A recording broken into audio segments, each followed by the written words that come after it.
Well, good morning, everybody, and a warm welcome from Emirates Old Trafford. It is day 3 of this Vitality County Championship fixture between Lancashire and Somerset.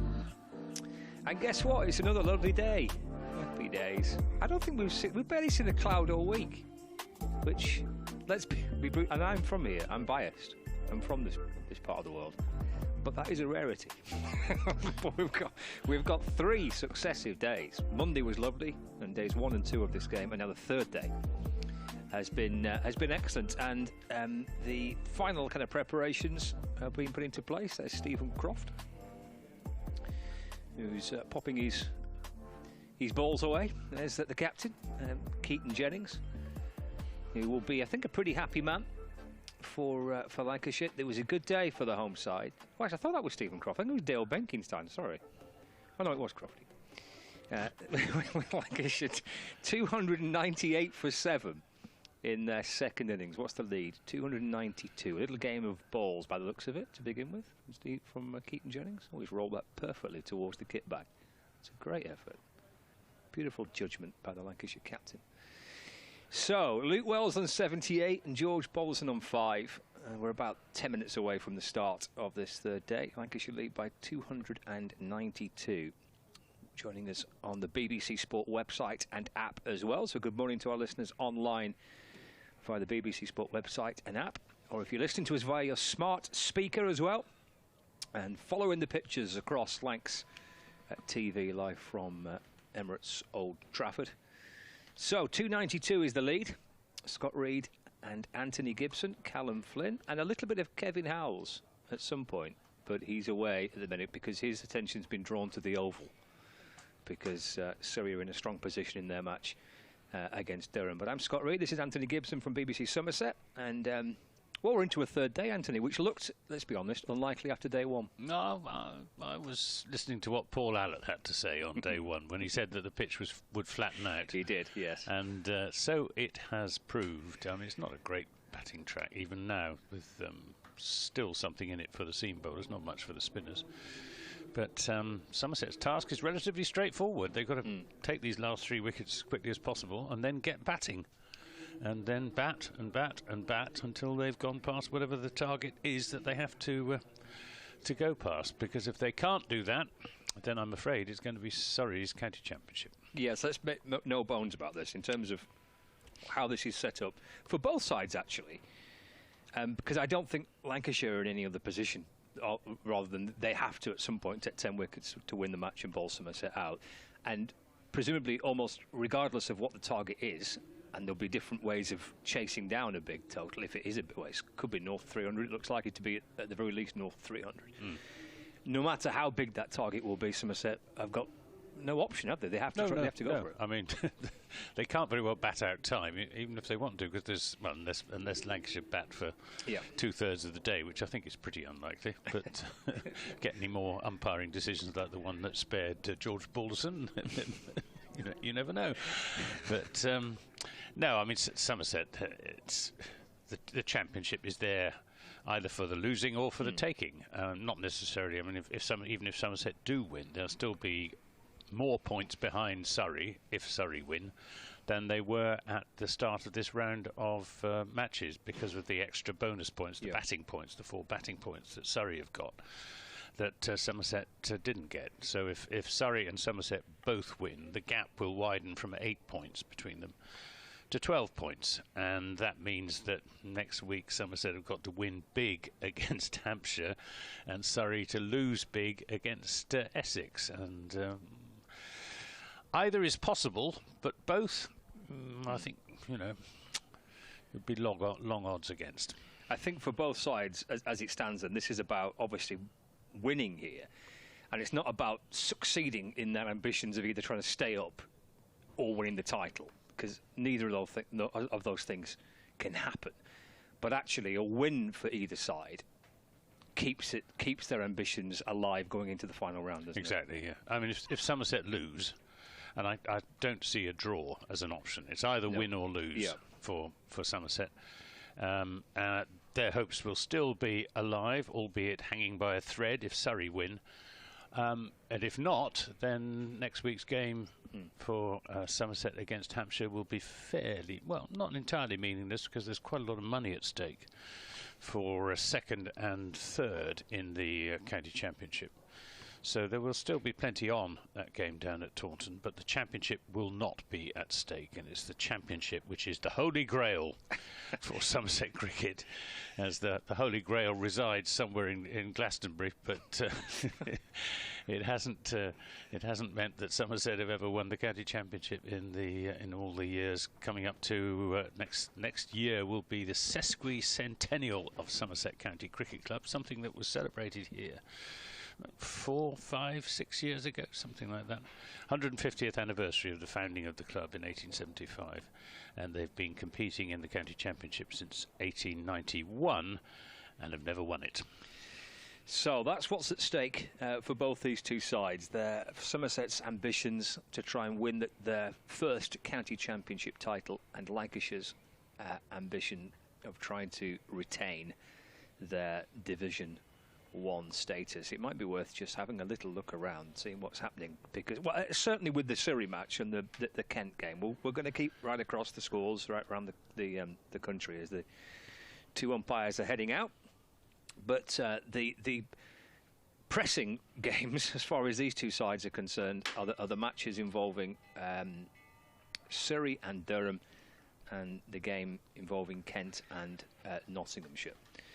And that's the one where we're keeping the closest eye on, and that's to see whether or not the results in those games will go in favour of Lancashire and indeed in Somerset. Actually, yesterday afternoon, it's fair to say that the feel of it changed a bit, didn't it? With the way that Surrey seemed to grapple control of their match against Durham, and Kent's reply to Nottinghamshire as well, plus the way that the things happened here, it was quite a significant afternoon, I think, wasn't it? It was, yep. The balance of advantage shifted towards Lancashire and away from Somerset, and the tin lid was put on things by the non-run out of George Balderson. Lots of debate on Twitter as to whether Balderson should have walked, but professional cricketers don't tend to walk these days. I think they would feel if they did walk, they might let down their teammates. So Balderson stood his ground, left it to the umpire. The umpire didn't see what had happened, so it was given as not out. Indeed.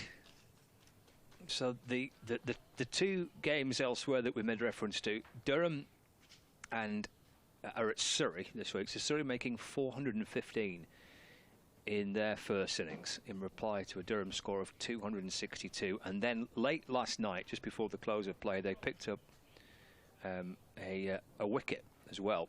So Durham this morning are replying 1 for 1 in their second innings. They still trail by 152. Now that could, knowing things at Surrey and knowing the strength of that Surrey attack and the fact that Durham are mid-table, that actually could develop quite quickly. I wouldn't be a surprise with an attack of Worrell, Clark, the two Currans, Laws, McCurr, that could happen quite quickly at the Oval today, with Durham still 152 runs behind. So we're keeping right across what's happening there in London, and likewise in Canterbury. So Nottinghamshire, to the surprise of a few, decided to enforce the follow-on against Kent.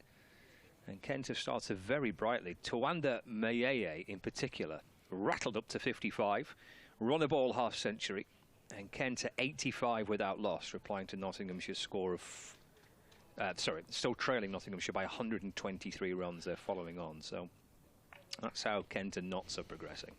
Notts have got maximum bowling bonus points and 4 batting bonus points. So they're going to come away with that, if it's at least a draw, with quite a high return of points, Nottinghamshire, which means that Lancashire here are under extra pressure to try and force a victory. Because if Nottinghamshire were to win this week, then Lancashire would have to match it here. They would have to beat Somerset here to take it into next week. The two not-out batters are heading out to the middle. There's George Balderson. He's unbeaten on 5. facing 53 deliveries for his 5 runs. That played a really significant part in making sure that Lancashire got to the close of play. Still with some wickets to play with coming into this 3rd day. He's on 5. And Luke Wells at the other end is 78 not out. So Lancashire lead by 292. Here we go. It's all yours. It's Overton from the Anderson end. He's bowling to Balderson, and it's just dead batted down just in front of the popping crease. Balderson leaves it for James Rew to pick up.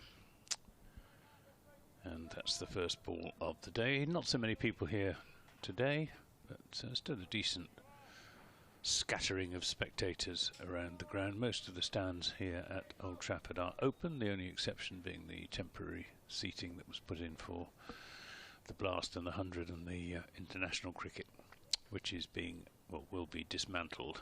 Overton bowls outside the off stump. No shot from Balderson. Somerset with 3 slips. Tom Abel at first slip, Skipper Gregory at second, Casey Aldridge at 3rd. Archie Vaughan is at backward point. Andy Umeed extra cover. Jack Leach at mid-off. Tom Kohler-Cadmore at mid-on, and Tom Lammonby at a sort of forward square leg, not far away from the umpire, Martin Saggers. Here's Overton in bowls, and solid looking defensive shot from George Balderson. I guess got the Lancashire strategy will just be to bat for as long as possible. I presume so, yeah. I think this is a situation where I guess Lancashire would have been quite, even in the most positive dreams, so I'm not sure at 140 all out they're imagining starting day 3 300 in front of thick end. So I suspect this is beyond actually what they thought maybe would be possible. Overton into Balderson, who again comes reasonably confidently forward and strokes it up to mid-off, no run. Maybe not possible, that's maybe a little bit too harsh, but in terms of kind of realistic aims, well, George Balderson did say to you, though, on the evening of the first day, that he fancied Lancashire to bat, perfectly possible for Lancashire to bat through the whole day yesterday, which is what they did. I mean, players do tend to err on the optimistic side when you ask them how they expect the game to pan out. As Overton is in and bowls, and Balderson this time just plays around his front pad up to Kohler-Cadmore at mid-on. Be interesting to see how long Somerset persist with seam before switching to spin. The ball is nearly 30 overs old. It's not done much, this new ball, has it? No. Yesterday. It just took 1 wicket, didn't it, I think, the new ball? Is Overton in bowls. Is driven handsomely by Balderson, and that is the 4 runs that Lancashire need to take them past 300. And 302 for 7. Balderson, with 1 blow, almost doubles his score from 5 to 9. 302 for 7 at the end of the first over.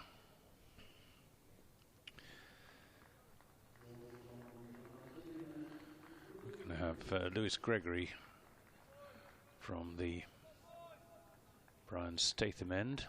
So seam from both ends at the start here this morning.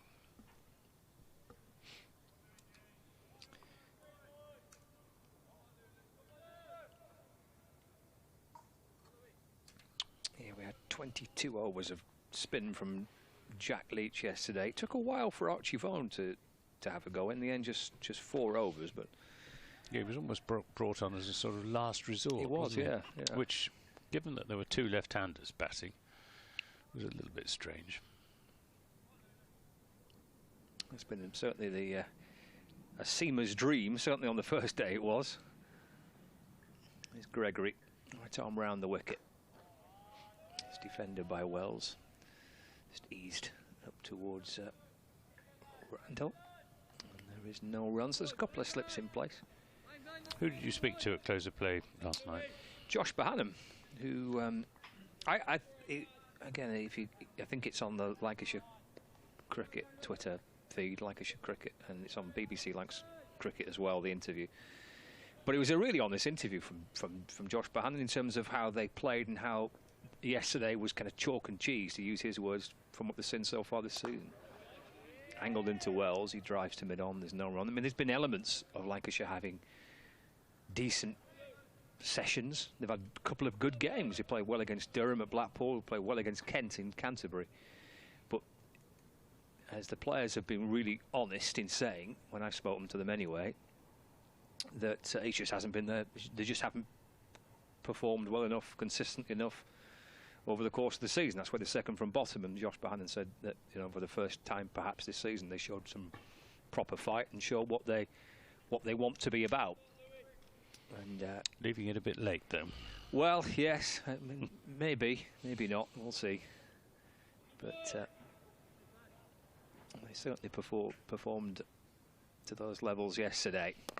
And with the ball, actually. It's defended away by Wells into the offside. There's no run. I think be hard-pressed to find a Lancashire supporter who wouldn't think that they are better than their current league position. But Durham have lost a second wicket. It's the other night watchman, Hogg. Right. Clean bowled by Dan Worrell. 2 for 2. Yeah, that just has a feeling that could get done pretty quickly. And this game doesn't have that feeling. We could still be here tomorrow. Gregory to Wells. Oh, he's pushing forward. Keeper stood up behind the stumps. Was that an edge? I'm not sure. It wasn't taken by Rue. Can have a quick look at the replay now. Was there a little edge on this? I don't think so. No, I don't think so. Just went between bat and pad.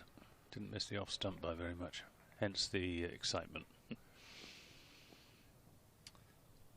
He's twirling already, is Luke Wells. He's twirling his bat around as he waits for Gregory, who's in and bowls. Forward again. Tall left-hander Luke Wells gets right forward, dominating tall figure out in the middle there, and smothered that ball away off the front foot.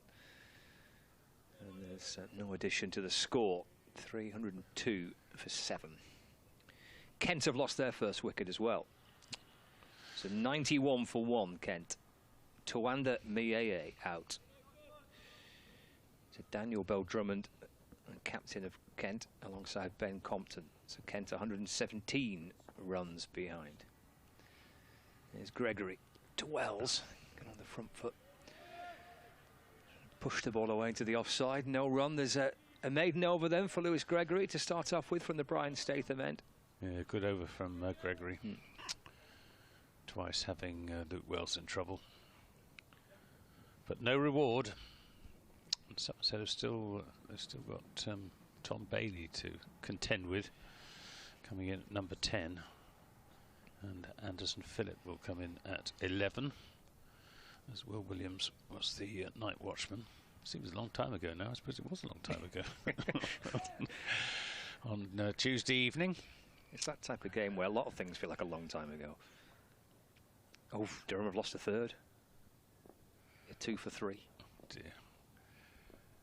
Is Overton in bowls to Balderson, who plays that from the crease. 2 in and over from Dan Worrell. So he's pinned Ben McKinney, LBW. Durham 2 for 3. Dear. Somerset hopes pinned on a run David chase. Beddingham, I think. Pinned on chasing down 300 at least to win. Yeah. Overton in bowls is driven back to Overton, who feels it well and then threatens to throw the stumps down, but it's only a threat. Remind me, Anthony, what was the point difference between Surrey and Somerset coming into this? 8. Right, okay. 8. Surrey on 198, Somerset on 190. So that will, if both sides win, it'll go up to 12. And if Somerset don't win, if they lose, then that'll be it, won't it? That'll be it. Overton in bowls, and Balderson has looked very solid here this morning. Broad defensive bat, playing that out into the offside. I think Somerset's chances here should not be discounted entirely. They chased down over 400 to beat Warwickshire in the 4th innings. Admittedly, that was down at Taunton, but on a not dissimilar pitch, which had flattened out during the course of the game, as this one has. Overton bowls, and Balderson up on his toes this time. Plays it up to Jack Leach at mid-off.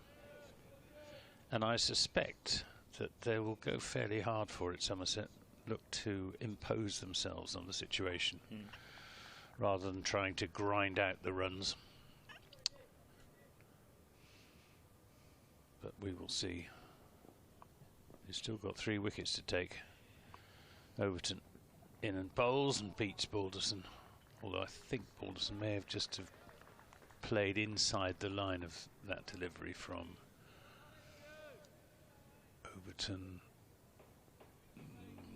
6 of one and half dozen of the other, really. He didn't really commit himself to the defensive push. It was almost as if there were seeds of doubt in his mind.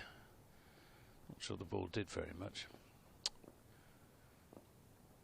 But it'll encourage Overton, who's in and bowls, and this time does go past the outside edge. That was a definite defensive push at that delivery, and no joy again though for Somerset. 302 for 7. We've had 3 overs so far on the 3rd morning of a county championship match that both sides will be desperate to win. It's Lancashire's partnerships in their 2nd innings. Singh and Bohannon with 85, Wells and Bell with 83. And this is a very handy 51-run partnership between Luke Wells and George Balderson with 51 runs. It started last night and so far continuing early on today on the 3rd day. Just 10 minutes or so into the 3rd day as Gregory sets off again, probing away to Luke Wells, who's pretty solid on the front foot in defence. And that ricochets out towards Casey Aldridge, who's at mid-wicket, and there's no run. So a busy start to the 3rd day with wickets tumbling at the Oval, wicket falling at Canterbury as well. Here, Lancashire patiently going about adding to their lead. Gregory to Wells, that's left. It kind of bursts through the gloves of James Roux. He's got the task of standing up to his skipper here. 2 slip catchers behind him, so that's Tom Abel and Craig Overton, the 2 slip catchers. Casey Aldridge is at mid-wicket. There's a deep backward square leg. Looks a lot like Jack Leach to me. I think Archie Vaughan at fine leg. Tom call it Cadmore, I think, at mid-on.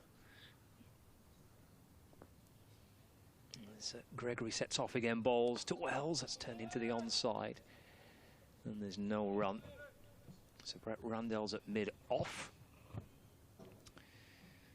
And the 2 fielders on the leg side boundary, deep backward square leg and fine leg below the point. So there's a mid-wicket, which is Casey Aldridge.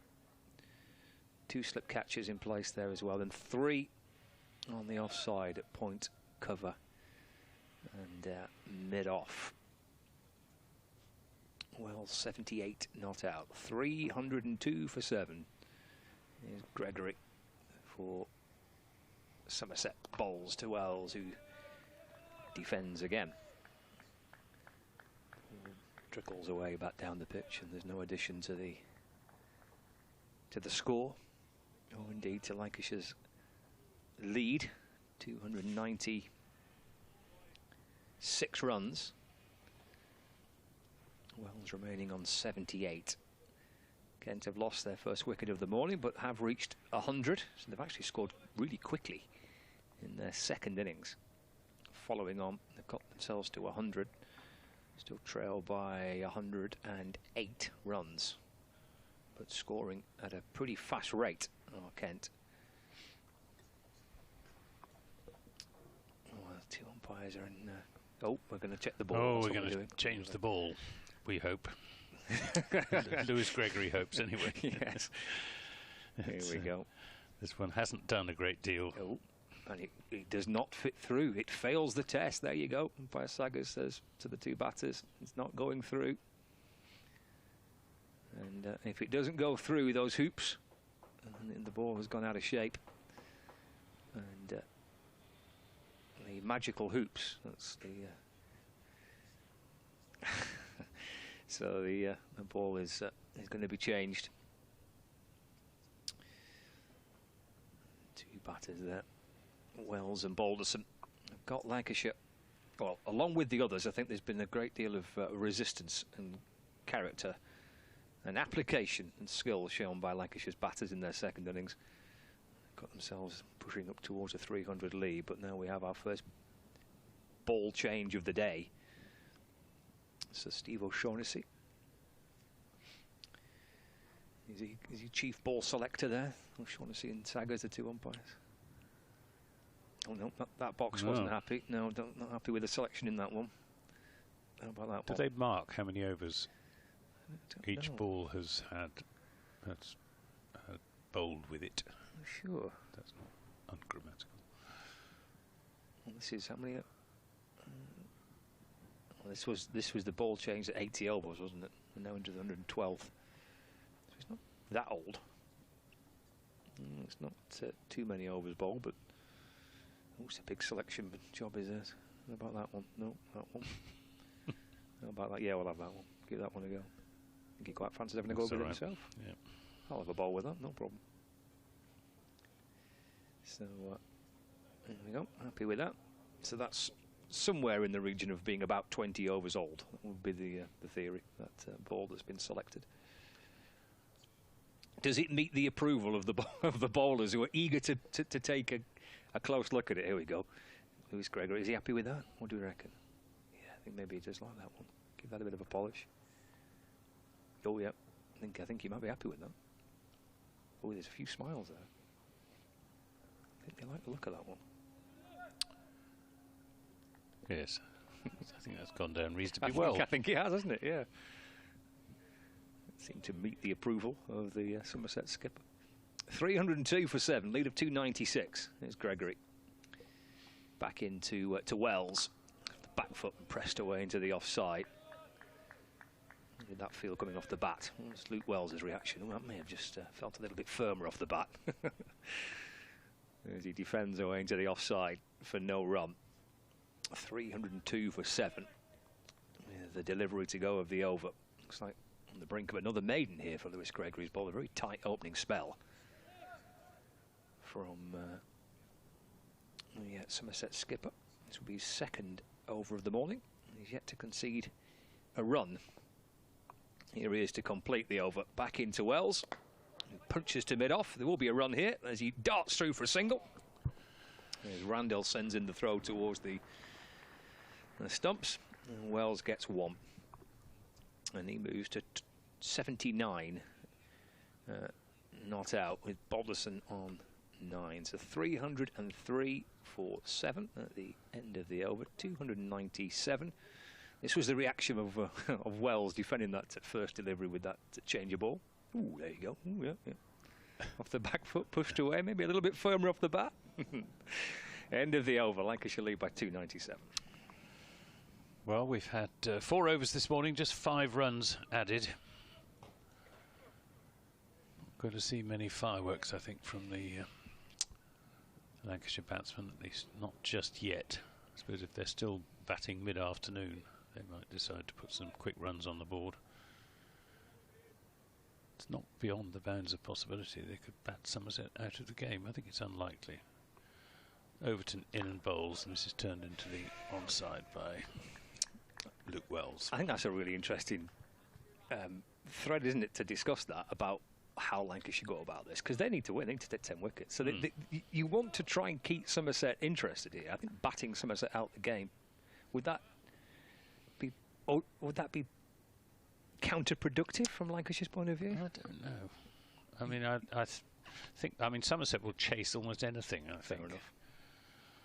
Overton in and bowls, and This one bounces a little bit more on Luke Wells, but controls it well out into the offside. But it doesn't look as if a wicket is imminent at the moment, although Overton did go past Balderson's outside edge in his previous over. But, Somerset looking, I wouldn't say they're looking flat. There was watching them walk out this morning, there was a sense of determination about the demeanour of the players, as this again is played defensively. And Craig Overton has hit a line and length straight away, but he's not getting much help from a pitch which has noticeably changed colour over the course of the last 2 days. Paul Edwards describing it as olive green on Tuesday morning. And there's still a hint of green about it, but it's no more than a hint of green.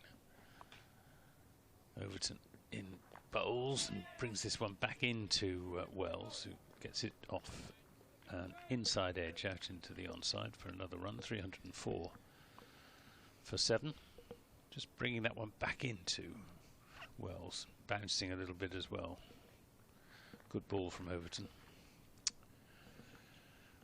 If there'd been a forward short leg, he might have been in business. As it is, we've got a third slip coming in for Balderson. Casey Aldridge, the man in question, as Overton bowls and Balderson defends. And he's bowling his heart out at the moment to Craig Overton, but not getting much out of this pitch. No. Those 3 slip fielders. We've got Tom Abel at first, Lewis Gregory at second, and Casey Aldridge at third slip. All waiting for a chance, but nothing coming their way just yet.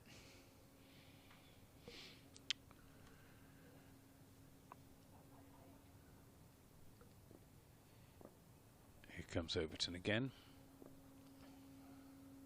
In bowls outside the off stump, and no shot from Balderson.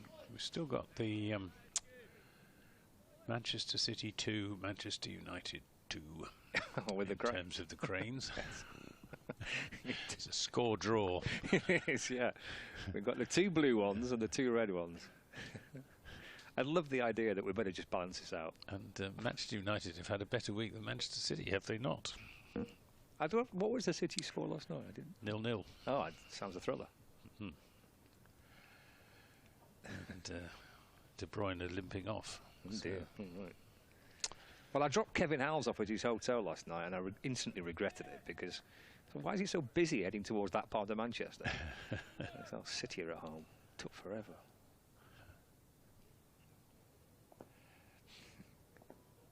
Here's Gregory. In and balls to Wells. That's nudged away towards the leg side. And there's no run. I don't know what he was doing out in that part of Manchester. I think he was. I think the other hotels were too busy. They're too expensive. I think he was a bit out of policy for Kevin, beyond his budget. So out he went into the slightly dodgy end of the city. I'm sure that's not true. I'm sure it's lovely. But the traffic was horrendous. City were at home, that's the reason why. It was pretty horrendous the night before. Actually, when wasn't United it? Yeah. were at home. It's Gregory into Wells. He's in behind it and defends. Deflected back down the pitch and gathered by Gregory off his own bowling. No run. Well, it should be an easier journey than today. No footy around. 304 for 7. So lead is nudging slowly towards 300, but not at a rapid rate, but that's okay. I don't think Lancashire are too concerned about that at the minute. Just making slow and steady progress in the first 20 minutes or so of play.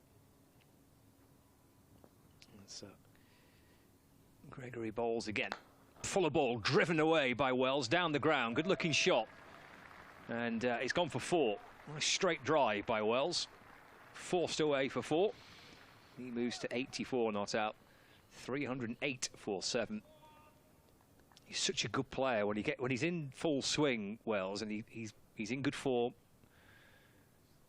He's in that category of being a swashbuckling Luke Wells at times, but this has been one of the more enjoyable innings from Luke Wells this season, I suspect, was 84. He's had some good scores, but this is a well put together 84 so far. Again, he drives down the ground beyond the reach of Lewis Gregory. Randell comes round from mid off the field, and there is no run. That 4 pushing Lancashire's lead beyond 300. 302 runs in front. 308 for 7. Second wicket falling in Canterbury. There's Gregory in and bowls, left by Wells. Good take by James Root. Excellent glove work by the Somerset skipper here. This is tricky for any keeper standing up. And that's great work. Flicks the bails off. Wells' back foot firmly grounded. So in Canterbury, Kent now 115 for 2. Who's the man out? Ben Compton. LBW for 32.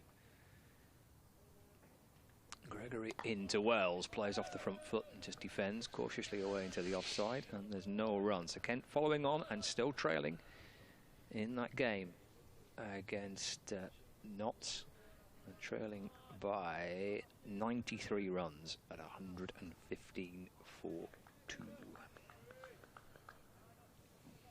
Durham have not lost another wicket. It's just the 3 down. Yes. At the Oval.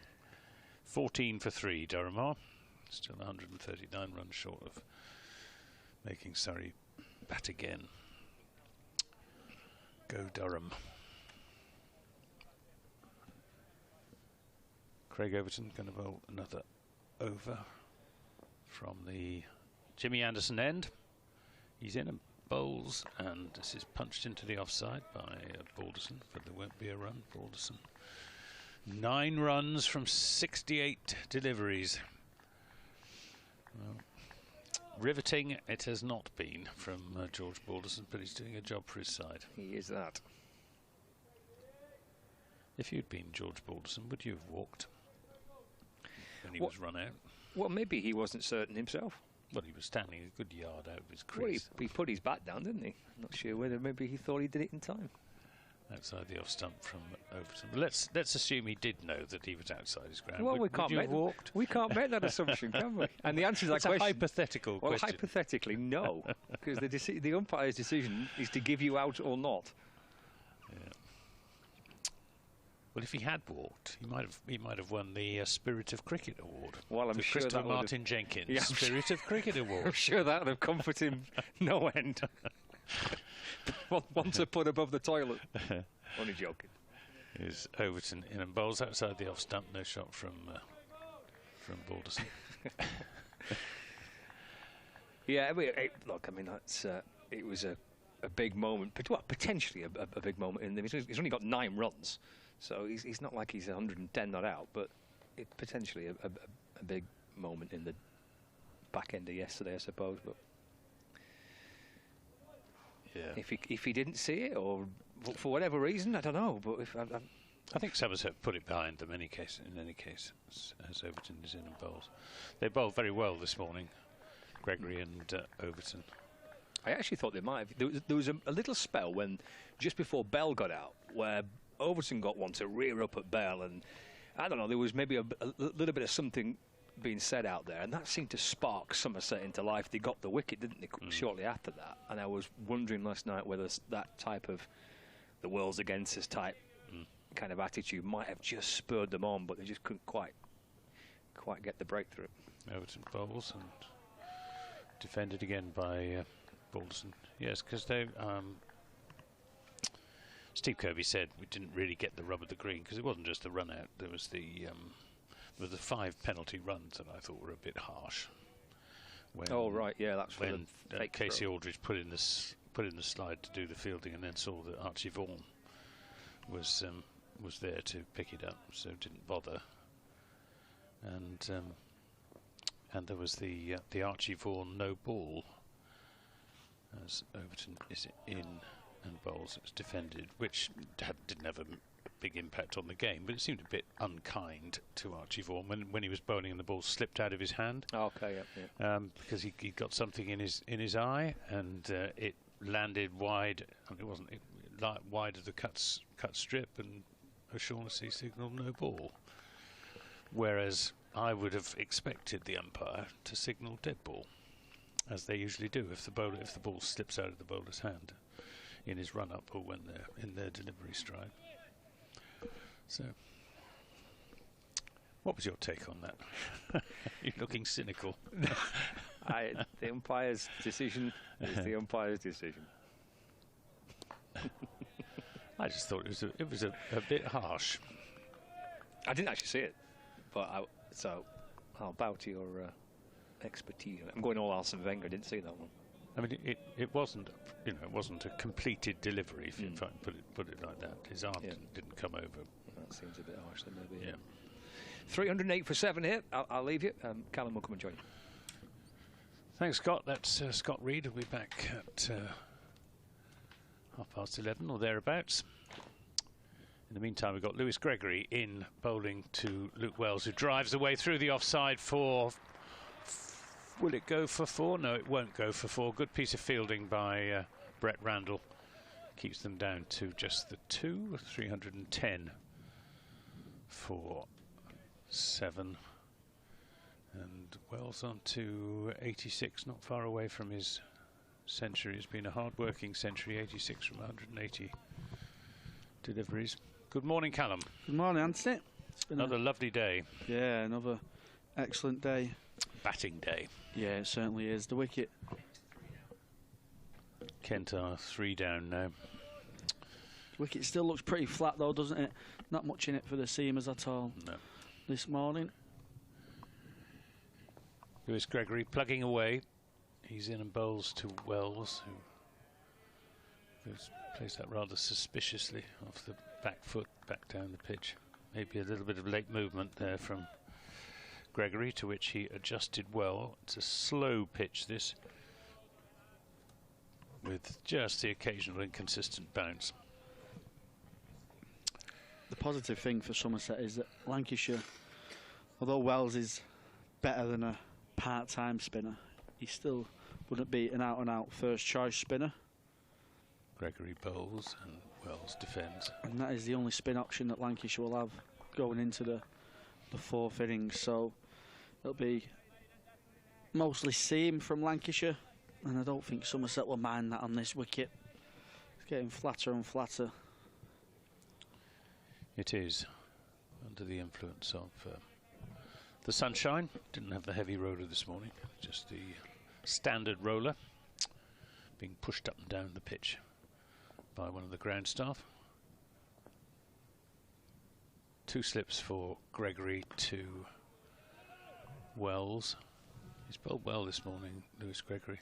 Just the one half volley that was driven down the ground by Luke Wells for 4. Gregory likes to pitch it up, give it a chance to swing. Yeah, he had to wait a long time for that half volley as well, didn't he, Wells? Gregory started excellent this morning, keeping it on a really good line and length, keeping Wells playing every ball. Yes, and Overton's bowled a good line as well from the other end. There's been very little that the batsman can leave, as Gregory rather is in and bowls, and that's played square of the wicket.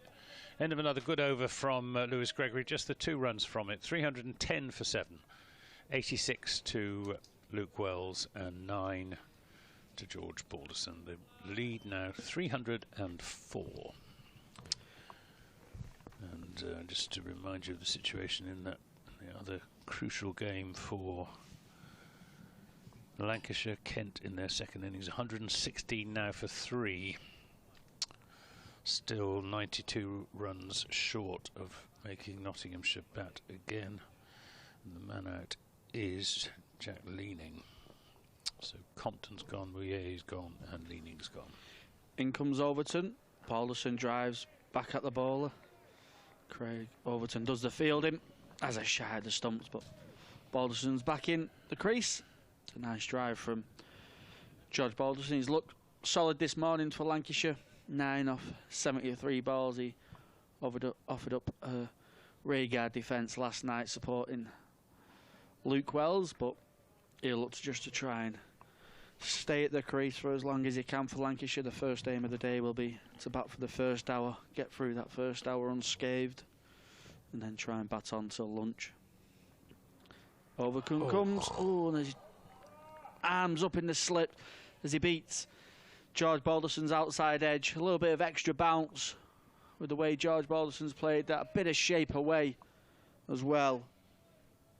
Good bowling from Craig Overton. Best ball of the morning. Yeah, a little bit of a loose shot from Balderson, but it's more the movement off the pitch that it's the bounce, Craig Overton generated. Yeah, bounce and movement. Balderson almost drawn into following the ball. Overton in again. Balderson wafts a wide one. Craig Overton gives him a stare, maybe a couple of words. Just a little bit of something being created here by Craig Overton. Both these bowlers have bowled beautifully this morning with no reward. Very much how the day went yesterday for Overton and Gregory. Most of the seamers bowled really well, but Lancashire offered up really good defence as Overton comes in, Balderson drives it, hits mid-off. 3 shots played, just 2 loose, 1 nice drive to mid-off, but a bit of chatter in the outfield now. Infield, Balderson maybe just a little bit under pressure in this over. Both batsmen have been stuck at either end this morning.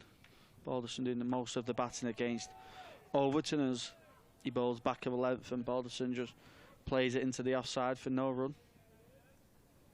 Has Balderson played a delivery from Gregory at all? Because they have changed ends, but oh yeah, that's a good point. I know Wells has faced Overton this morning, yes, hasn't he has, but I'm I don't think Balderson's faced Gregory. No, yeah, that's a good point. Yeah, Balderson has been stuck at Craig Overton's end all morning. As he comes round the wicket to the Lancashire batter. He drives handsomely through mid-on. He beats the fielder. It won't run away for 4. Should pick up 3. And they do. Good end to the over for George Balderson, but an excellent 5 deliveries beforehand from Craig Overton. Just a little bit of pressure and something being created out there for Somerset just to try and get that 8th wicket.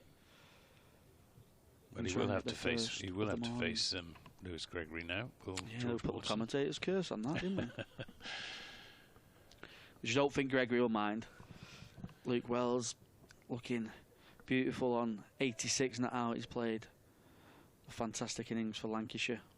Much needed one for himself and his own confidence, but also for his teammates. Somerset flag still there on the balcony of one of the 2 hotel buildings here at Old Trafford. If you're listening over there, give us a wave. No, I don't think they can be.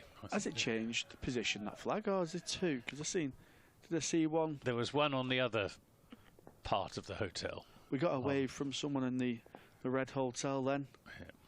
Here's Gregory into Balderson. It comes forward in defence, and there's no run. George Balderson, 12 runs from 80 deliveries. There we are. There's the Somerset flag, the red dragon on the yellow background. Oh, there's a bit of a... There we go. There we are. Yeah, tuning in. Giving us a wave. Yeah. Good stuff. Perhaps that'll do the trick for Somerset. Gregory in and bowls, and Balderson advancing on him in the manner of well, Luke Wells has been doing that, and Keaton Jennings markedly in the first innings, just to put the bowler off his length a little bit. Disconcerting for a quick bowler to see the batsman coming down the pitch towards them. Yeah, it doesn't often put someone like Gregory off, though, does it? He's a very experienced. Wily character, experience. He's Still hits the top of off stump so often. He's going over the wicket now to Balderson, who swings at this, an ambitious off drive, and without moving his right foot across towards the pitch of the ball. Yeah, planting it down the middle of down the line of middle stump and swinging hard. Yeah, the change of angle has nearly been the reward for Lewis Gregory coming back over the wicket. And George Balderson plays a wafting drive. He's played a couple of loose shots in the past 2 overs. He just needs to reset himself, does George Balderson. He's Gregory in and bowls to him, and he's beaten this time by a ball angled across him from Gregory bowling over the wicket. I think this is a good move from Lewis Gregory. He hasn't been getting much joy bowling around the wicket at the other left-hander, Luke Wells. But, bowling over the wicket to Balderson with those 3 slips.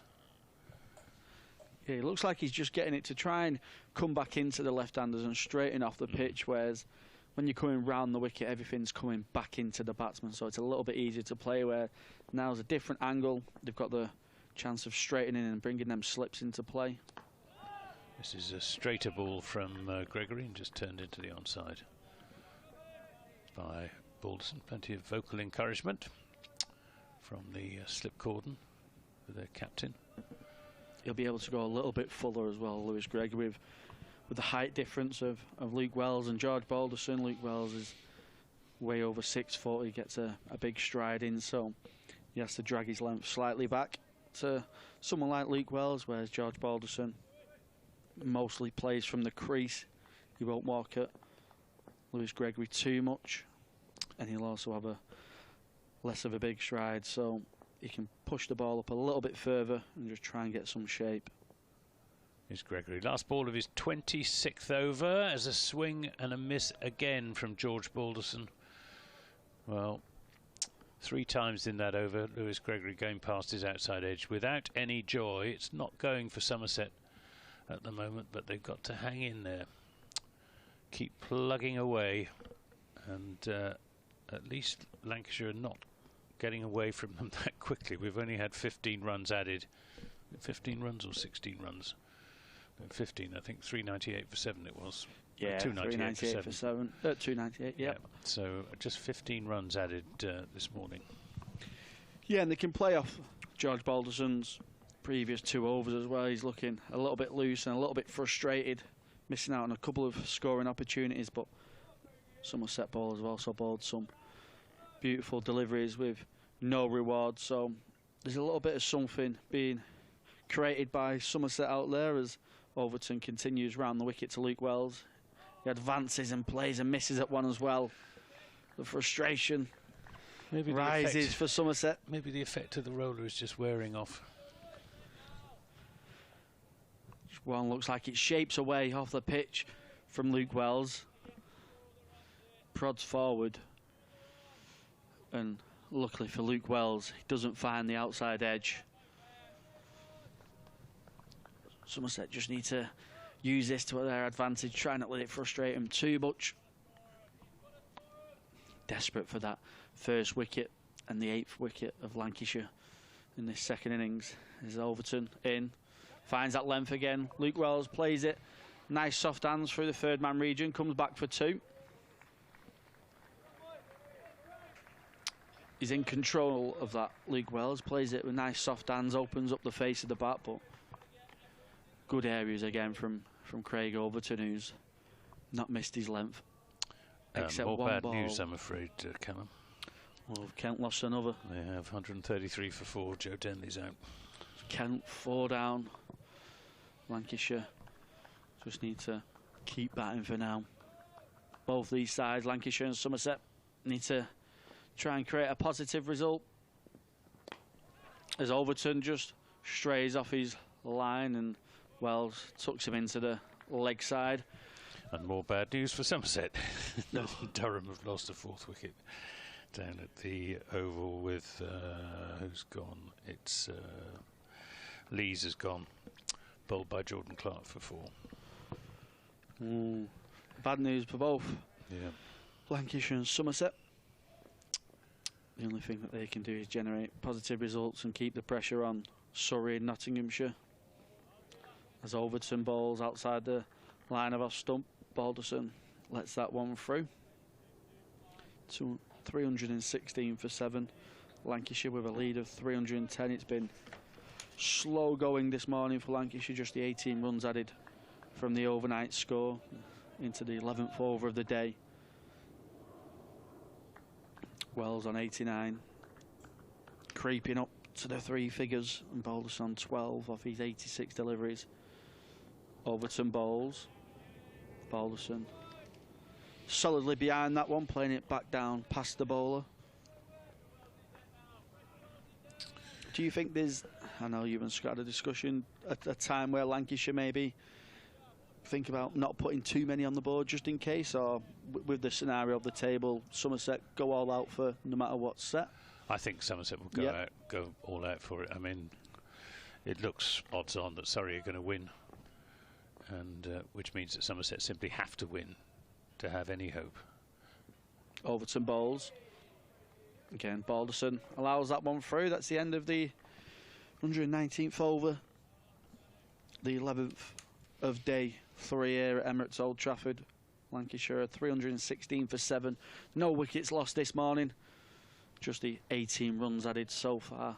It's been slow going for Lancashire, but the first task of the day is to try and not lose a wicket in this first hour of playing so far. They've been pretty good at that.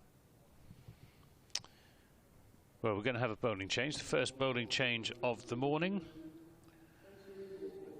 with Casey Aldridge coming into the attack from this Brian Statham end. Did most of his bowling from the James Anderson end yesterday, didn't he? And he sent down a nice quick spell after lunch. He's going to be bowling to Luke Wells with just the 2 slips. Somerset hedging their bets a little bit in the field. Here comes Aldridge bowling over the wicket to the left-hander, and this is turned down to Archie Vaughan. Trots in off the boundary at long leg. What's the partnership worth now? It is worth 49 and 17, 66 runs. This partnership, of which Balderson has contributed 12. He's got the chance to add to that now, as Aldridge is in and bowls. This is down the leg side and well taken by James Rue. Had a very tidy day yesterday, didn't he, with the gloves. James Rue up and down the pitch, standing up to the seamers, Randall and Gregory, for quite a lot of the day yesterday. Helmet on, helmet off, but he was excellent. Took a brilliant catch, stood up to Randall off Harry Singh. Aldridge in and bowls outside the off stump. Hasn't got his line right yet. Casey Aldridge, 2 deliveries, the first 2 too much leg side. That one too far outside the off stump. Just looking at the championship table, if Notts do go on to win, that'll give them 142 points. If Lancashire go on to win, they'll have 126, so still 16 points adrift. This is played into the offside and not fielded by Lammonby, but Brett Randall is there to provide the cover, so it's just a single. 318 for 7. Notts taking those 5 batting points. Yeah, they've had a good game so far, and they've got another wicket as well for Nottinghamshire. Yes, Aldridge in and bowls. Full-length delivery, which is played not far short of Tom Kohler-Cadmore at mid-on. In the air for a long time, and wasn't a chance. Landed a couple of yards short of Kohler-Cadmore, but shake of the heads from both bowler and fielder.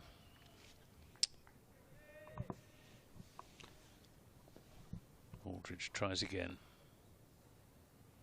He's in, bowls. And this is driven down the ground and very well half stopped by Brett Randall. They're coming back for the... No, they're not coming back for the second run. They'll have to retreat. Will George Balderson, sent back by Luke Wells. I think there probably was a second run there. But don't run on the misfield, I suppose, is the mantra. 319 for 7 at the end of that over, which was the 120th over of this protracted Lancashire second innings. The run rate, a less than thrilling 2.66 runs per over. Yeah, I think there was 2 there, but Luke Wells was happy just sitting on his bat after the single, and like you say, the old saying of never run on a misfield. You so often see a run out generated from misfield, bit of miscommunication. We nearly seen a couple yesterday when Rocky Flintoff and Matty Hurst was at the crease. Lewis Gregory's going to change ends. He's coming on from the James Anderson end now, taking over from Craig Overton. Just the 2 slips for Gregory. A deep square fielder as well onto the boundary as he comes round the wicket to Wells. He bowls short. He pulls it. He pulls it handsomely into the stand. Luke Wells just swivels on that short delivery from Gregory. It's a small boundary that way, but he clears the rope by a distance into the stand, and it takes Luke Wells onto 97. 1 hit away from 3 figures now from Luke Wells. It's been a fantastic innings so far.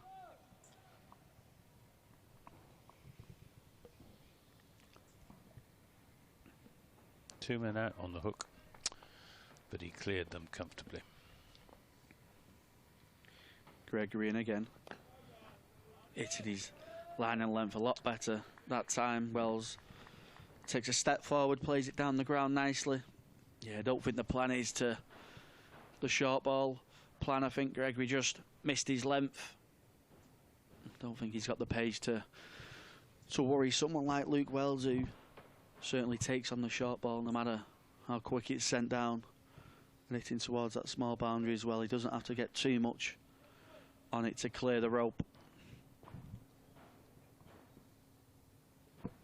Gregory, in he comes, bowls and just squares Luke Wells up a little bit, hitting a solid line and length. He's having a good bowl, Lewis Gregory. He did yesterday as well, didn't he? Over, yeah. I mean, for someone who's carrying a bit of a groin strain, he's putting a lot of pressure on himself. He'll certainly want to break this partnership for his side. Be the man who can try and change his game, change the flow as he bowls, and Wells drives handsomely to mid-off. Jack Leach nearly gets done by the spin of the ball, nearly overruns it and nearly gifts Luke Wells his 100. But he's still 97, 194 deliveries. It's been an innings so far of solid defence and counter-attacking cricket when he gets the chance. Gregory bowls on the leg side, and Wells tucks that away off his hips to the deep square boundary, gets a single. Brings George Balderson on strike. 13 off his 91 deliveries so far. It's no one really except Josh Bohannon has scored at a good rate for Lancashire, but it's been the battle all year for the Lancashire batting lineup. Spending time at the crease, it's not been something that they've done well this year, but they're putting a fight together for this game as Balderson drives handsomely through the covers. Don't think it'll reach the boundary. Jack Leach does the fielding just before the boundary rope. Balderson picks up another 3. That's a good over for Lancashire. 10 runs off it. Takes the score on to 329 for 7. A lead of 323. Yes, and the pace of run scoring just beginning to accelerate. Lewis Gregory in deep conversation with wicketkeeper James Rue, discussing tactics. It shows how much respect James Rue commands in this Somerset side, even though he's only 20 years old. But he's got a very good cricketing brain. As James Rue is just suggesting there to Gregory that Gregory comes into second slip alongside Tom Abel at first slip. Casey Aldridge is going to bowl around the wicket to George Balderson. He's in and bowls, and Balderson gets one down the leg side as Aldridge hasn't settled into a good line and length just yet. Well, the length's been all right, it's been the line that's been the problem.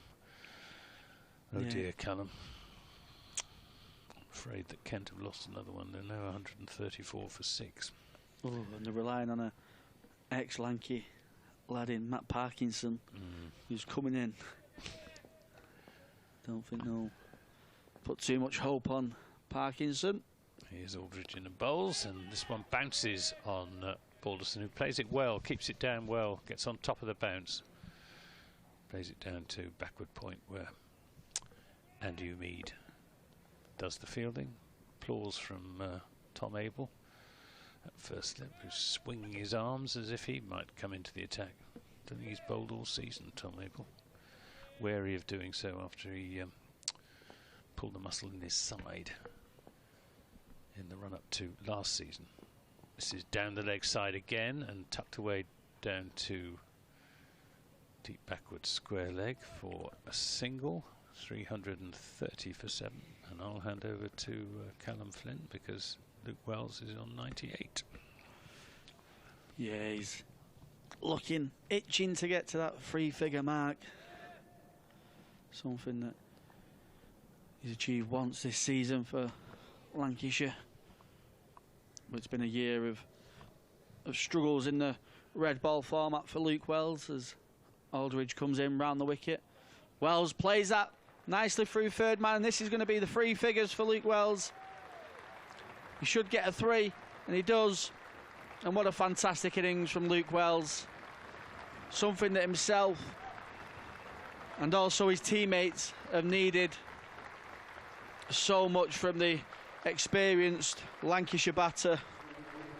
He's been a figure that has come to Lancashire and performed so well, and it's been a struggle this year for Luke Wells, probably his first season of struggles in the red ball format in a Lancashire shirt, but that is an absolute brilliant knock from Luke Wells.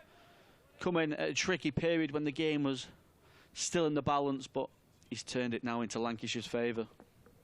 Here's Aldridge into Balderson's short ball, which Balderson ducks underneath. Yeah, nice to see the Somerset fielders applauding as well. Game's being played in a good spirit. And fine innings from Luke Wells, just what his team needed from him.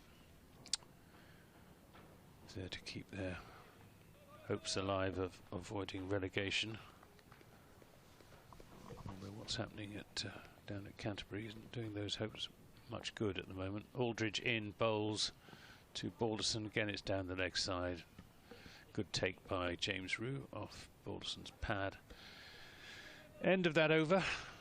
122nd over of the innings. It's triple Nelson. 333 for 7. 101 to Wells. 17 to Balderson. And in the first hour this morning, we have had 35 runs added in the space of 14 overs. Yeah, it's been slow going, but the rate has been picking up in these last couple of overs for Lancashire, but that's so often the case when you bat time. You just frustrate the bowlers, you wear down the fast bowlers, and that's when you find scoring opportunities come a little bit easier. When the bowlers get a little bit tired, they get frustrated, they go searching a little bit because they're so desperate for that wicket, and that's when you often get your shorter deliveries, your scoring opportunities from your half volleys, and that's what Lancashire have done brilliantly throughout this second innings. All day yesterday they was very patient, and so far this morning they've done the same. As Gregory's going to continue round the wicket to Wells. Wells plays forward into the offside. The lead of 327 for Lancashire now. I don't think they'll have a target in mind yet. I think they'll just look to keep batting, maybe bat if they can past lunch. I don't think they'll be rushing to put Somerset in with so much time left in the game.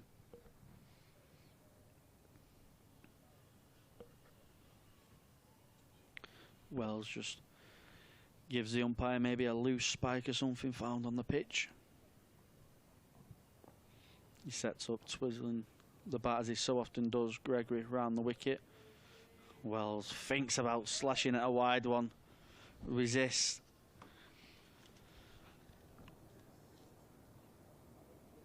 It's been a fantastic innings from Luke Wells. He's 101 off 198 deliveries, probably slower than his usual going for Luke Wells, but he's been very patient.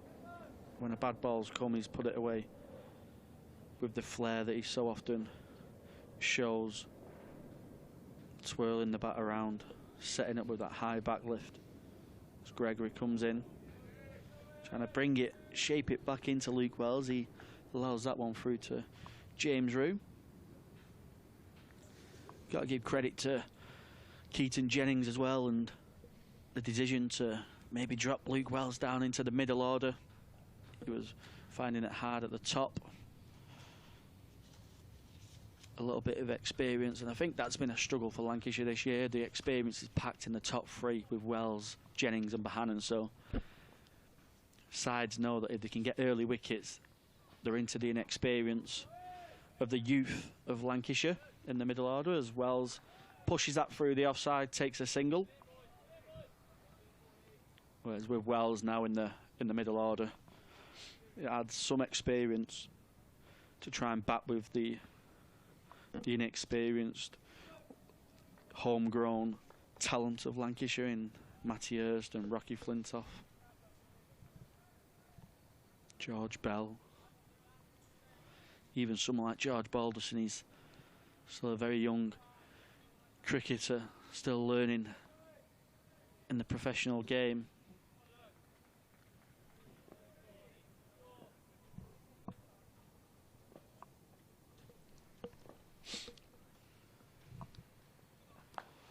Gregory in, back of a length to Balderson, just pushes that down the ground. A little bit of extra bounce there, wasn't there?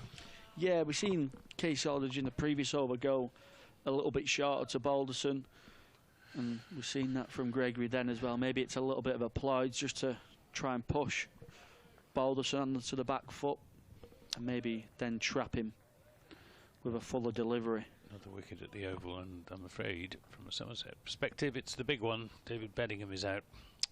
Durham 58 for 5.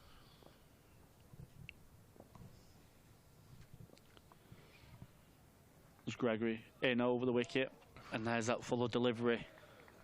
Balderson kind of plays inside the line of the ball, goes through to James Rue. It's another good over from Gregory, 2 for 62 off his 28 overs so far. As Anthony said, he's bowled his heart out for his county with a little bit of a niggle as well. He's trying to get the attention of Archie Vaughan, who's just had the nod. So I think we're going to see a bit of spin in the next over. Well, Lewis Gregory's bowled 39 overs in this match so far, and in the entirety of the season before this game he'd only bowled 147 overs. in 9 matches, so he's giving everything he's got for his side, leading by example, but not much going for Somerset so far this morning, but perhaps Aldridge can change all of that as he's in and bowls, and this comes off a thick inside edge out into the onside from Luke Wells' bat, and Gregory himself fields by the square leg umpire. Another run is taken, 335 for 7. Looking forward to seeing Archie Vaughan again in the next over. He's starting to limber up, and so is Jack Leach as well, so maybe we might see spin from both ends pretty soon. Aldridge to Balderson, in bowls outside the off stump, no shot from Balderson. Beautiful day here in Manchester, just a few contrails in the sky, some very high cirrus cloud, but nothing to spoil the beautiful sunshine that we've got. And I think it's forecast to be fine again tomorrow, if we're still here. Aldridge in and bowls, and this is turned into the onside. There won't be a run as Gregory picks up. And I should think the betting would be on us still being here tomorrow. Somerset would have to bat quite badly to get bowled out today. I think I'll be asking to put the commentary box outside tomorrow with how freezing it is in this room. We've got rather lovely outside, and it's absolutely dithering in this commentary box. Yeah, it's the slat windows up above us are open, and we're in the shade. Aldridge in and bowls, and Balderson back on his stumps, plays that defensive shot with a little jump. Keeps it out, that's the main thing. Balderson 17 from 102 deliveries. His partnership is now worth 16 runs short of 100, so 84 these two have added for the 8th wicket. Absolutely crucial partnership for Lancashire, heartbreaking partnership for Somerset. Aldridge in and bowls a bouncer, which Balderson has nothing whatever to do with. This is a game that Somerset simply have to win, especially given the happenings down at the Oval, where it looks like Surrey are going to cruise to yet another win. And even if Somerset do win, they will increase their points advantage over Somerset. For anyone tuning in on the Lancs TV, they might have seen Craig Overton swapping the bails around in the previous delivery. Aldridge in and bowls, and Balderson plays this down. Something that we seen last year, wasn't it, in the Ashes, of the yeah, swapping Stuart of Broad the bails. started it, and quite a few other individual players have copied it. Not least Craig Overton, who has been doing it at regular intervals. He was doing it in the game against Surrey down at Taunton last week, and eventually it did the trick. But it took some time. It wasn't until the last hour that Somerset started taking the wickets that they needed. And one of those wicket takers is coming into the attack now, Archie Vaughan, with 66 on his back. And Scott Reed reappears, and I'll hand over to Scott for the next half an hour or so. Yeah, we're going to see a bit of spin for the first time on day 3. Archie Vaughan was introduced late on last night. He only bowled 4 overs, going for 5 runs. He kept it very tight, but Lancashire were kind of batting just to survive for the evening. Luke Wells and Balderson put the handbrake on late last night, so be interesting to see if they go a little bit more attacking against Vaughan, or if they just keep batting this patient way that they have doing, accumulating the runs. As in comes Vaughan. Nicely onto a length straight away, nice and straight. Wells covering up, playing back down the ground for no run. Good morning, Callum. Good morning, Scott. You might need your jacket on in here, yeah, Scott. no, I can't understand it. I don't understand why it's so chilly. He's always chilly in this room. In comes Vaughan. Wells down the track. Plays it back to the bowler. Just a little bit over pitch. Wells couldn't quite get under it and generate the height that he needed to get it over the top of Vaughan. Mid-off is up. It'll certainly be teasing Wells as Vaughan bowls that a bit quicker and flatter, not giving Wells the chance to dance down the track this time. It's a great knotless, isn't it, by Luke Wells? It's a great response from Wells. It's kind of what Lancashire were hoping for. Senior pro in the middle order. In comes Vaughan down the track. Oh, in comes Vaughan. Wells played it down the ground. He thinks about a 2. Doesn't take it on. Wells just trying to get it over mid-off. Hits it too straight.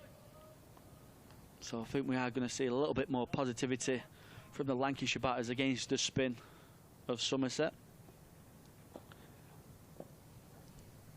Vaughan bounces in again, twirls. Nicely onto a length. Balderson prods forward.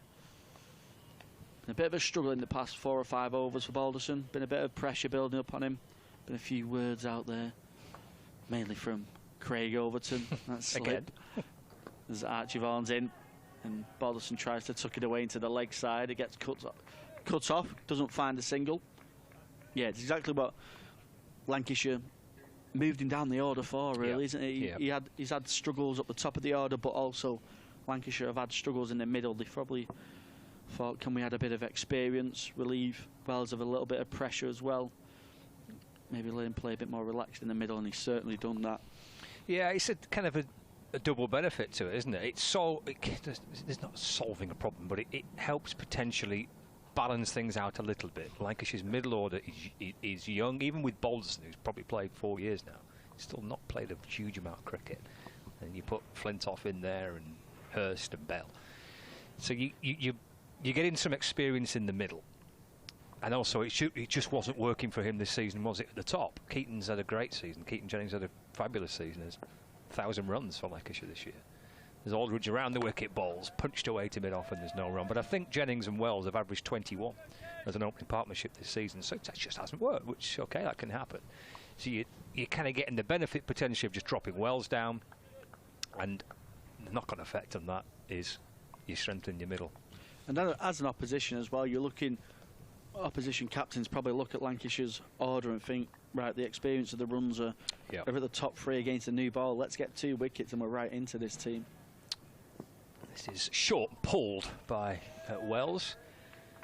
Down towards fine leg for a single. He's on to 105 not out. 337 for 7, lead of 331.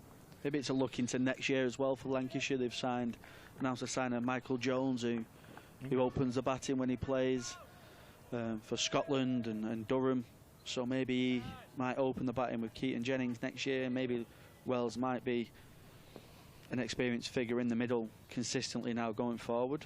Aldridge in, full ball, driven by Balderson. Oh, he's just got underneath the body of mid-on, but flirted about the idea of the single, and they decide against it. 337 for 7. Yeah, there's certainly been a lot of chat about that, and I've been saying it on commentary all season, that because of that young middle, there's been a lot on Lancashire's top 3 or 4. Well, certainly when Bruce was here, Tom Bruce at the start of the season. Ducks underneath the short ball. There's Balderson through to the keeper. There's no run, and unfortunately for Lancs, they've just had some of those guys out of form. You know, the Keaton apart, they just struggled at the start. Bohannon, Wells just didn't work. The Bruce signing, you know, and that can happen, I suppose. You can get some right, you get some wrong. Well, but it's not like they signed a player that didn't have a good record. He's got a very good first-class record, Bruce. So it did put a lot of pressure on the younger guys. Aldridge in, short again, just ducks underneath it. And as you mentioned, someone like George Balderson, who had a fantastic year last year with both bat and ball. His batting's been effective this year, and you know, playing in such a young side, he becomes one of the, not more experienced, but he's probably the 5th, 6th, maybe most experienced player for Lancashire, and he's still so inexperienced himself. 3 or 4 full seasons in this Lancashire side, so maybe the weight of that experience is... It's down the leg side by Aldridge, and taken by Rue. End of the over, just a single coming off it. 337 for 7, lead by 331. Yeah, maybe the weight of the expectations has weighed heavy on a couple of Lancashire's shoulders this year. Josh Bohannon's not had a year that he's so used to. I was so used to seeing the leading run scorer last year in the competition. Nowhere near the top run charts this year, sadly. but he's took on vice-captaincy and a more experienced role for Lancashire this year as well.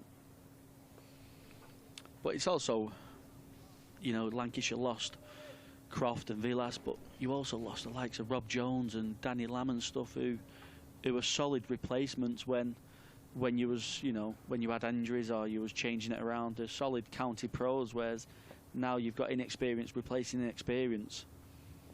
As Vaughan comes in, Wells drives it nicely to mid-off, but doesn't find the gap.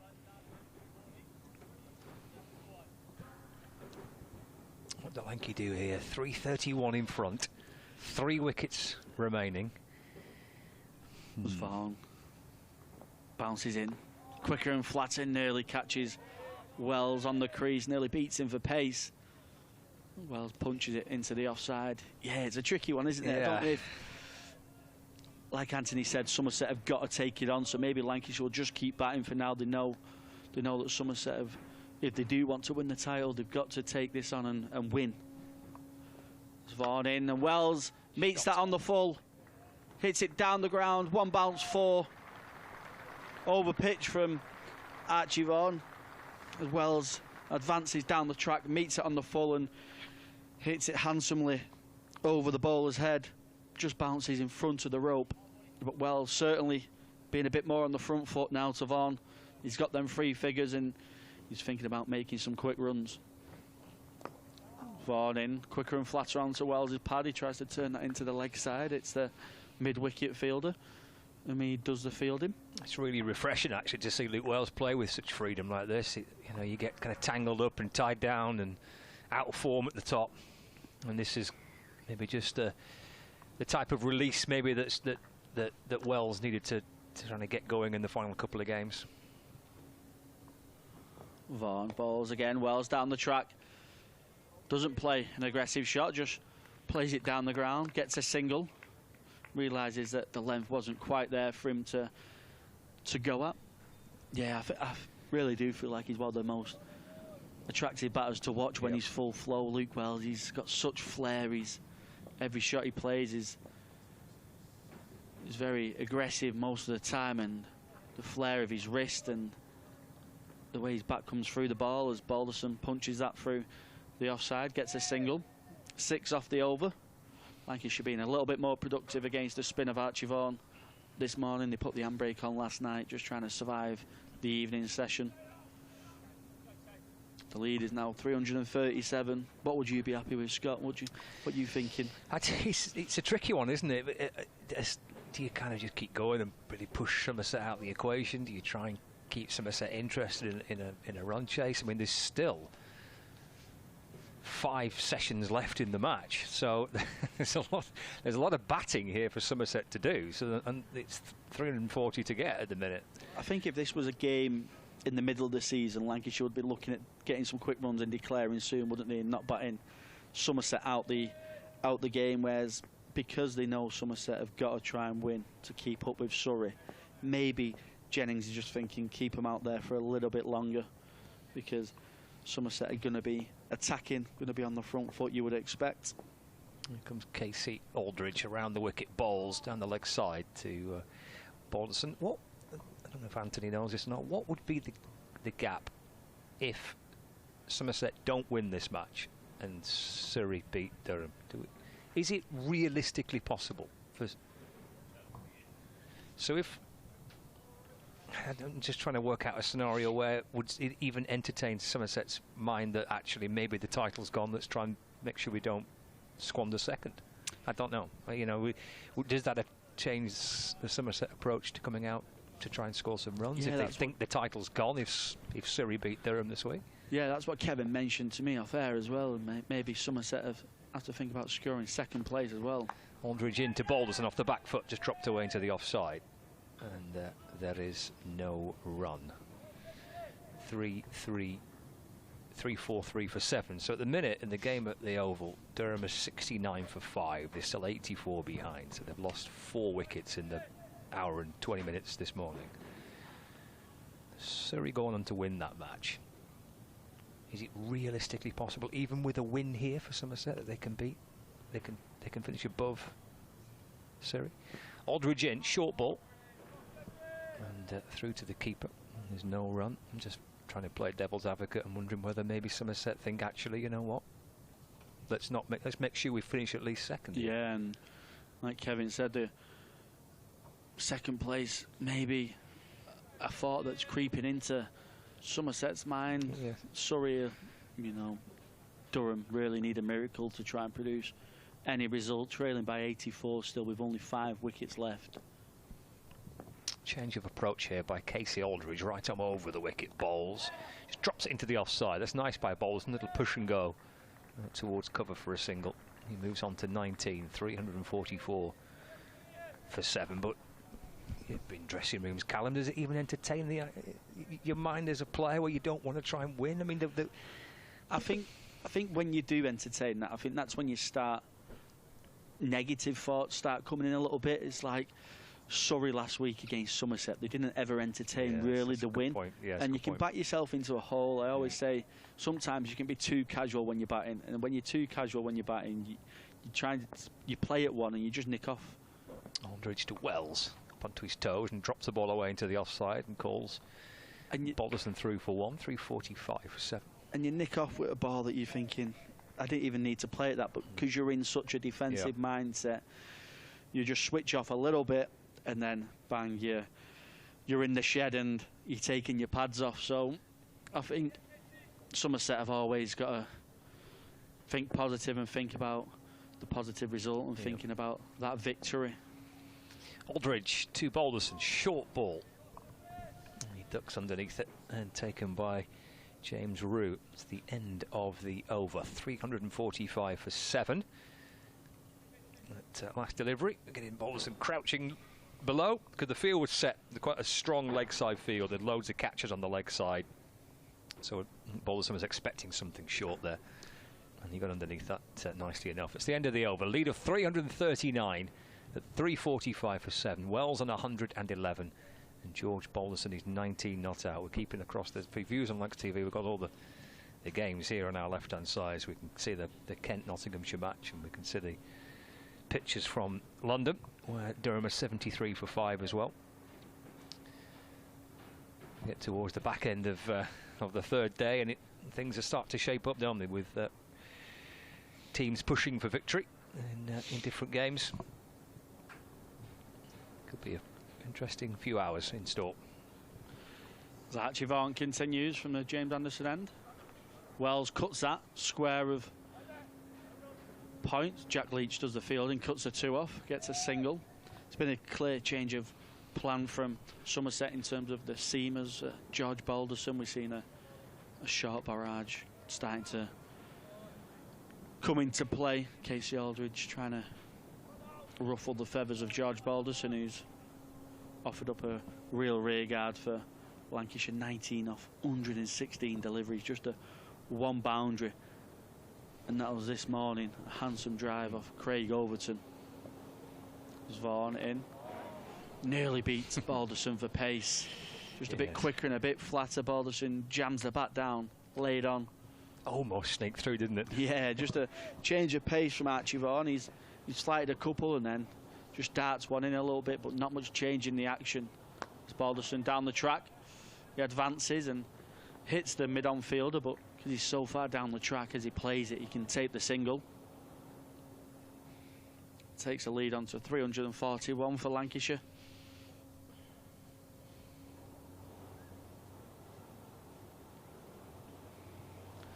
Wells looking to be more positive against the spin.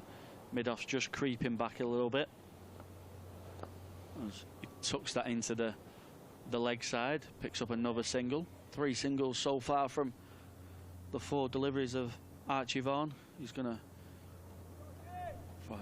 to change the angle. No, he's going to stick round the wicket. Looked at one stage he was going to go over to the left-handers, which would be an interesting move, but he stays round. Balderson lunges forward, tries to trap the spin, plays it into the leg side.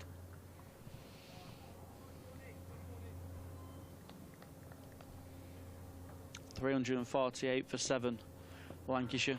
It's been an excellent second innings display.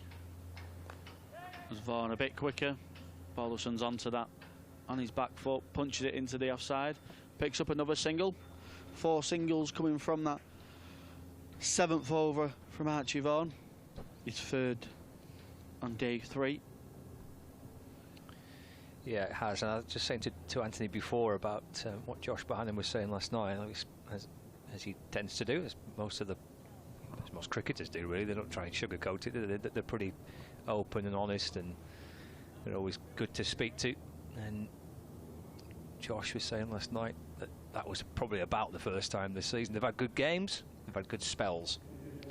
Played well against Durham. You were there at Blackpool with this, weren't you, for the victory against Durham in the Championship, and likewise at Canterbury as well, the win against Kent. But in truth, there'd been slim pickings, and yesterday was one of the. And I think Josh said it was perhaps the first time this season they'd actually shown some proper fight with the bat and showed what they're about with the bat. And it started with the ball, with the way they fought back, and they've kicked on through the course of yesterday and this morning as well. Yeah, they put through 3, 4 maybe sessions together, and like you said, it's for Lancashire this season. It's been a good session here, then 2 bad sessions, but it was good to see for Lancashire fans yesterday's. It's Tom Lammonby into the attack from the Brian Statham men. That's run away down to 3rd man by George Balderson for a single. And that's the 350 on the board for Lancashire in their 2nd innings. 350 for 7. It's a lead of 344. Meanwhile, 6th wicket has gone at the Oval. Sam Curran has picked up his 2nd of the innings. So Durham are 74 for 6, and they're still 79 behind. Things have moved on at a pace for the defending champions. That's defended by Wells up towards mid-off, and there's no run. And I'm sure the scores and the scenes from South London are not improving the mood of the Somerset boys in the northwest of England. No, the frustrations creeping in last night, and they'll be pretty frustrated out there so far this morning. It's been an excellent partnership from Wells and Balderson. What's it worth now as Lammonby becomes left arm over and bowls to Wells, who's a step down the pitch and drives. In fact, that might be the century partnership. That is the century partnership. That's good timing. It was right on cue. That's exactly 100 between Luke Wells and George Balderson, batting for 165 minutes and facing 254 balls for a 100-run partnership. 3-5-1 for 7. Here's Lammonby into Balderson. That's flicked out towards the leg side, and there's no run. Gathered at mid-wicket. So Somerset have got the 2 fielders out on the boundary on the leg side. Deep square leg. That's Jack Leach, and there's a fine leg fielder Archie Vaughan. And then mid-wicket, mid-on, mid-off cover. Now 1 slip, and then Tom Abel positioned at gully. Craig Overton at first slip. Here's Lammonby in and bowls. Balderson just pushes her into the offside. And again, there's no addition to the score. So we've had about an hour and a half on this 3rd day. Wicketless morning for Somerset. Lancashire's lead has moved up towards, well, it's now 3:45. So a good hour and a half for the Red Rose. As we see Lammonby come back in. Balls again. That's pushed up towards mid-on. Balderson fancied a single. Luke Wells raises his bat at the non-striker's end and ushers Balderson back into his crease. And that completes the over. So just a couple of runs coming off it. 3-5-1 for 7. Wells 114. Balderson on 22. They're the scenes live from the Kia Oval. Viewers on Lancs TV.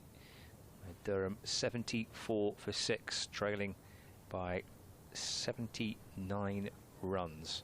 Emilio Gay, who's made his, well, it's a loan move, isn't it? He's going to join Durham permanently at the end of the season, but he's signed on loan for them. He's 28 not out. And Colin Ackerman on naught. They've lost 5 wickets in the morning session. Durham, Surrey are hammering home their advantage and look set to wrap up a day 3 win. Vaughan continues. Wells slashes that one down the ground. Vaughan does a diving stop off his own bowling. Stops Wells from rotating the strike. I think Wells fancies Archie Vaughan. I think he fancies being quite attacking, taking him on. As he slashes that one through the offside, he picks out Jack Leach, times it handsomely, but finds the fielder, gets a single. Being very productive against the spin. Luke Wells trying to use his feet as much as he can. Any sight of Archie Vaughan dropping it short, he rocks back onto that back foot, gets his hands through the ball. Balderson a little bit more defensive, a little bit more watchful as he punches that one straight to the fielder. 22 off his 125 deliveries. Luke Wells 115.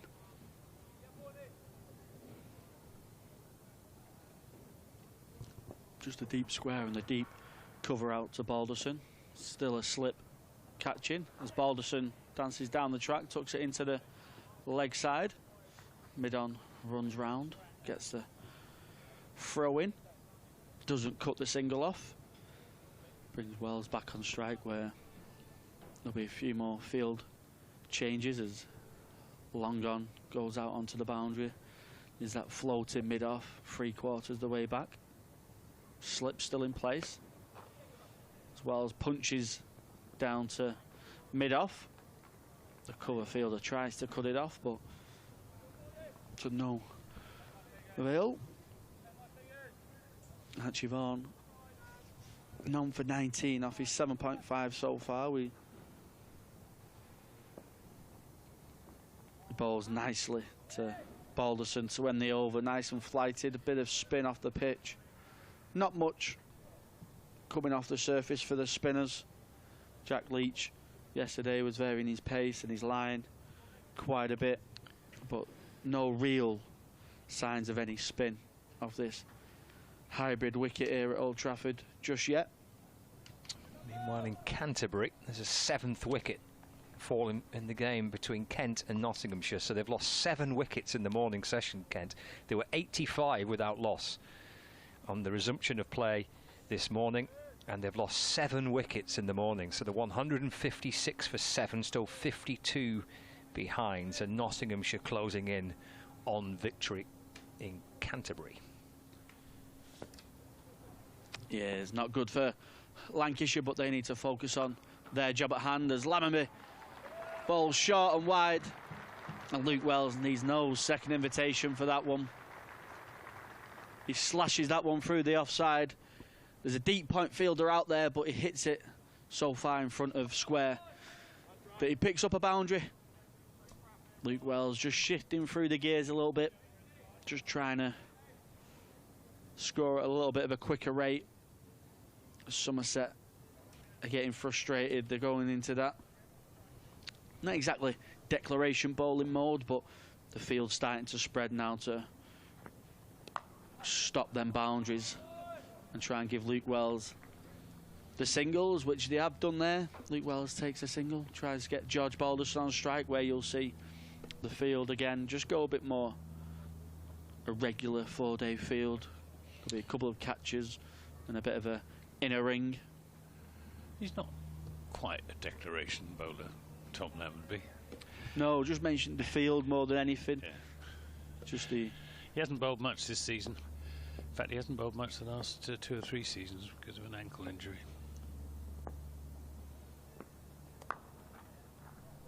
There's Lammonby in.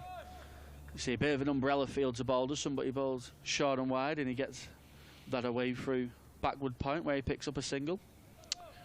He's yet to take a wicket this season, Tom Lammonby. But left arm seam, when he first came into the Somerset side, it was regarded, you know, as he was regarded almost as an all-rounder. But he's bowled less and less as his career has gone on. Lammonby bowls, getting back of a length. Wells punches that to mid-off, doesn't get a single this time. looks to have a nice action. He does. Yeah, he's keeper stood decent, way back. 24 overs this season. Yet to take a wicket, conceded 72 runs.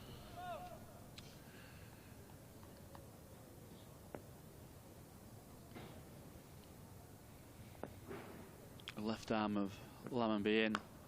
He slips over and Wells punches to Gregory at mid-on.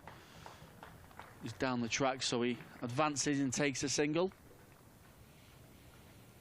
Lammonby gets up unscathed. A bit more urgency about the Lancashire batting now, isn't there? Yeah, certainly with Luke Wells, like you say, he's just shifting through the gears a little bit. And that's where it's forced Somerset to make the change in the fields, hasn't it? To him, they're just kind of trying to restrict the boundaries, and now you see that umbrella field again to George Balderson. Yeah, funky Ben Stokes type field. Lammonby in. He's just not quite getting it full enough to bring that field into play. You can see what the plan is. Try and pitch it up, try and get George Balderson driving, and try and get a catch into the 4 catches that they've got. They've got 2 like a straight mid-off, a cover, and a straight mid-wicket, and a mid-on as well. But he sees that over out, 7 coming off the over. Takes Wells onto 122 and Balderson onto 24, and it takes Lancashire's lead over the 350 mark. 355 now for Lancashire. Luke Wells just taking a drink, just drying the hands out.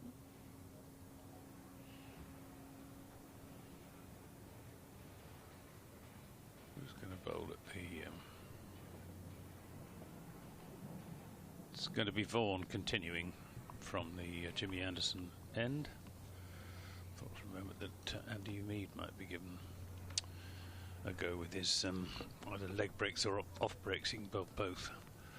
It's going to be Vaughan to bowl another over. With just the 1 slip, Craig Overton standing there. 1, 2, 3, 4, 5 men out now. Somerset very much on the defensive. Vaughan in bowls to Wells, who makes a bit of room for himself. Sends it out through the offside to Jack Leach, who's sweeping on the cover boundary. 362 for 7. Balderson on 24. Short extra cover coming in into a catching position. As Balderson gets an edge to a ball from Archie Vaughan that did turn a bit. A little bit of bounce, a little bit of turn, but wide of Overton at first slip. If there'd been a silly gully, a short gully, might have been a catch, but it was actually played pretty well by Balderson, who took 2 runs. He's back on his forward, rather, defending this. Back up the pitch. Yeah, just a little bit of grip, wasn't there, that ball before? A little bit slower, a little bit more flight from Archie Vaughan. Vaughan bowls. This is lofted down the ground by Balderson for... waiting for the umpire. 4 it's going to be. In fact, it's not even going to be 4. It pulls up before it reaches the boundary road. In fact, they've only taken 2, I think. And I think they must have thought that was going to go for 4. I certainly did. Lusty blow down the ground, but it brings Balderson 2 runs. He moves on to 28, 366 for 7. Vaughan bowls, tosses this one up, driven, and that I think will be 4 runs. That was hit with much more power and timing by George Balderson. It was a low full toss from Vaughan and got the treatment it deserved. Yeah, much better shot from Balderson, playing from the crease this time, breaks his wrist through it. He beats the mid-on fielder. The ball before, Archie Vaughan probably did him for flight, but Balderson went through with the shot, kind of pitching wedged it into the outfield. Here's Vaughan into Balderson, stretches forward, moves on to 32 with that 4 down the ground. 370 for 7 then at the end of that over. As Callum Flynn makes way for Scott Reed. 72 runs have been added this morning in 25 overs, so around about 3 runs an over, which is around about the rate for the innings as a whole, 2.78 runs an over. It's been steady going from Lancashire as they've looked to build their lead, and then at some stage they're going to have to give themselves a chance of bowling Somerset out. Yes, well, I guess get to lunch now and then enjoy a bit of lunch and have a chat and then see what the next stage is. After lunch there'll be 5 sessions remaining of the game. 364 is currently the lead, and Lancashire have not had too many opportunities this season to try and be in a position to call the shots, but they've got themselves into that position now. Oh, we're on Sports Extra for a few minutes, says Kevin Howells. Oh, thank you. Well, for those that have just joined us via Sports Extra for a few minutes, it's been a good morning for Lancashire. 370 for 7 in their second innings, so the lead is now 364 runs, with Luke Wells unbeaten on 364 runs, yeah. Luke Wells unbeaten on 123, and George Balderson on 32 not out. Scott Reed and Anthony Gibson here watching the final, well, 20 minutes of the morning session, and it's not gone the way of Somerset, Anthony. It's been a pretty good one for the Red Rose. No, it hasn't, and you asked what the situation would be with various winning and losing scenarios, which I'll come to in a moment. Yes. Probably at the end of the over. Yeah, Leach is in, so he's in and bowling to Wells, who's down the pitch and hammers that back over Leach's head. 1 bounce and over the boundary rope and into the advertising board for 4 runs for Luke Wells. The score will push up to 374 for 7. He's played that shot well to the spinner, hasn't he? He's gone down the pitch, used his feet really well. Lovely swashbuckling type shot from Wells. It's your word of the morning. I know. I'm quite into that word now. It's a second. I won't use it again, I promise. That's hammered away down the ground by Wells for a single. 128 not out. But it was, wasn't it? It was. It had that look to it. A bit of flair to it from Wells. 128 not out with the single. Sorry, I won't use it again. 375 for 7, lead by 369 runs. As Jack Leach spins the ball from one hand to the other from the Brian Statham end of Emirates Old Trafford. In the Manchester sunshine, in and bowls Wells playing forward. The ball just goes past the edge of the bat into the gloves of James Roux. Flicks off the veils. Arm ball from Jack Leach. It's going straight on, a little bit quicker as well. Going to get the ball to skid on into the left-hander's off stump, but wide of the off stump. The bails have repositioned by James Roux. Here comes Leach, left arm over, bowls to Wells, plays forward. Sorry, to Balderson, plays forward, and that's just worked out towards the leg side. And there is no run. He's on 32 not out, George Balderson. Resumed this morning on 5. Wells has gone on to reach the 2nd century of the season. Leach in to Balderson. Again, that's turned to mid-wicket. And again, there is no addition to the score. So there's a couple of deliveries. Have 1 ball left of the over, which has been sent down by Leach. 1 for 48 for the England spinner. Creeping in past the umpire now. Off the back foot this time by Balderson and carved away through the offside out towards deep backward point, and that spins away from the chase of the Somerset fielder out towards the boundary. And 4 more to Balderson. Lancashire at the end of that over move on to 379 for 7. Yeah, situation at the top of the table. Let's assuming that Surrey win and take 23 points, and that Hampshire win and take 24 points. Essex have already won, and they've got 179. Surrey, a win would take them to 221. Somerset with a draw, 201. With a loss, 193, they'd be out of it then. A win, they'd have 209, so 12 behind. Okay. But if they lose, then they will be behind Hampshire in 2nd place, as this is driven down the ground by Luke Wells for a single, because that would leave Hampshire with 195, and Somerset on 193. A draw, as I say, would leave Somerset on 201, and a win on 209. As Vaughan bowls, and this is played into the onside, and they take a well-judged single.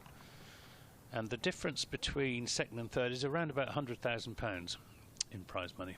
So it's, you know, it's worth having. Winners get around about 600,000.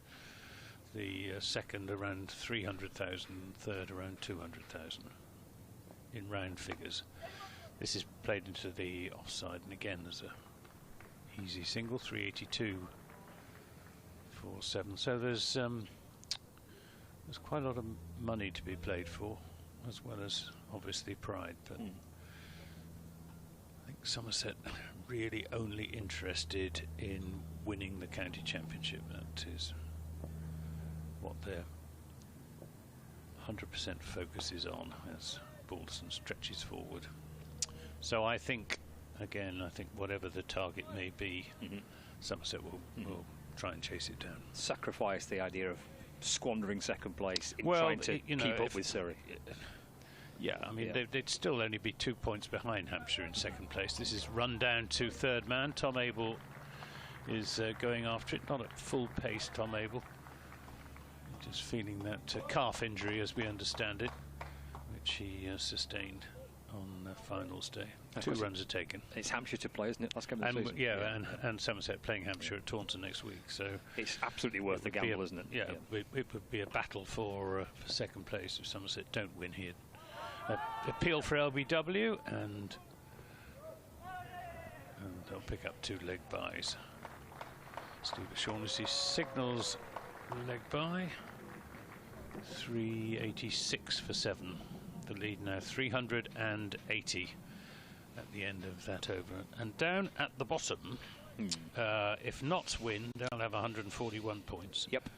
A Lancashire win would give them 126 points, so 15 behind. And a Lancashire draw would leave them with 118 points and pretty much they wouldn't relegated. I don't think technically, mathematically relegated, but effectively. But there'd be 23 points behind. They would, so you'd need to win with 24 points and not get nout. I think that hopefully kind of sums it up a little bit. Yeah. So Lancashire need to win. It's still quite a long shot, 15 points behind, isn't it? Oh, just a bit, yeah. But at least I suppose it would take it into that. Well, it would take it. It would take it down. Final week. Whereas a Somerset loss, that will rule out their chances of. They'll be too far behind Surrey. It's Jack Leach to continue twirling away with Luke Wells on strike. There's Leach in. Balls reverse sweep attempted by Wells. He seemed to get himself a little bit tangled up in the reverse sweep. And then optimistic appeal for a stumping. Well, it's worth a shout. He had both feet behind in the public crease. Yeah, let's not talk about square leg on stumping showing and run out. 386 for 7. There's Leach in, but he's going to get appeal for an LBW, and he's got him this time. A wicket at last. Leach gets his second. Wells going for that shot again, but departs for a really good 130. A really, really good innings by Luke Wells. It's been a struggle at times. He's not been the only one, but that's been really good to watch Luke Wells back towards his best. And when he's on song and playing well and in form, he really is a joy to watch batting. And he's made 130. So well batted Luke Wells. He's helped to put Lancashire into a strong position here, leading by 380 runs. Yeah, fine innings from Luke Wells. And he hasn't entirely snuffed out Somerset hopes, but he's certainly given Lancashire hope, which is what they need. Tom Bailey creeping down the steps, heading out to join George Balderson, the Lancashire players on the balcony there to applaud Luke Wells. A bit of a fist pump between the two batters as they cross, but he went for that shot again. He seemed to get a little bit tangled up first time round. And didn't quite get it right second time round either. Looked pretty plumb. It did. Pretty plumb. So 386 for 8. Lead 380 for Lancashire with 10 minutes remaining of the lunch interval. Albeit, if Lancashire were to lose another wicket, that lunch break would then potentially be pushed back by half an hour. So it's of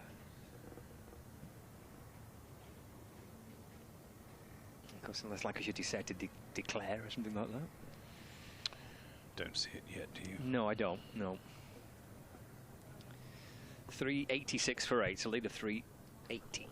So Tom Bailey heading out to join George Balderson. The details of that Wells knock, I don't know whether before lunch or maybe at lunch, we're going to see some highlights of it. He made 130. And he batted for 293 minutes and faced 231 deliveries with 15 fours and a 6 as well. 386 for 8. Bailey on strike. His Leach will bowl around the wicket to Tom Bailey. He slowly creeps his way back in and bowls again. Forward goes Bailey. That's worked up towards mid-off, and he gets his first run. 387 for 8. Lead pushes on to 381. Still Durham 6 down at the Oval. 85 for 6. And Kent 7 down against Nottinghamshire. 182 for 7. Both Durham and Kent still behind. As Leach over the wicket this time to Balderson. Oh, that's gone through it. Bringing him onto the front foot. Ball past the bat into the gloves of Roux. One ball remaining of the over. Here's Leach again back into Balderson. It's encouraging him to drive, and he accepts the invitation. He's driven it firmly towards wide mid-off for a single.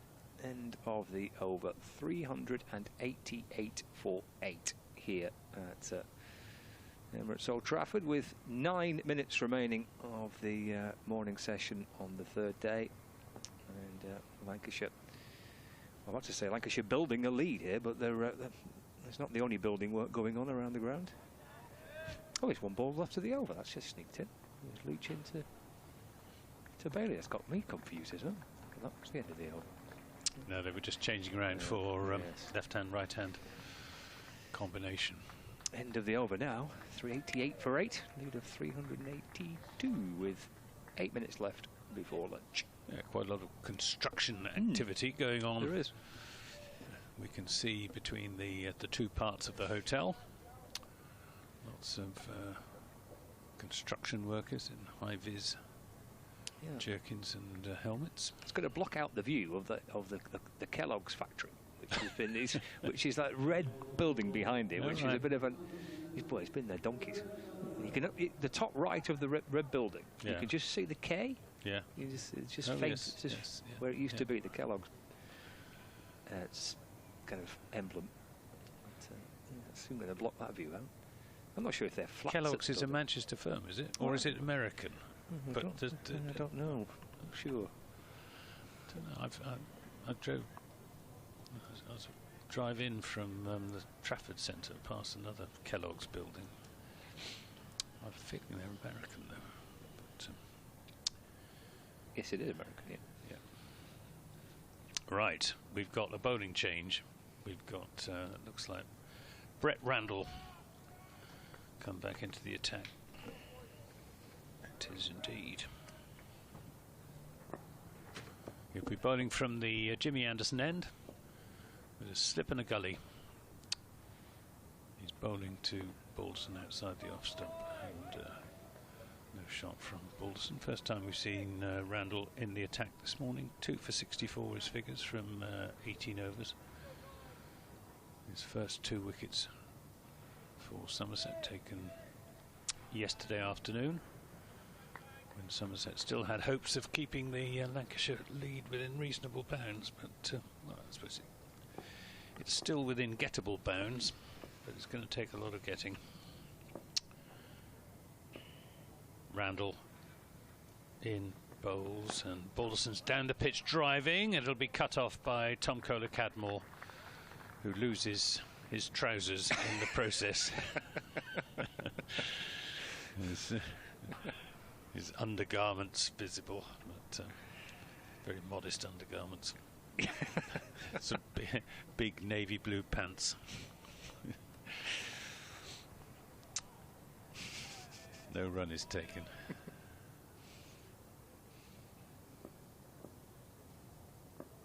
Balderson on strike, patting his bat in the crease as Randall bowls, and this is driven on the bounce back to the bowler, who fields it comfortably in his follow through. George Balderson is looking to attack. Looks to me like word has gone out from the Lancashire dressing room to up the scoring rate. Don't see a declaration coming just yet. I still think Somerset will probably need to bowl Lancashire out, but the more runs they can put on the board,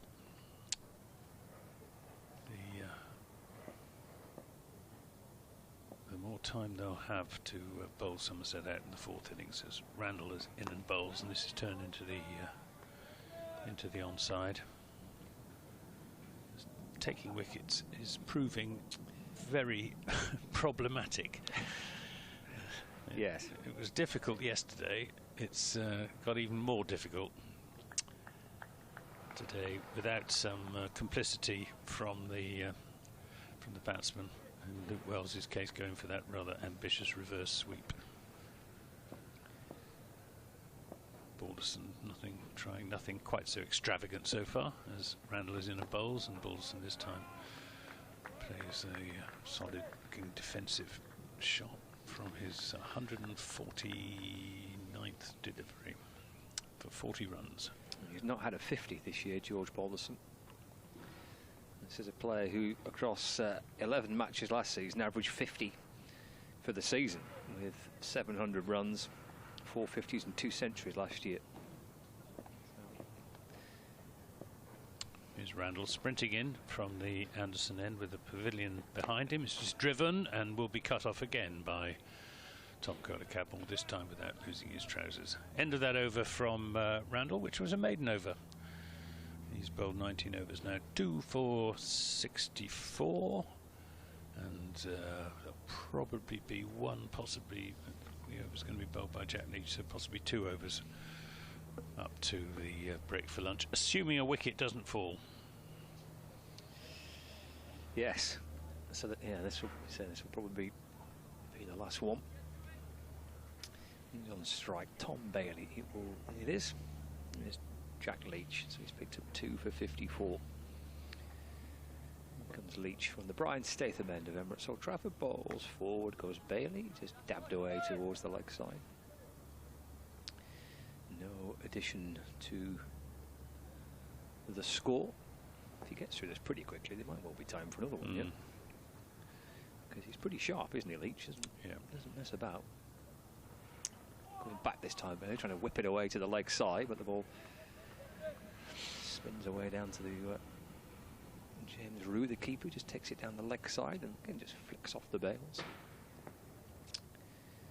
Leach, left arm round the wicket, in and balls forward goes Bailey in.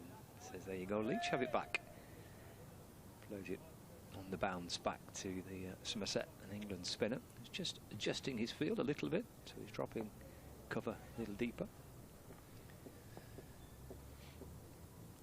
3-8 for 8. Leach to Bailey. And asking for an LBW there, and he's given it. So he gets a third, does Jack Leach, and Lancashire are 9 down. 388 for 9. Bailey departs on the stroke of the lunch interval. Except it won't be the stroke It of will the not. lunch. No. Will it? That was a confident shout, and it looked a pretty good shout as well, looking at the replay. The only thing that could have saved Tom Bailey was if he'd got an inside edge onto it, but Martin Saggers decided that there was no inside edge, and James Rew leaping up and down behind the stumps. He was, yeah, he was. He was absolutely convinced, and it looked pretty much stone dead. He did. So, Anderson Phillip will Yes. be the last man in for Lancashire. And well, if Somerset can keep the deficit below 400, I think they'll fancy their chances, because they did chase down, I keep saying this, they chased down 410 against Warwickshire a few games ago. Well, if that turns out to be the case, we're in for a thrilling finish. It could be. Yeah. It could be. Dramatic final day drama. Run chase and wickets being chased as well. Although knowing Somerset, they'll probably get bowled out this afternoon. Well, that would be handy, to be quite honest. That's what. Look, Kevin Howells is looking disapprovingly at me for that overly pessimistic prognosis. But all over the country, there will be Somerset supporters saying exactly that, exactly that. Blimmin' old Somerset, same old, same old. But well, it's their it could be their last throw of the dice, Somerset, to keep their championship winning hopes alive. They will have to win this game, assuming, as one must, that Surrey are going to beat Durham down at the Oval. So we're going to carry on for another, I think it's 8 overs, or half an hour, isn't it? Whichever is the less. No, whichever is the more, isn't it? I can't remember. No, I can't. 8 overs anyway. I'll tell you what, we'll go for lunch when the umpires tell us we go for lunch. Here comes Leach in and balls. And it's nudged away towards square leg. There's no one. I think it's whatever comes first, isn't it? So if they get through 8 overs pretty quickly, then, and it's less than half an hour, we're off for lunch. 388 for 9. Leach then with one delivery to go. The over in the balls to Anderson Phillip. Solid on the front foot in defence, and there is no run. So that's the end of the over. 138 overs gone. So we'll see how long this final pair keep it going for Lancashire. An innings in which, well, certainly Luke Wells has dominated, but don't take anything away from the contributions from some of the younger players there. Singh's 31, a 27 from Flintoff. Obviously Josh Bannon 60. Bell hung around for a bit, and Balderson likewise unbeaten on 40. And the wickets for Somerset, 3 for Leach, and then 2 each for Randall and Gregory, 1 for Aldridge and 1 for Craig Overton. And the wickets have really had to be chiselled out by the Somerset bowlers. There have been no easy pickings, as there were in the Lancashire first innings. Somerset bowled well on a much easier pitch than this strip has now become. Here comes Randall then, bowling to Balderson with the field spread, and Balderson drives away, and they'll take the single, which means that the field will converge on Anderson Phillip, who get 40 in his last game. Phillip against Notts. Durham, I mean, beg your pardon. Yeah, against Durham. Yeah, this is his home debut, just his second game for Lancashire, the West Indian. Signed for the final 3 matches, Durham last week, this week, and then Worcestershire next week. Might be with a kind of maybe one eye on next season as well. If he does well, might get himself a chance of coming back, perhaps. It's Randall then, who's going to bowl over the wicket to the right-handed Phillip. He's there, bowls, and Phillip looks to have a pretty sound defensive technique, plays that up the onside of the pitch. Useful player to have coming in at number 11. Don't think he's going to be a pushover for Somerset. Yeah, he wasn't last week, certainly. In what was, it was a lost cause, but he, from Lancashire's point of view, but he did his best to make it difficult. Randall in bowls, and there'll be a run here as he deflects that down to backward square leg. 390 for 9. First class record. He's played 34 first class games, just under 500 runs, averages 13 with 150. Yes. And what's Lewis Gregory going to do with his field? He's going to spread it, but maybe not quite so widely as for the first ball of the over. Randall then to the left-handed George Balderson in bowls. Balderson swings and misses, and taken by James Rew. It was a long way outside the off stump, that from Brett Randall. There's a man out on the cover boundary, but nobody deep at extra cover or long off, encouraging Balderson to go for the drive against a ball pitched up outside his off stump, in the hope that he'll either slice it to Tom Abel at backward point or nick it to Rew, the wicket keeper, or Craig Overton. That slip, here's Randall. Bowls, Balderson drives, that's away through the offside. Didn't really time it there, it'll just be a single. As Archie Vaughan fields deep on the offside. 391 for 9. Balderson on to 42.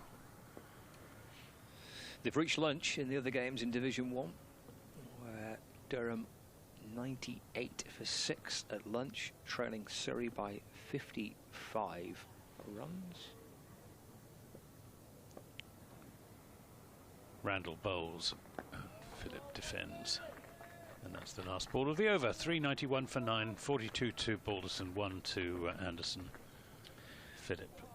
Lunch as well in Canterbury, where Kent are 196 for 7. They're 12 behind, so Notts are going to probably have to bat again, but perhaps for not very long. 196 for 7, Kent trail by 12. They've lost 7 wickets in the morning session. Hampshire 95 for 5 at lunch against Worcestershire in their second innings. So lead Worcestershire by 288 runs. Yeah, looks like a big win for Hampshire, that. It's Jack Leach for Somerset, with Balderson on 42. Leach left arm over, balls. Balderson drives down towards Lewis Gregory. He's kind of halfway back towards the boundary, long off, and there's one addition to the score. 392 for 9. Moves to 43 not out. In comes the field.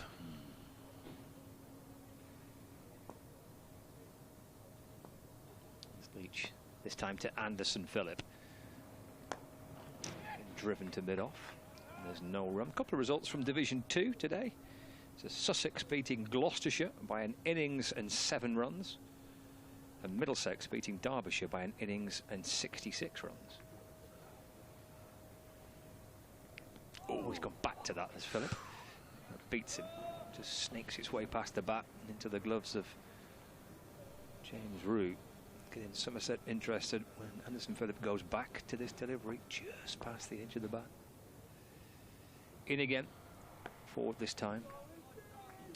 Just drops it out towards the leg side and there's no run. So that's 2 of the top 3 both winning today. Sussex, the leaders, and Middlesex, who I think were 3rd coming into this round of fixtures. Both with big wins. Leach to Anderson Phillip, a quicker ball by Leach. Defender added to the offside, and there's no addition to the score. 1 ball remaining of the over, and then I think it would be 6 overs until lunch, or 20 minutes. Flashed away to the leg side. Oh, it's gone beyond the reach of Tom Lammonby. Lewis Gregory does well to pick it up. Not sure just how close he was to that. I think he may have got a finger on that. Ooh. Well, he's come back for 2, so perhaps half a chance or a tough chance for Lammonby. He flashed it out towards mid-wicket. Here we go. Oh, it would have been maybe just a fingertip. Yeah, would have been a stunner, wouldn't it? An absolute stunner, and he got anything on it. Top replay from a top dive as well. 394 for 9 at the end of the over. Just to round up those other scores, I mentioned, well, certainly the Yorkshire game, because they're trying to match what Sussex and Middlesex have done, which is win. And Yorkshire were 224 for 6 in their second innings. They lead Glamorgan by 346 runs. So well placed. Yes. Well placed. You crack on, Anthony. I'll let Callum come back in and join you for a bit. Here's Brett Randall from the Anderson end. This is turned into the onside by Balderson. Won't be a run. Somerset striving for the final Lancashire wicket. Been out there in the field for 140 overs. Somerset. So 5 sessions effectively. Is Randall to Balderson. He swings this away through the offside. That I think will go for 4. Kola Cadmore is after it, but he won't overhaul the ball. That's 4 to George Balderson. Takes him on to 47, and Lancashire on to 398 for 9, and it means they've scored exactly 100 runs in the morning session so far. In 32.2 overs, so going along at around about 3 runs an over this morning. Overall run rate for the innings 2.84.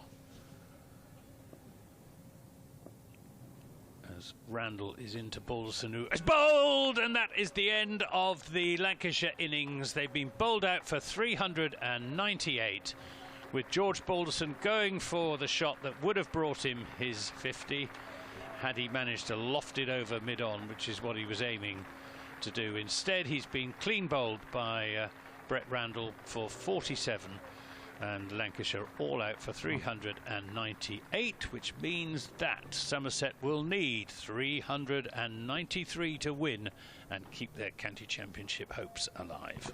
Yeah, good morning for Lancashire still. 100 runs added on to their overnight score. Excellent innings from Luke Wells, who ended on 130. Well backed up by Josh Bohannon, who got 60 off 76 deliveries. Back to the Josh Bohannon that Lancashire fans are so used to seeing, and some late order runs from George Balderson as well with 47. But an excellent second innings from Lancashire, and they've certainly got something to bowl at now. 392 lead, and Somerset are under pressure to keep their title hopes alive. It's going to be an interesting 4th innings chase here at Emirates Old Trafford. Well, Somerset have had to work very, very hard indeed to take all 10 wickets, including the 3 that were taken this morning. But therein lies the consolation for Somerset. Taking wickets on this pitch has become pretty difficult, and I think they'll fancy their chances of chasing down the 393 that they need to win. We'll be back to bring you the afternoon session in around about 40 minutes' time.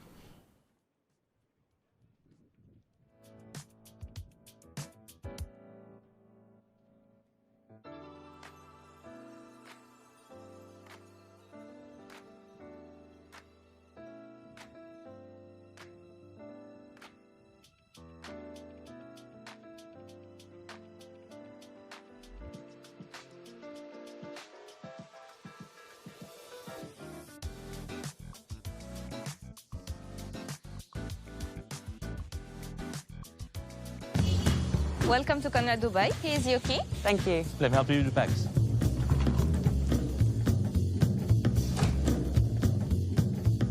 Nice room. How's that?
call for hungry dreamers and hard-working self-believers.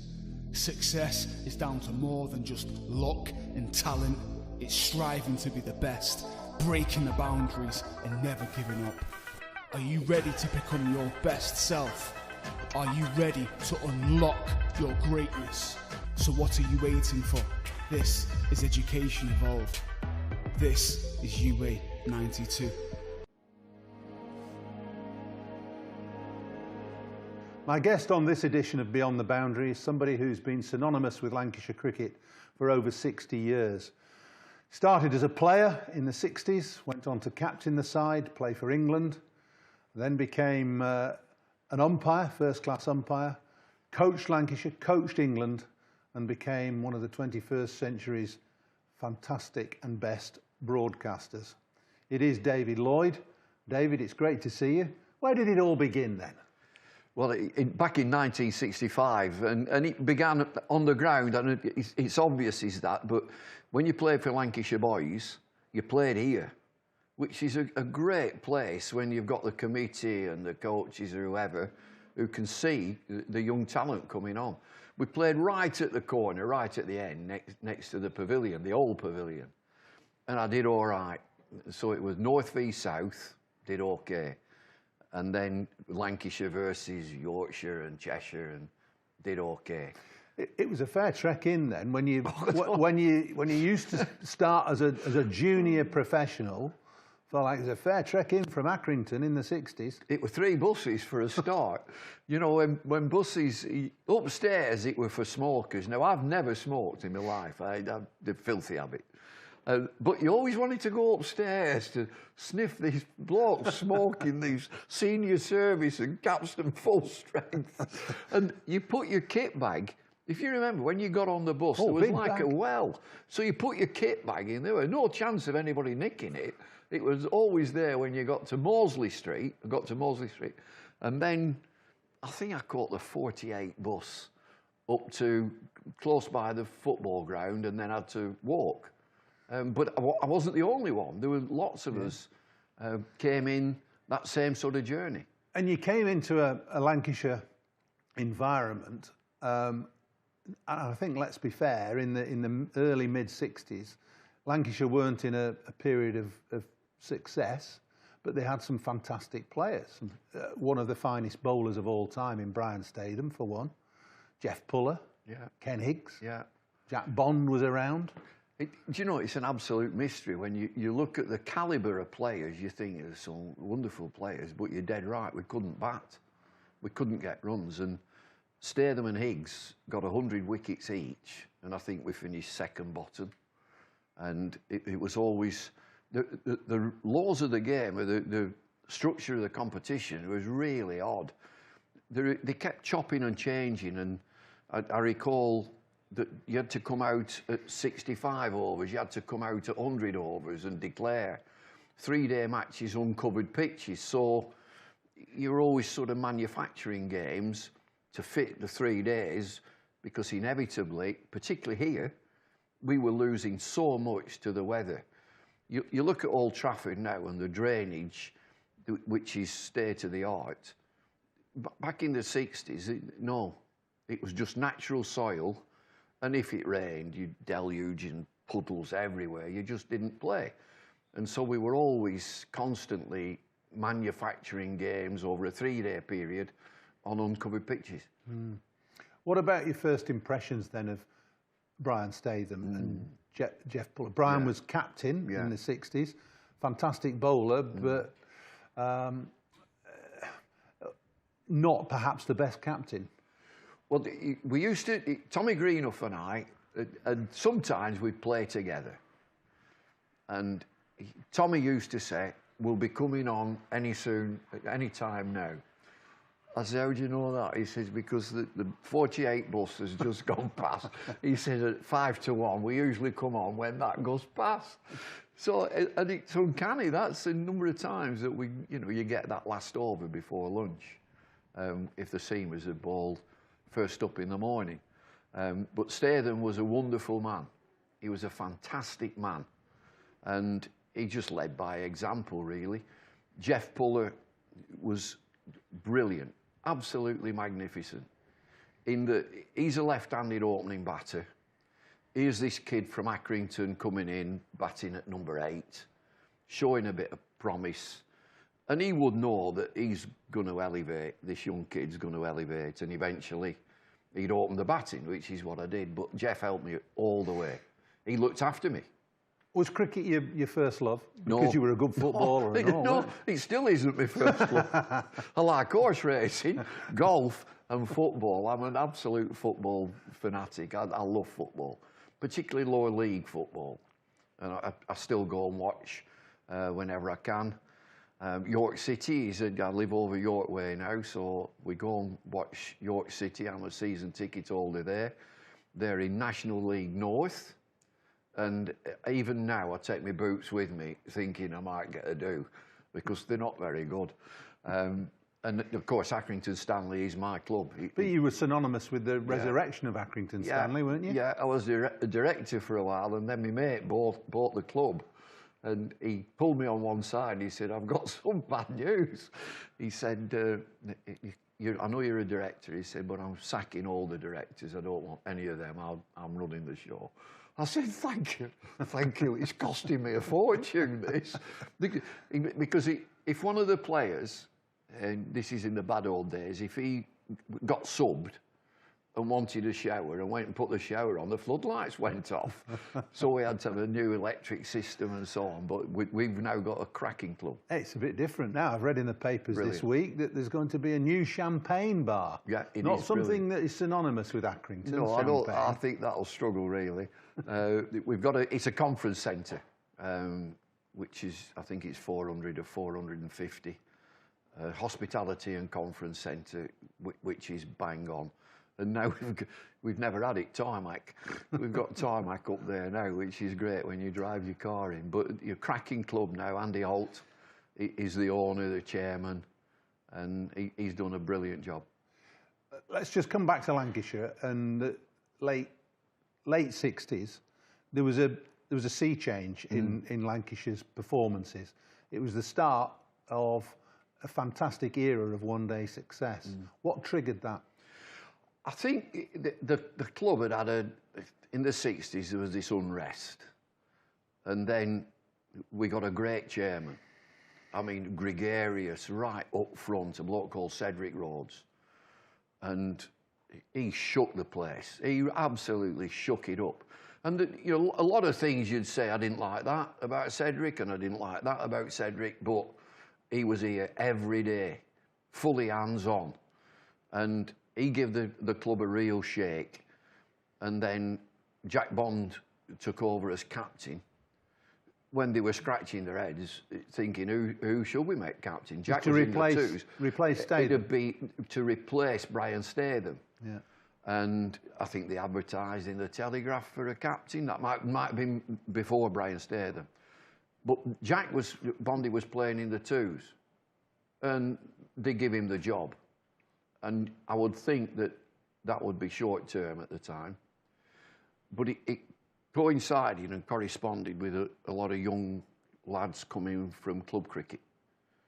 And you were playing Saturday, Sunday club cricket, league cricket, knockout cricket.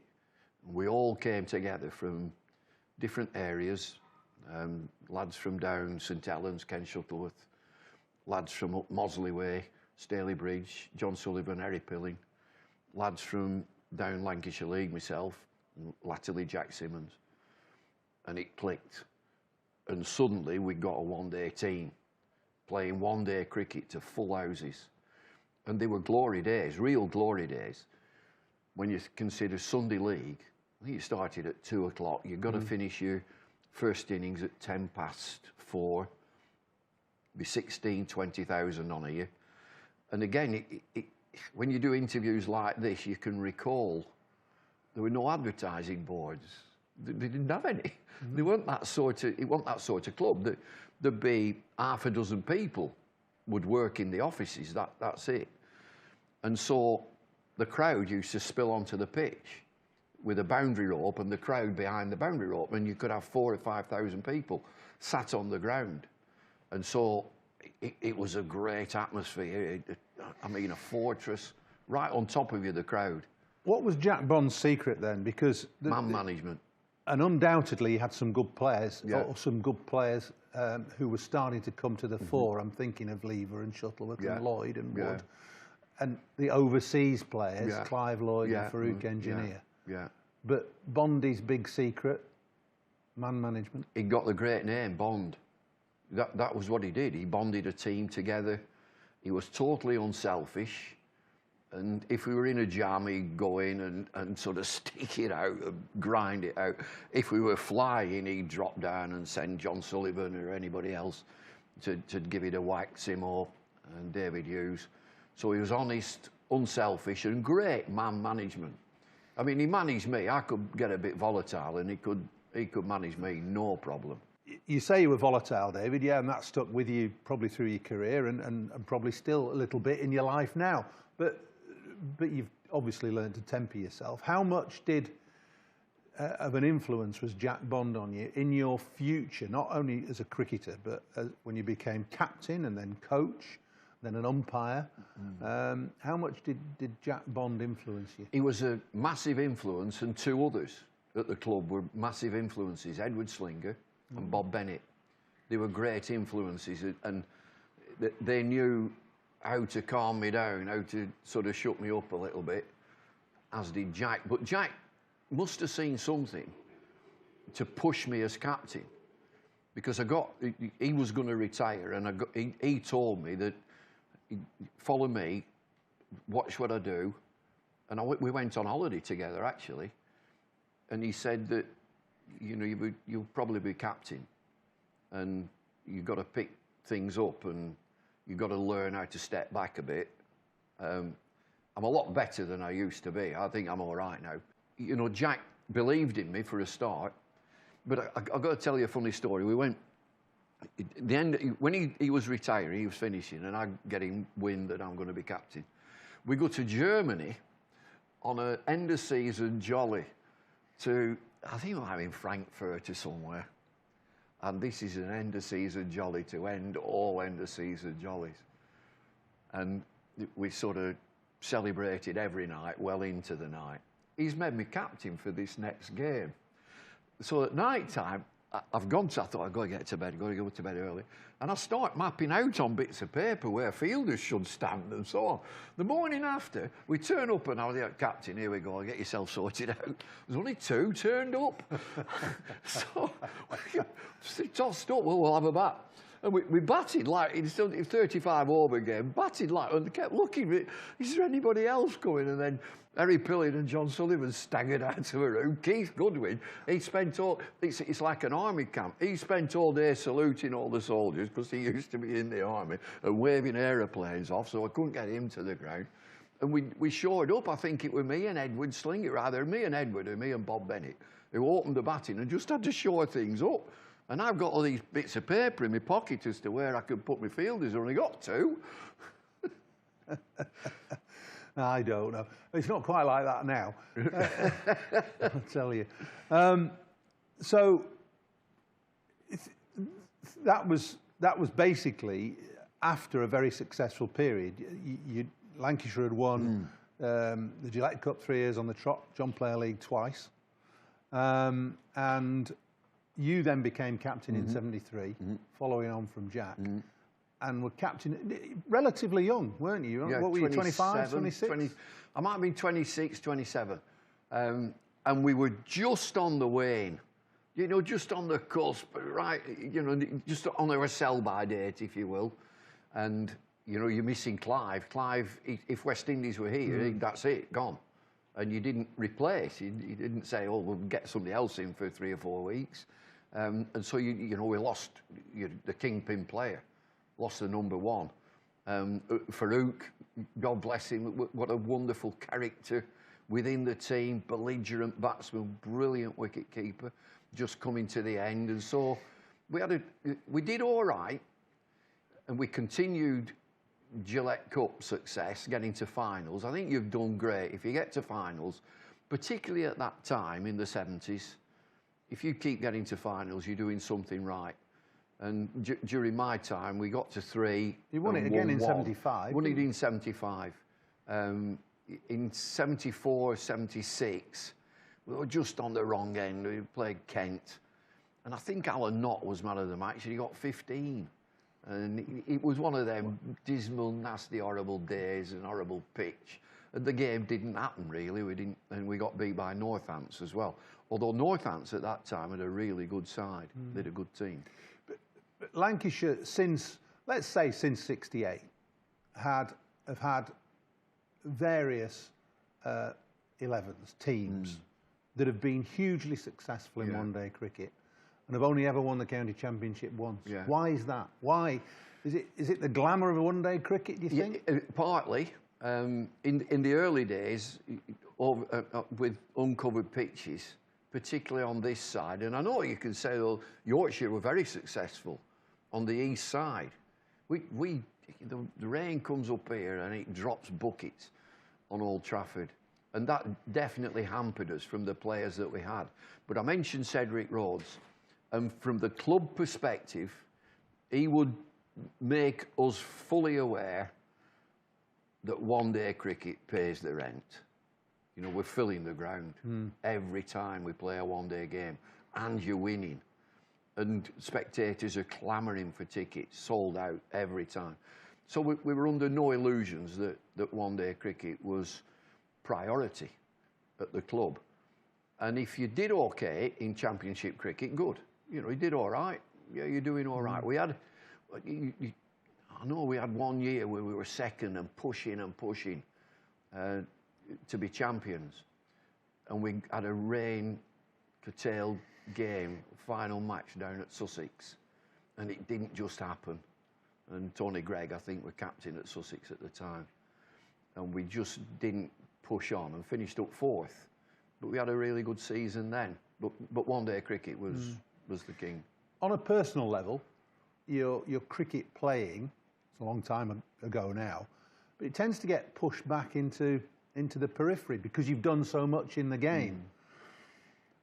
But you had an England career which was perhaps too short, just less than 10 games, but you averaged 42 as an opener. Were you frustrated that you didn't play more for England and do better as an individual? No, I thought I'd run my race, my time were up really. I'd only get into that team if Geoffrey Boycott wasn't around. Dennis Amis was a fantastic player. John Edrich had opened and just dropped down. So, you know, these are stellar players. And Boykes, for whatever reason, got injured when I got into the team. So I'm in form. They're looking for an opener. I got in, did all right. And, of course, I averaged 42, which helps when you got 214 not out in one knock. that doesn't half help, get the average up. And so I went to Australia. I'd never really been out of England. Had a ball. We had a great time, great tour, great opponents, and they beat us 4-1 because they were far better. But I knew at the end of that, you know, once, and I come back with an injury, with a neck injury, which has reared its head like you wouldn't believe in this last 12 months. And I knew that if I wasn't fit and I wasn't in form, they'd look somewhere else, which they did. Did you think to yourself then that the step up to international level was perhaps, unless you were playing at your very, very best, was just a bit beyond you? Yeah, I did. You know, when I played here in England against India and Pakistan, I felt, yeah, well at home. Yeah, I'm good enough for this. But when we went to Australia, you come up against Rodney Marsh, who's recently passed away, the Chappells, Thompson and Lilly, Max Walker and Ashley Mallett. You know, that were tough. And they were better than us, which is how it is. If they win 4-1, and we had good players, but they were better than us. I'm just thinking that you know, your formative experiences coming from Accrington, playing for Lancashire, your time under Jack Bond, your time as a leader for Lancashire, and then your time playing as an opening bat for England. Probably set you in really good stead for what you were going to do in future. You went to be an umpire, and then you went to be a coach. Did you have a career path planned? Definite. And you really wanted to be... I mean, you were on the verge of becoming an international umpire when you went back into coaching. Yeah. In my latter stages, so in my early 30s, early to mid-30s, I finished when I was 36. And I always said I wish I'd have finished when I was 32. And I'd gone in to see Chris Hassel when I was 32 and said, look, I'm thinking of calling a day because I want to do this. And he said, we'd like you to carry on. I carried on to 36, which was a mistake. I could have done 2 years, could have done to 34. But there were two things. That coming back from England and realising I'm just going to be a county player, I changed my game. I started being a bit of a dasher, where I was careful, building innings, you know, leave the ball. I started going after it, and I thoroughly enjoyed that. And the other thing, that when I was 30s, I took all my coaching badges, which is the best thing I did, whilst I was playing. I did all this whilst I was playing. And you know what I'm like. I'm coming back from these coaching winters, which are tough, down at Lillishall. Yeah. Real tough. And I'm wanting to put all these ideas into play. And Bondi and Sav, just shut up. You just look, you just sit. Well, just sit down. We're not interested. But I got all these badges, and but you were always a great thinker about the game, a great theorist, and you developed into a wonderful innovator, didn't you? Through your time as Lancashire coach initially. Love that. First up, I came with David Hughes. Yozza and Alan Ormrod had parted company. I think Alan had gone. Hughesy was here, and I came in and looked after the twos. And that was a great time. I enjoyed that. Then Yozza left, and I was elevated to do the job. And so I was in cahoots with the groundsman, a bloke called Peter Marron. Pete Marron, me and him, and we had a dressing room attendant, called Ron Spriggs. So I used to get in here. So we're in the pavilion, all this side. And I wanted an office. I wanted to be away, but, if I want to pull a play, I want to come in here, I want to sit down. And Pete Marron made me an office in the defunct urinals. And so he boarded these urinals up and proper lavish, but blocked them all off. And that was my office. It was brilliant.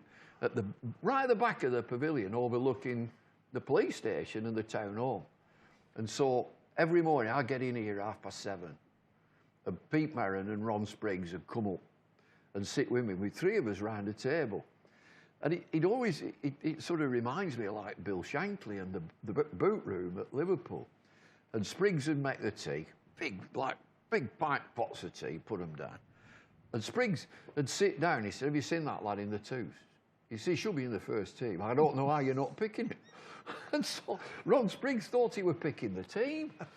But it was, round the dressing room, I think I hit them hard, the players at that time, because I had all these slogans round the dressing room, all, commitment, character, charisma, all over there. And they're coming in and what that. I said, that's what we are. That's what we are. I had a sign also, "This is Old Trafford."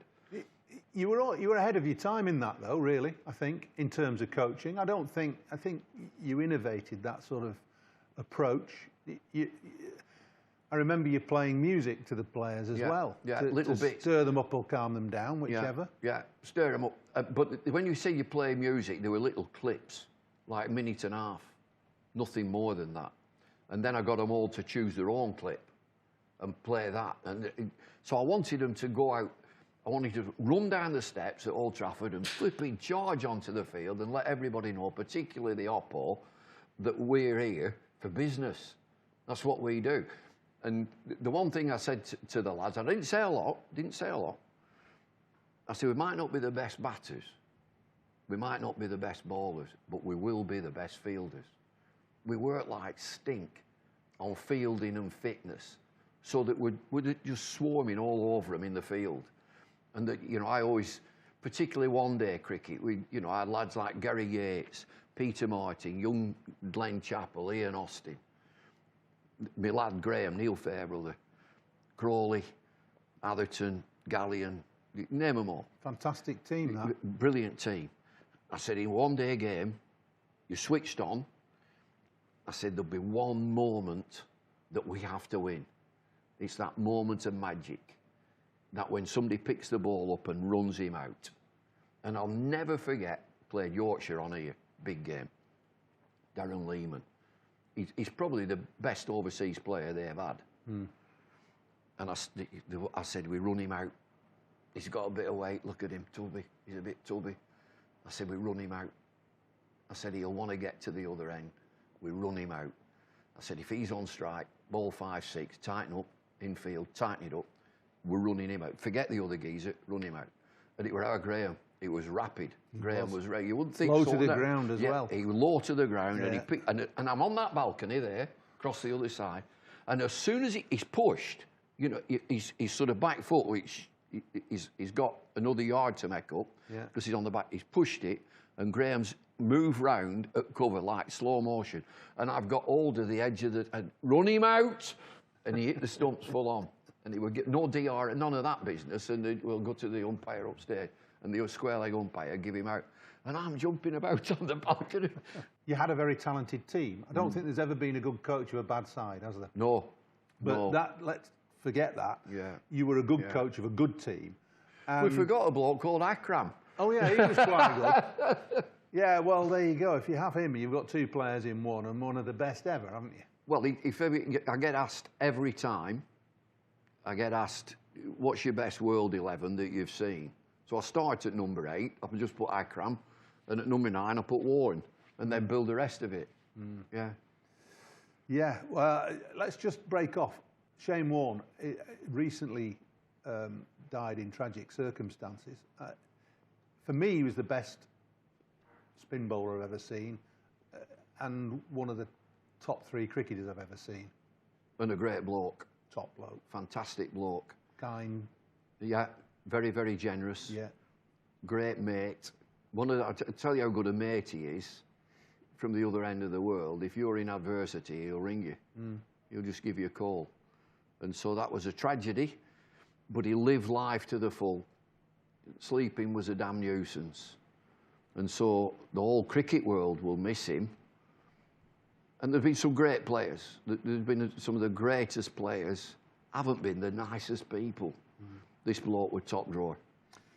And you were always a great admirer of spin bowling as well, and spin bowlers. Would he be the best you've seen? Yeah, he is. Murally. Yeah, well, he's right up there. Yeah. And when you talk about spin ball, he's talking spin. Rip it, make it go both ways, which both of them lads could do. And so he championed the game, did Shane Warne. Not just resting back and, you know, I'm a great bowler, look at me, I'm brilliant. He championed the game of cricket, he cared. He'd control the game as well, wouldn't he? Oh, aye. He would come under his spell, whether you were on his side or more importantly, if you were against him. He'd make damn sure that him at the other end is playing me, not the ball. He used to, I mean, when I was in England, when we play against him, I said, don't play him, play the ball. He'll be right into you, which he was. He loved that aspect of it. Just a stare and a chip and a bit of something. And a hugely perceptive commentator in brilliant. Later Absolutely brilliant. Well. Big regret that he didn't become Australia captain. He couldn't become Australia captain, but you know, he had a very colourful life, and he will be sorely missed. Okay, back to you. Back to your coaching, which you did with considerable success for Lancashire. It wasn't long before you were recognised by the England hierarchy and appointed England coach. That must have been a fantastic time of your life. It was, with Atherton as captain. You know, that was a good combo. And Raymond Illingworth was doing the whole job, if you remember. He was Supremo. But Illy was great. You know, when I came in and took over that side of things, of sort of preparing the team. So let's look at that time in the late 90s. the coach, I would expect him sorry to interrupt, but it's not a bad blueprint for where we are now with English cricket, the way it was then. Because we're basically rudderless at the moment, I think. Yeah. But anyway, go back to you. Yeah, so Illy was doing everything. I came in to prepare the team. That's how it was. I always looked at, if I have to tell this bloke who's opening the batting for England how to hold the bat, there's something wrong. Yeah. But you prepare them to play, and you're giving them knowledge, strengths and weaknesses of the opposition. We had monitors and VHS videos, all that sort of thing of this is how he plays, these are his vulnerable points, this is you doing brilliantly, by the way. Put little clips on, and that worked, and that was different. Nobody else was doing it. Nobody was doing that sort of thing. But the main thing for me would be to prepare the team and then hand it over to Michael Atherton or Alex Stewart. The captain. Because he's running the show then. Yeah. There's nothing you can do over 5 days. Were you not helped tremendously by the fact there was a influential, stable individual who was in charge of the ECB at the time? And that was Ian McLaurin. Yeah, McLaurin was good. And he came in, and you could tell from his big business and Tesco's and chairman that he was a bit taken aback, and he had to. What by the? Yeah. Was there an amateurish nature? Yeah. That's exactly. Without being unkind. Yeah, it needed to. But you tried to bring it into the professional area. You've already said we did video analysis. Yeah. We prepared the play. We didn't coach them. We weren't technical with them. No, but we had technical people like as they do now. We had a bowling coach, batting coach, wicket-keeping coach who would work with the players. So if I'm head coach, I'm sort of preparing everything and organising everything, and then it's over to the captain who's not had to do anything with that. That's your job now, the team. You work the team tactically. You can't start, as I did with Winker, start shouting, move him round there. Atherton, Stewart or whoever, captain's the side. No, if you don't like the captain, change him. But that's the way that it was. But weren't you, in conjunction with Ian McLaurin, instrumental in bringing in central contracts? No, I wanted... You wanted behind the scenes, it were always central contracts, but there was no money. They didn't have the money. And then there became a big sea change.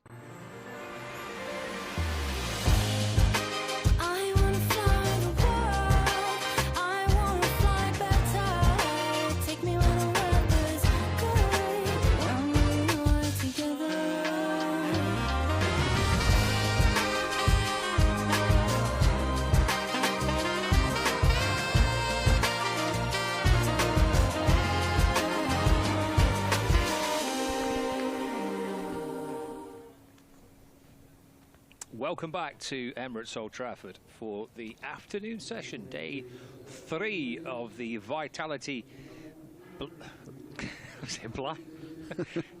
Can we just stop that and start again? Day 3 of this Vitality County Championship fixture between Lancashire and Somerset, with Somerset set a target of 394 to win. Lancashire need 10 wickets.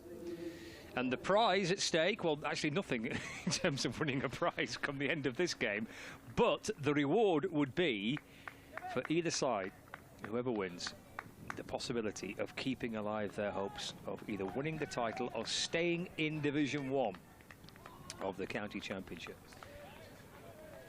Target is 393 is what is required. I think I tasked Somerset with the target of 1 more run, which actually could be important. So not 394, it's 393 to win. Tom Bailey to get us underway. Andy Umeed on strike. He was out first ball in the Somerset first innings. And he's down the pitch straight away and carving that ball away through the offside for 4.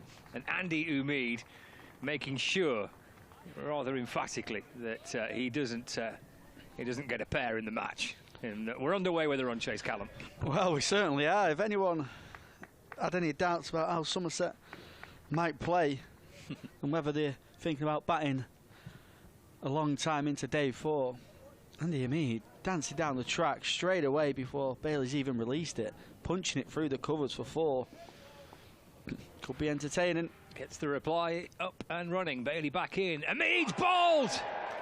He went again! But he went again to his mistake.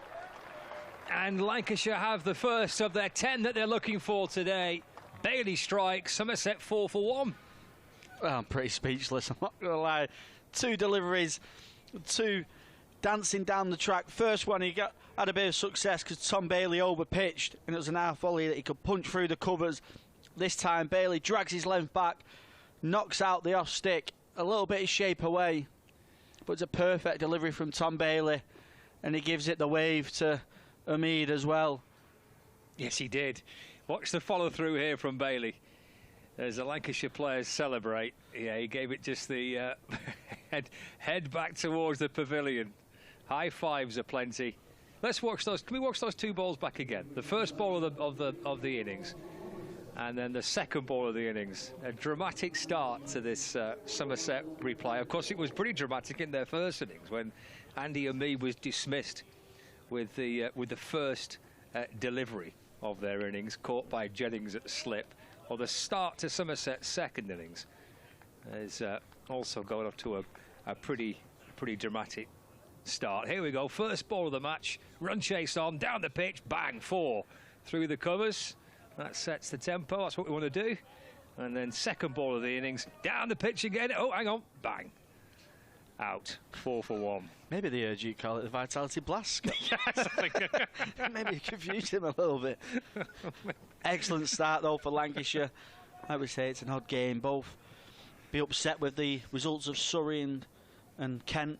There's Bailey to Lammonby, that's left, and through to the keeper, and there's no run. The way the Surrey and Durham game is going and the way the Kent and Notts game is going, it's not going to fall into favour of either team here at Emirates Old Trafford, but they've both got to focus on their own house and getting their own house in order and trying to force a positive result here. Lancashire have got Division 1 status to play for, while Somerset are still clinching on hopes of winning that county championship title. Yeah, they're onto the coattails of Surrey, aren't they? They're clinging on. There's Bailey in and bowls forward, goes Lammonby and defends towards mid-on.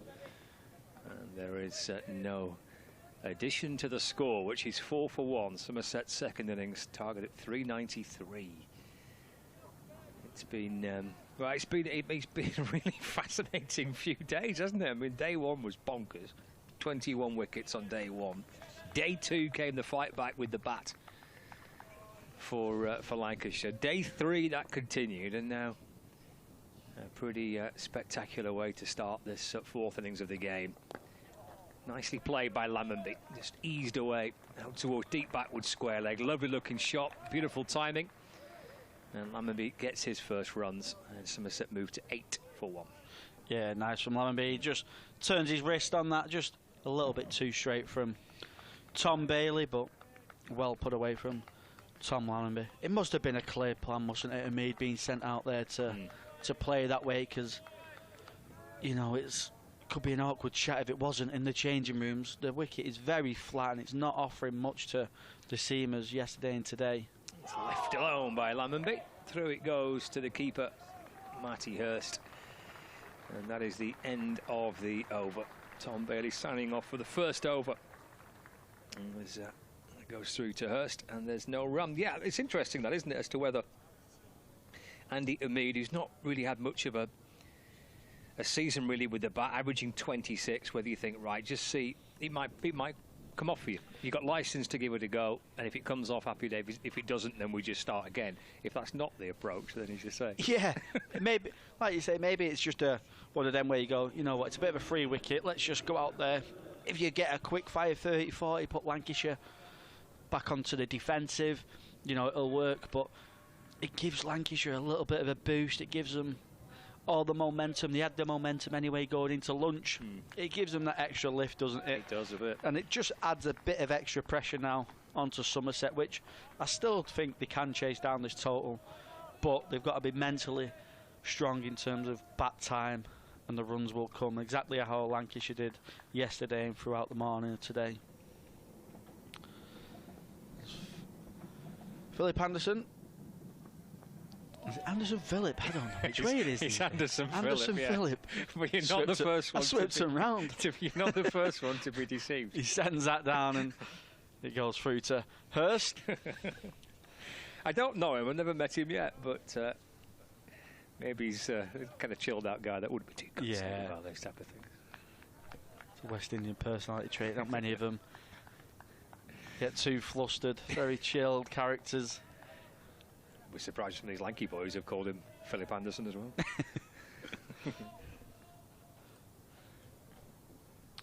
As in he comes, bowls, shapes it away from Archie Vaughan, who is opening the batting for Somerset. 3 slips in a gully away. Yeah, did you see Vaughan's reaction at the non-striker's end as well to the dismissal? No, I didn't see that. Head down. Oh, I was more looking at the off-stump cartwheeling and a bit dismayed by what had happened. 3 slips in a gully. Backward point. Josh Bohannon at a wide mid-off, mid-on and a mid-wicket, and a deep fine leg. Await. Again, that shape away from Archie Vaughan, just starting it a little bit too wide. Matt Hurst takes it in front of George Bell at first slip. You've got Keaton Jennings at second, Will Williams at third. Sorry, Will Williams is in the gully. Yeah, they're the slips. That's Bell, and then Jennings in the middle. Harry Singh, isn't it, at third slip? Yeah, Harry Singh at third. And there's Will Williams.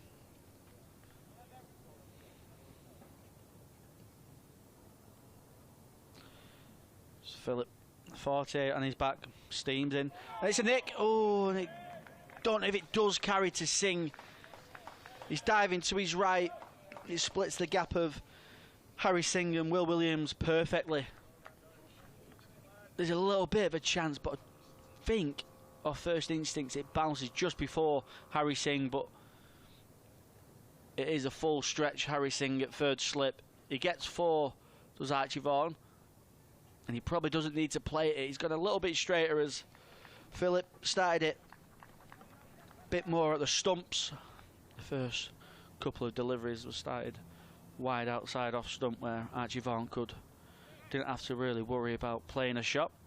Williams moved to 4th slip here as well. Yeah, 4 slips, nice and tight now. Then he comes and he flashes that one a bit more convincingly through the offside. It beats backward point. Just in front of square, and he picks up another 4. He has conceded runs at a decent rate as Philip, but he has taken wickets as well for Lancashire. He looks to be someone who just kind of kisses the pitch.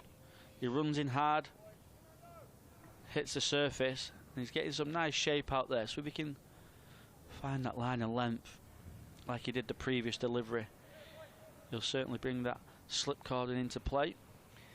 Might have a look at the game at Kent at the end of this over, because the scores are level there. As he tightens the line and length up there, and it goes through to Hurst. Archie Vaughan allowing that through. That's the end of the second over. Somerset 16 for 1, 2 boundaries in either over to start the 4th innings chase here for Somerset. This is the game at Kent, so that's 208 for 8. So the scores are level with 2 wickets remaining for Kent. Scores level, 2 wickets remaining. So they've lost 8 in the day of Kent. It's been pretty busy, hasn't it, in Canterbury? Yeah, they started well, Kent, didn't it? Was this 75 for none? Overnight. Yep. Tumbled apart today. There's Bailey to Lammonby looking to drive. He comes off the thick inner half of the bat. Throw comes in towards the stumps. Well, they're appealing for a run out here. It's very casual from Archie Vaughan. Yeah. He just kind of taps his bat into the crease instead of sliding. Throw comes in. Just. Yeah, I reckon you're right. Lancashire players bleeding towards umpire Saggers. 17 for 1. I reckon you're right. I think he's just it's one of them where you just tap the bat in and then you're kind of running through your stride as he lifted the bat. It's Bailey. It's Jimmy Anderson then for Lancashire. Comes over the wicket and balls to Vaughan, who defends. Nudging the ball away towards the offside. Flintoff fields at point. No runs. 17 for 1. Vaughan and Lammonby for Somerset. The wicket of Andy Umeed. Second ball of the innings. He come down the pitch to the first delivery and hammered it away for 4. He does the same again and he's bowled.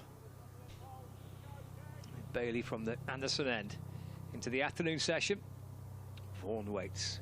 4 slips in place. Left by Vaughan. Good shape and good carry through as well to Matty Hurst, the Lancashire wicket keeper. It was a really nice carry from Tom Bailey, someone who probably pushes 83, 84 miles per hour at his max, at his effort ball, but really nice shape and carry through to Matty Hurst with the gloves on. It's been a good game with the ball for Bailey. Both Bailey and Williams picked for this one, both back together. Into Vaughan, that's defended. There's Anderson Phillip, who's at mid-on to field. I think he might be enjoying this weather a little bit more than he did up at Durham last week. I mean, it was absolutely blowing a hoolie last week. And everybody had their hands in their pockets, their shoulders were tucked up. It wasn't the most pleasant of conditions. But a bit of sunshine here, 20 degrees, that's probably a little bit more like it, isn't it? Bailey again to Vaughan. That's flicked away down towards fine leg, and that's going to be 4 runs for Archie Vaughan. He moves on to 12 with that, 21 for 1. Yeah, I think Lancashire thought they had a chance as well if he missed that one. It looked like he stepped across in front of all 3, but he got the inside edge onto it. It runs, well, it flies down to fine leg. It picks up another boundary. 5 early boundaries here for Somerset. Yes, bright start. 21 for 1. Final ball of the 3rd over. Bailey into Vaughan. Goes past and through to the gloves of Hurst. Nice way to come back and end the over from Bailey, who's bowled 2 overs. Picked up 1 for 13 live here from Emirates Old Trafford in this third day. It's been a game which has bounced along at a brilliant pace. I mean, it's been good fun to watch. I'm not sure it's done the heart rate of Lancashire and Somerset supporters much good, mind you, but it's been quite good fun to watch. Kent have lost their 9th wicket. They only lead by 1, so that could be over pretty soon. Yep. Anderson Phillip to continue. He's going to go round the wicket to Lammonby. He shapes it back into Lammonby. Just prods forward and plays it to Rocky Flintoff at point. 21 for 1 Somerset. Racing along to this target so far, 393.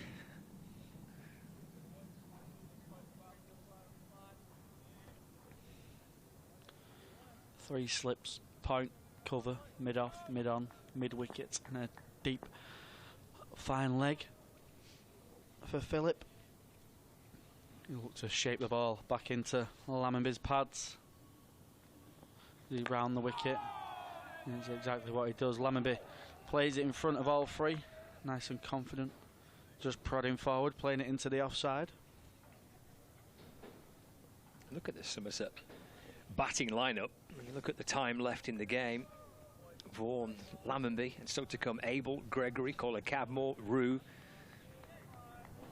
They've got a nice blend of long batters who can play that long innings, like your James Rue, Tom Abels, your Lammonbys, and then you've got the blend of Gregory and Collar Cadmore, and even Craig Overton, who can give it a whack. As Phillip bowls back of a length, Lammonby slices it away, hits Rocky Flint off a backward point. So yeah, they have got that nice blend of a sort of an entertaining chase, and I don't think Somerset are out of this at all. With 393 the target in 4th innings, you're probably giving a 10% chance to any team, but this wicket just seems to be getting flatter and flatter. Lancashire, as much as Luke Wells has improved his spin ball, and he's certainly not part-time, he's not someone who's going to bowl long spells as Phillip bowls. Lammonby turns that into the leg side. Yeah, he's not going to bowl long spells like someone like Jack Leach, is he, who's going to control an end so the seamers can go about their business. So I think if Somerset can put some partnerships together, they will fancy the chances of chasing this target down. I agree, yeah. And the time factor. 60 overs today, full day tomorrow. And it's, you know, with the runs required, it's not a target that is beyond them for the time they've got left either. They don't need to go kind of at it, all guns blazing early on, if they don't want to. As Phillip bowls, full of a length, getting Lammonby pushing forward, pushes that to Tom Bailey at mid-off. Yeah, and that's a key factor as well. There's so much time in the game.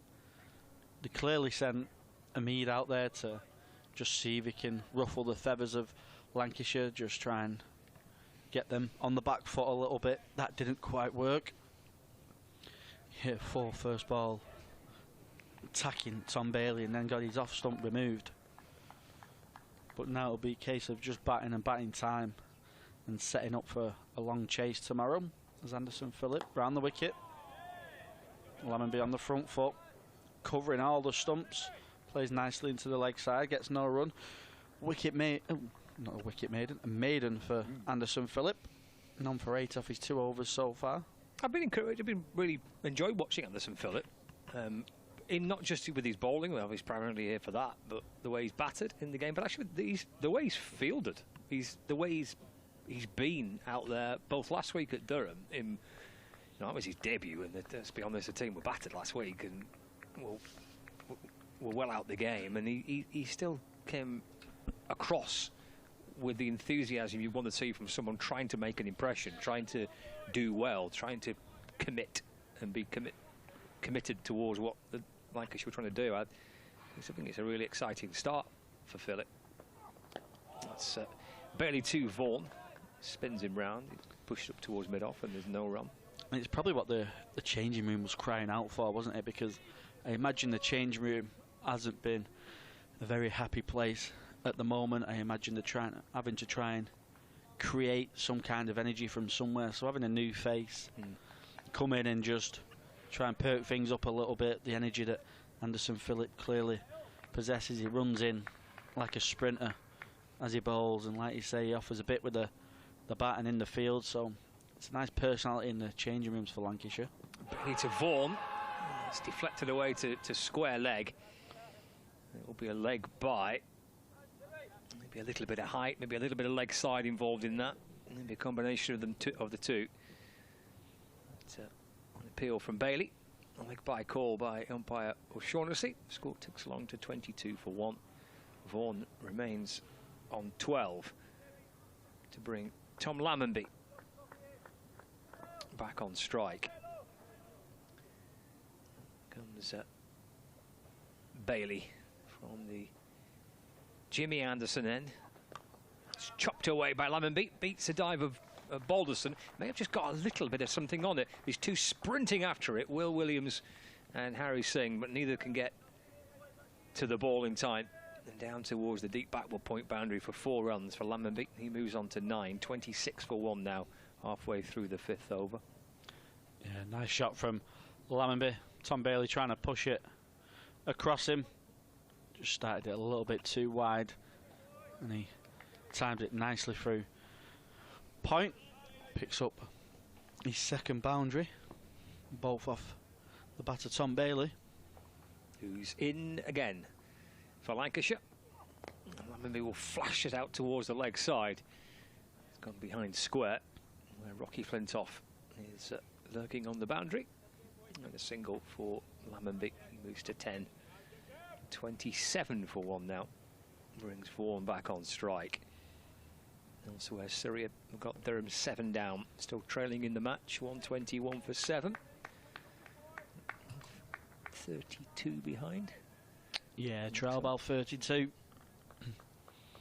Kent are in the lead, but they're just the 1 wicket remaining. 6 in front, but 9 down. Bailey to Vaughan, who has a little flirt with it for a second. Just rocking onto the front foot and looked like he might just play at that. And Matty Hurst may be thinking something similar behind the stumps.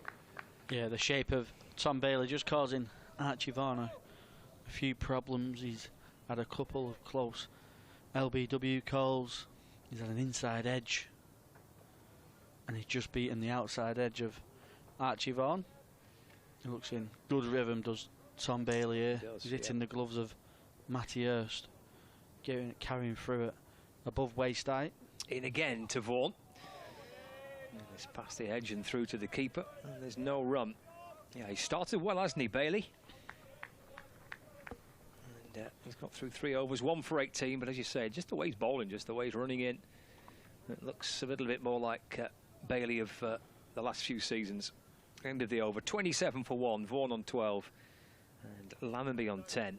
Live here from Emirates Old Trafford on Lancs TV and across the BBC Sport website and app. Target of 393 for Somerset, and Lancashire on the hunt for 9 more wickets.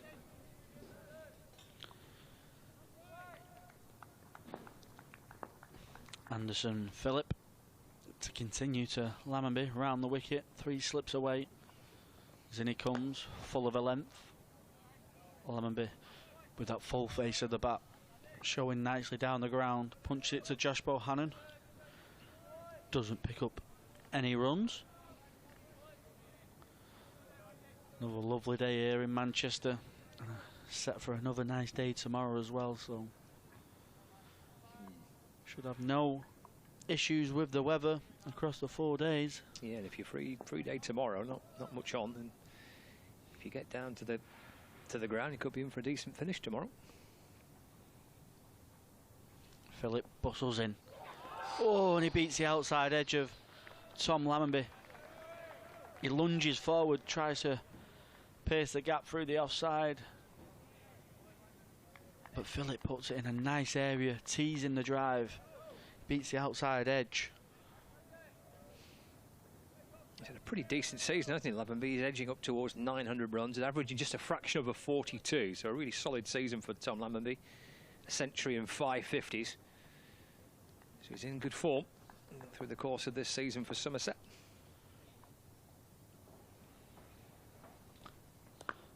Phillip bowls, Lammonby just playing on the crease.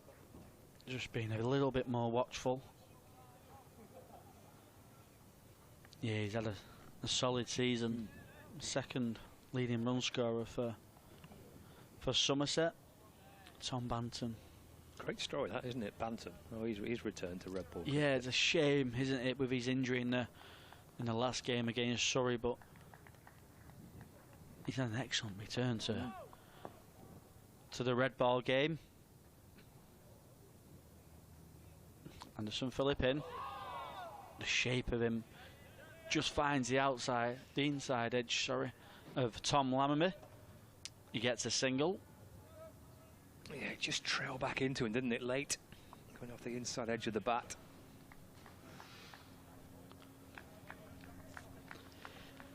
It's crazy now, isn't it? Someone like Tom Banton, who probably never thought at one stage he'll play Test cricket for England, but with the way they select players now and the way they back anyone that they select and the style that Tom Banton plays, he fits that mould of England Test cricketer these days. I'm sure if he can come back from his injury strong. As Phillip's in, and that's a beautiful shot from Archie Vaughan. He times that perfectly across the Old Trafford square. He just rocks back, punches it nicely through the offside and picks up another 4. He's just dealing in boundaries. Is Archie Vaughan 4 4s in this innings so far, and that's the most convincing of the lot. was a lovely shot, wasn't it? Off Yeah, the back it's foot, a square drive. Cricket traditionalist shot. You don't see many back foot punches through the covers. That was a beautiful shot from Archie Vaughan. But he just wants to drag him forward. Does Anderson Phillip with that shape that he's getting. Away going towards the slip. He's got 4 slip catches in place. Get him on the front foot. Just squares Archie Vaughan up a little bit. Just again, just too short. He needs to be up a couple more yards. Get him lunging on that front foot. That's the end of the 6 over. Somerset rattling along at 32 for 1. Yeah, Vaughan just breaking into the Somerset Championship side in the last couple of rounds. Top score of 44, of course, his dramatic contribution to that brilliant win for Somerset against Surrey last week. Starring performance with the ball alongside Jack Leach. What can he do here with the bat for Somerset for this run chase? A few more shots like that would be quite enjoyable to watch. Yeah, some real good young talent knocking around the circuit at the moment, isn't there, with the likes of Archie Vaughan, and you got the likes of Mathias, Rocky Flintoff coming through the ranks. You got plenty of talent at Surrey and Hampshire.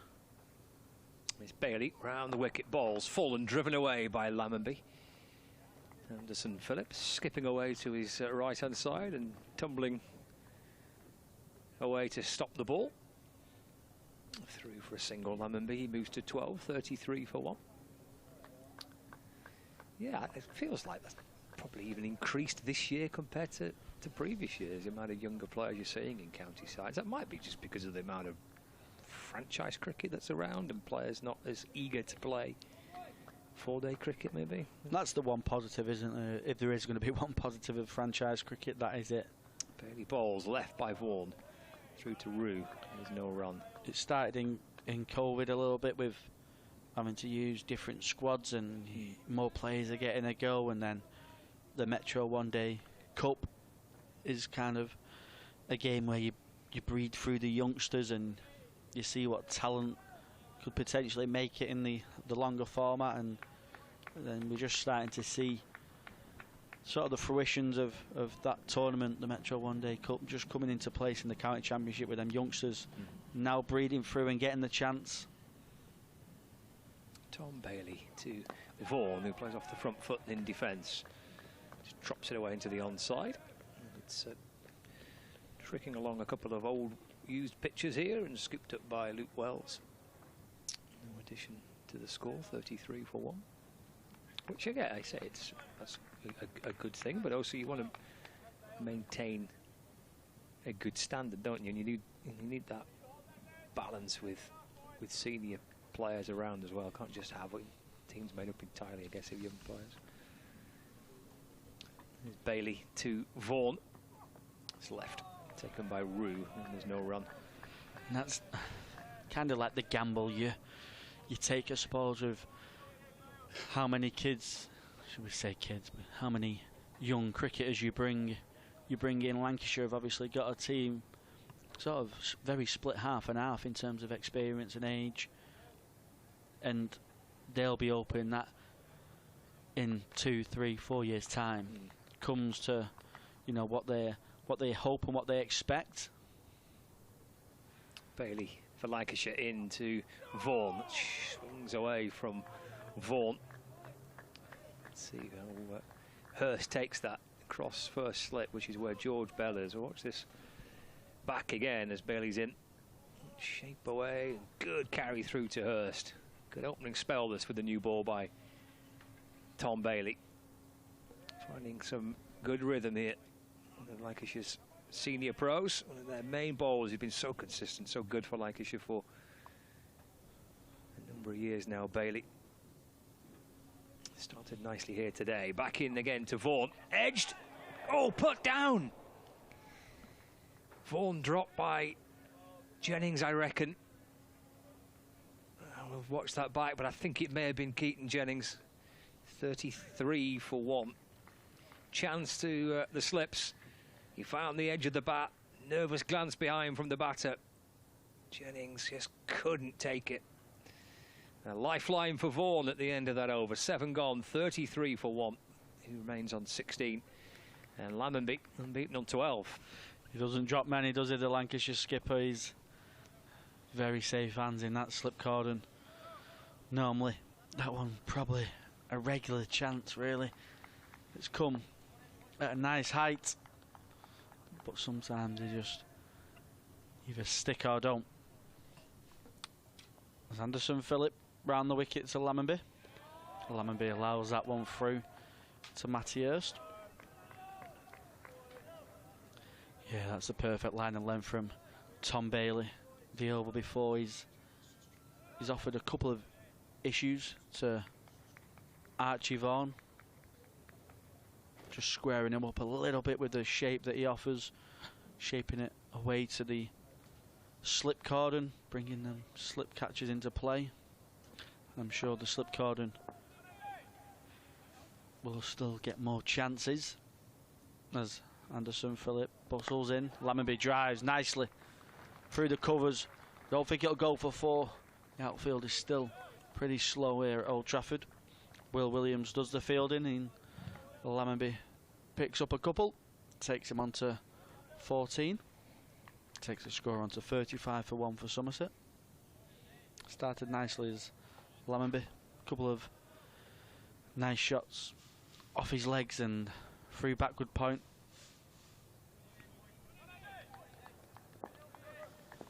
Welcome, Kevin Howells. Well, I feel welcomed. Thank you. It's a lovely feeling. Anderson Phillip round the wicket. Oh, and Lammonby just tries to chop that one through the offside. Probably a little bit too close to his body to really get his hands through it, and he ends up inside edging it. Luckily for him, it doesn't rattle onto the stumps. We should have a chart and put it up on for the U's and R's chart. I wonder how many balls are going to be received with an U or an R between now and the end of this match. Which one wins, do you reckon? Oh, the U's or the R's? Well, they're both together. Yeah. Ooh, ah. that was that drop catch. That opened with an R, didn't it? Lancashire done with that sticking. As Lammonby drives nicely down the wicket. Josh Bohannon, who's an excellent fielder, covers the ground very quickly, cuts off any runs. Lammonby's just looking at his bat after that inside edge in the previous delivery. Maybe some bat repairs, but certainly sounded nicely then. And the other game's still ongoing that we're looking at, sort of top and bottom, but it's building up to all eyes on Emirates Old Trafford in the next 24 hours. It's Phillip with a short ball. Lammonby tries taking it on over his head, over his right shoulder. It goes through to Matty Hurst. It's one called through for the over. Yeah, all eyes will be if Surrey pick up these 3 wickets and Nottinghamshire pick up that final Kent wicket. I think they've still got a chance of finishing them games today. Oh, definitely, yeah. Well, Kent are only 12 in front, aren't they, with 1 standing? Yeah, that'll certainly be over today unless a miracle happens. Phillip round the wicket. Lammonby flashes outside off stump. It's short and wide. He probably feels that he's missed out there. It goes through to Matty Hurst. That's the end of the 8th over, and that's 35 for 1. I'll leave you with the thoughts of Kevin Howells. Oh, don't do that.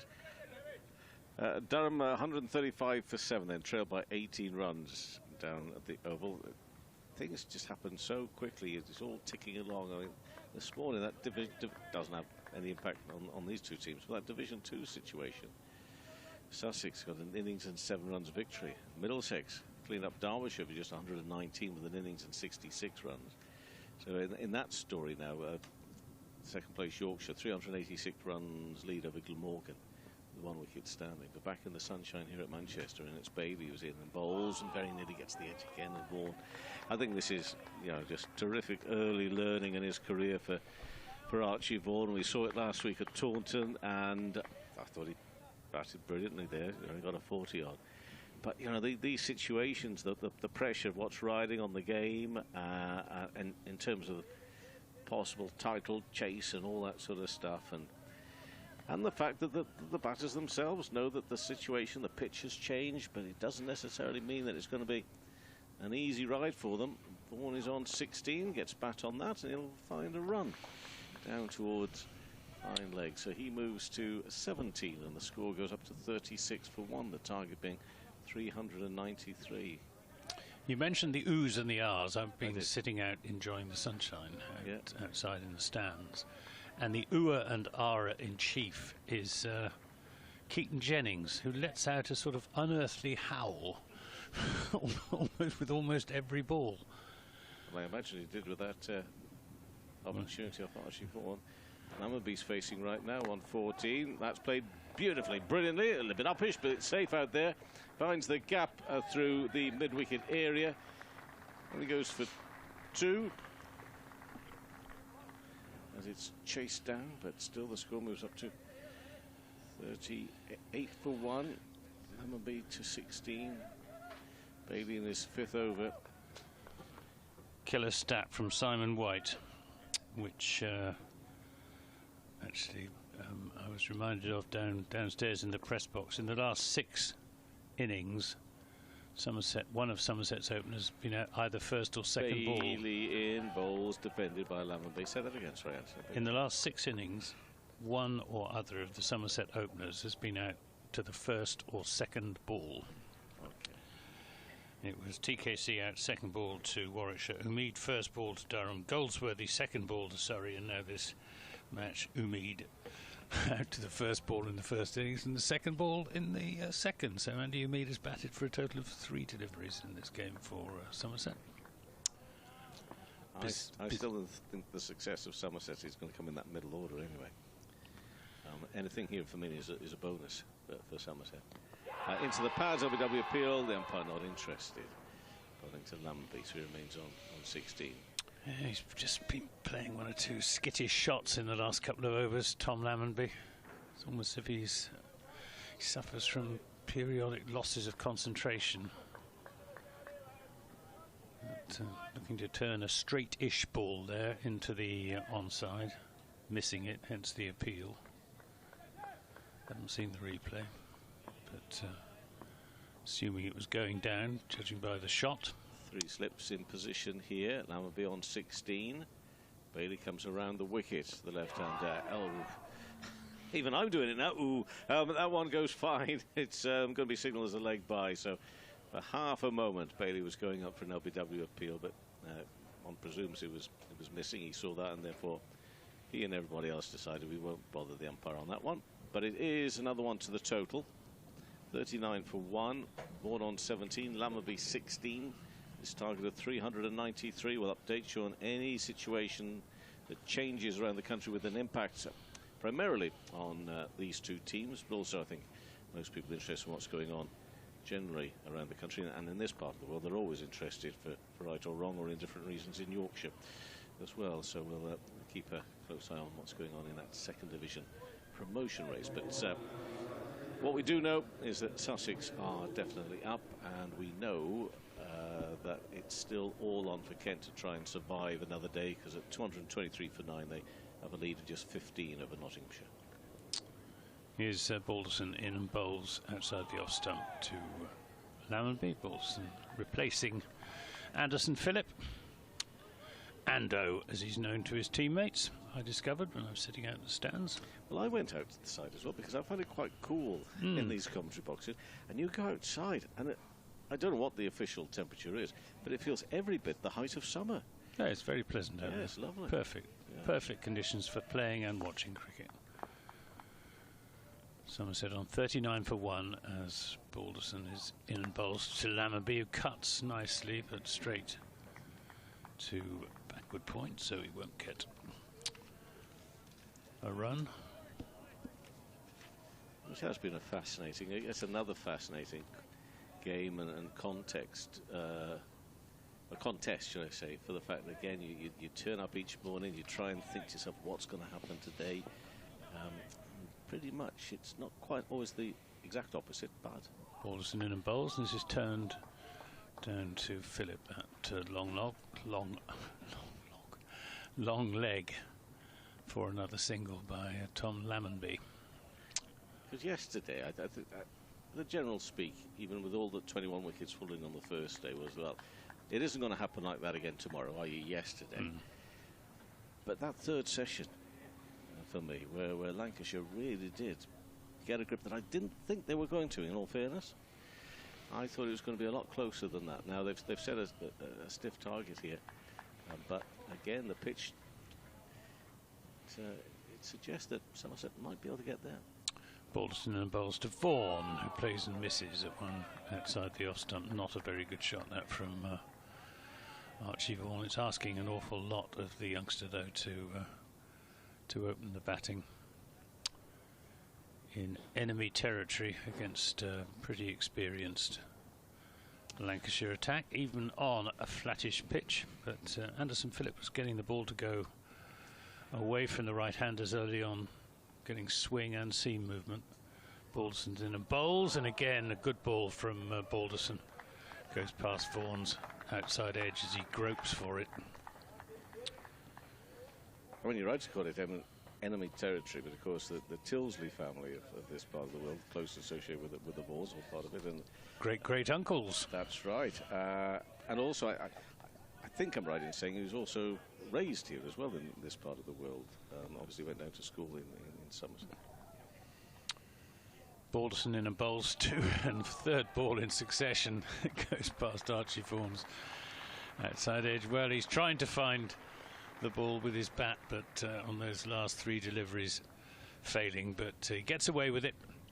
It's the end of an over. 40 for 1.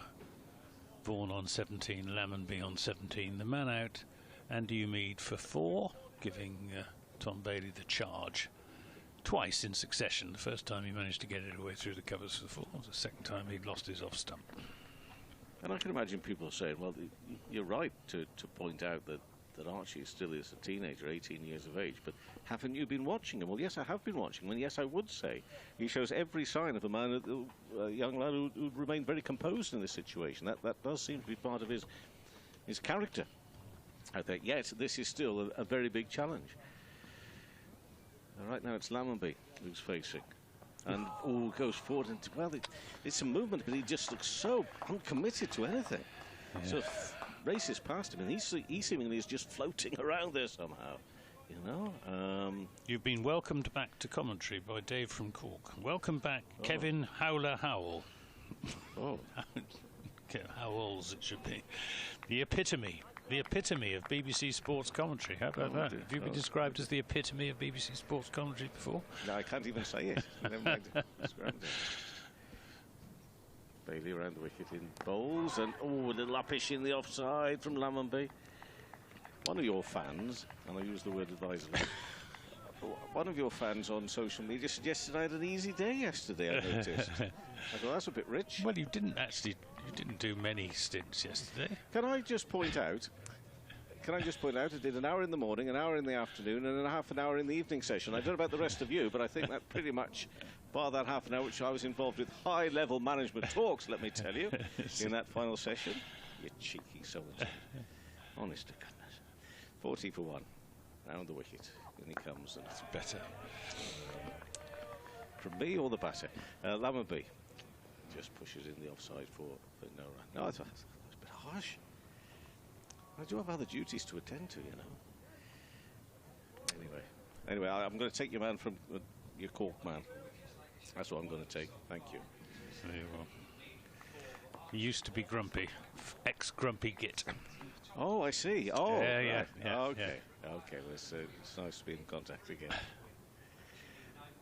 Meantime, Bailey, 3-dot ball so far in this over, and that's worked away behind square on the leg side. A couple of fielders who, if they need to be careful. Balderson's moving to his left-hand side. They don't clash. It's a single. Lammonby to 18, 41 for 1. But it's just I would obviously love to go into a last week with still all to play for, but for me, just already since those 2 rounds in the middle of the T20 and what's continued after the resumption following the 100, I just really enjoyed this season now. It's been so much unexpected, interesting, exciting cricket, and Bailey will bowl, and again tickled away very fine. Phil running round to his right-hand side here. I think as well as he's not going to be able to cut that off. That's going to be 4 runs. That takes it to 45 for 1. Not expecting these runs to be knocked off very quickly, but they're going along at a decent rate at the moment. Just in this 11th over, 1 ball remaining. What might change that, of course, is if a couple of wickets were to be taken. But it's still just the 1 at this stage. So ball moves to 21 not out. 1 ball left. This over from Bailey from the Jimmy Anderson end, and comes in now to bowl to young Vaughan, and Vaughan, so again, puts his bat out there in a fashion that's quite casual looking. He's 4 slips alongside. He's got to be a little bit careful, although he just holds that bat on, thinking that ball's just going to leave, and it's a good lead probably. 11 on 18, Vaughan on 21. It's 45 for 1. Bailey's bowled 6 overs, 1 for 27. So as I say, the runs are coming along at an okay sort of rate, although that really isn't the issue at the moment in terms of the game. Got all the time in the world. They have, haven't they? Say good afternoon to Annie Chave, who says on Twitter, listening nervously from my sofa as Balderson is into Lammonby, and Lammonby plays that defensively. Listening nervously from my sofa as I'm still recovering from last week's excitement, hoping against hope that Kevin Howells will be joining us next week for the championship decider. Well, sadly, Annie, I'm afraid that Mr. Howells is going to be at Chelmsford. Can you believe it? Chelmsford rather than Taunton. Who'd have thought it? Balderson in and bowls, and Lammonby plays this nicely into the onside. It's missed at by Luke Wells at mid-wicket. Couldn't get across to it, but Josh Bohannon tidies up, and they take 2 runs, 47 for 1. So your money's obviously on Surrey to win the county championship. What, by me saying that I'd have to be in Chelmsford? You're going to go no, Chelmsford. that wouldn't be the way that the thinking would work. Is there any point in going through that at this stage? Because we've got a lot of cricket between now and tomorrow. Perhaps you'll have a helicopter on standby to take you to whichever ground. Yeah. Balderson is in and bowls, and that's turned into the onside. The situation would be next week that I would have to be with a team who were actually at the top, and that won't be Somerset. But you would imagine. But by day 4 they might be. So you're going to hot-foot it down to Taunton. Do you remember the days when I used to fall in line with the ECB nonsense of the trophy being at Gatwick, halfway between the Oval and Hove. Here's Balderson in and bowls, and this is slashed over the top of slips. Whether there was a fingertip involved there, I honestly don't know. I think there was. But there might have been. He went hard at that, did Tom Lammonby. Second slip. I'm not too sure. Let's have a look at this. No, it's George Bell, I think, at first slip, who've just got fingertips to it. In between the 2 of them, I think they might. Well, sorry, Anthony. Fair enough then. I just wonder if both might have got. Yeah, might indeed. Yeah. Well, Lammonby gets away with one there. Yeah. It's 50 on the board for Somerset. As Balderson is into Lammonby, who drives uppishly down the ground for 4 runs, but not very far away from Balderson in his follow-through. Living dangerously at the moment is Tom Lammonby. He's playing with considerable freedom, but not much certainty. 55 for 1. It's exciting cricket to watch, but also quite nerve-wracking as well. Well, exactly. Keeping Somerset supporters, especially on the edge of their seats. As Lammonby, one of Somerset's in-form batsmen. He's on to 28 as Balderson is in again and bowls, and this time he turns this into the onside, and there's a great shout from Keaton Jennings at second slip, but not signifying anything very much. It's the end of the over. 55 for 1. Somerset require another 338 to keep themselves in the hunt for the county championship. It was definitely Jennings at second. Who sort of parried the ball there in the end. Just having a look at the replay. To go down as a chance, or I think he gets fingers to it. His fingertips, it's a bit tough, I think. At this time of the year, I'm prepared to say no. Just get on with it. May the best team win. Looks like Kent have been bowled out. 230, which is a lead. They were following on with 22 runs. Only Nottinghamshire need 23 runs at Canterbury. And we were about to see the bowling of Will Williams from the Jimmy Anderson end. And as he was running in, powering in, the umpire did something which was a little bit dangerous. Not to lose his left arm as Williams was powering and he stuck his arm out saying, no, not yet. Williams did pull up in time, in fairness. Ackerman and Deleda still doing their stuff for Durham. Now 154 for 7. And that's a lead of 1 run. Williams then in now to Vaughan. Straight bat on that one. And, the sound of encouragement from the slip cordon, which is made up of 3.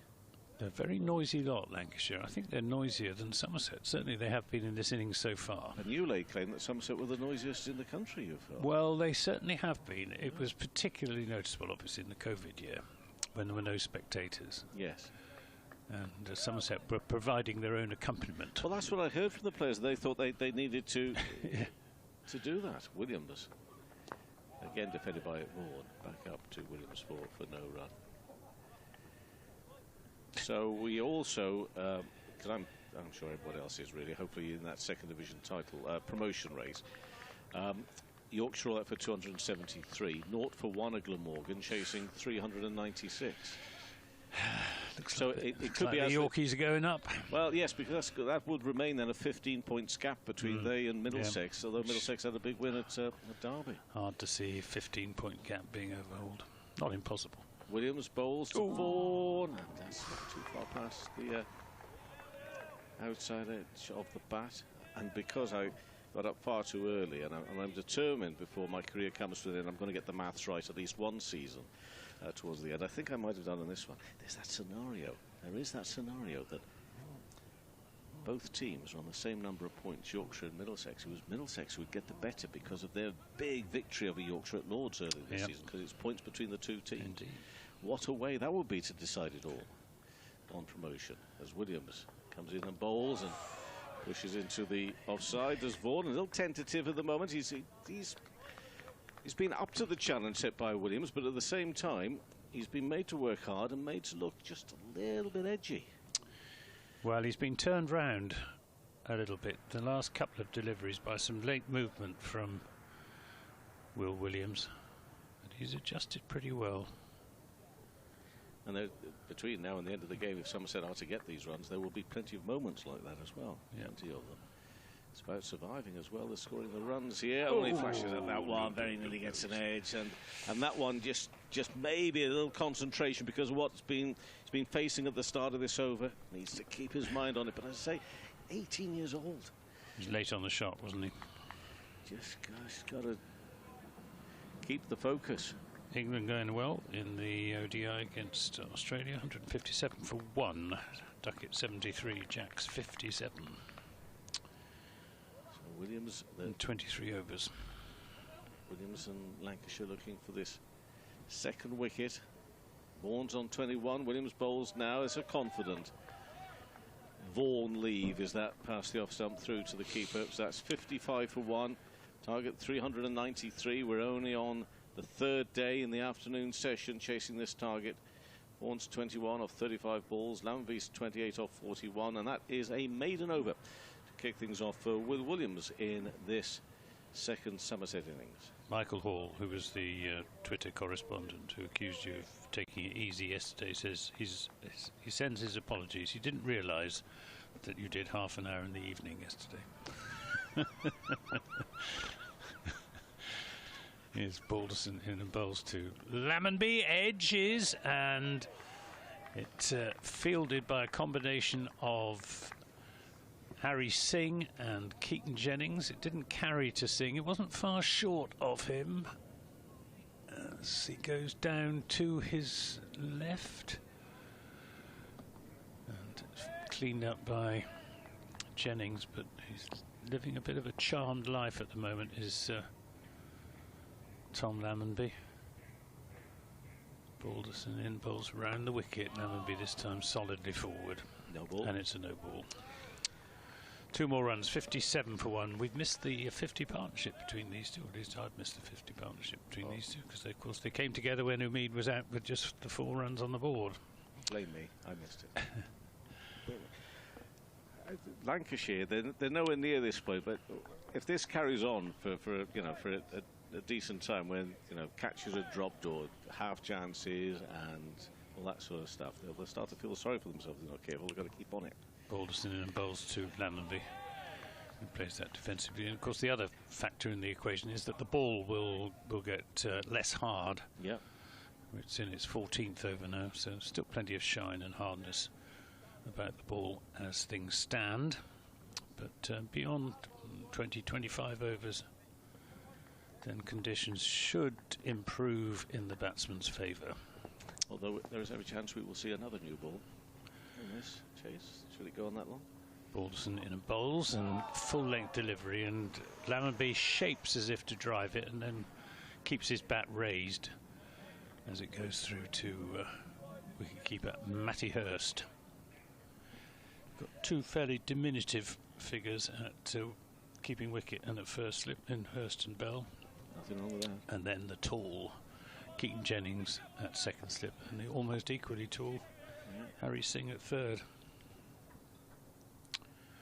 Balderson in and bowls, and Lamonby turns this into the onside, getting on top of the bounce. Seems to have recovered his equilibrium, Tom Lamonby, after a couple of skittish shots as he sliced the ball over the slips and almost drove a return catch to the man with ball in hand now, George Balderson. This is driven back to Balderson, who makes a good half stop. I think that would probably have been cut off either by Bailey or Bohannon at mid-off and mid-on respectively, but it was well struck by Lamonby, and Balderson got his right hand down quickly to make sure there was no chance of a run.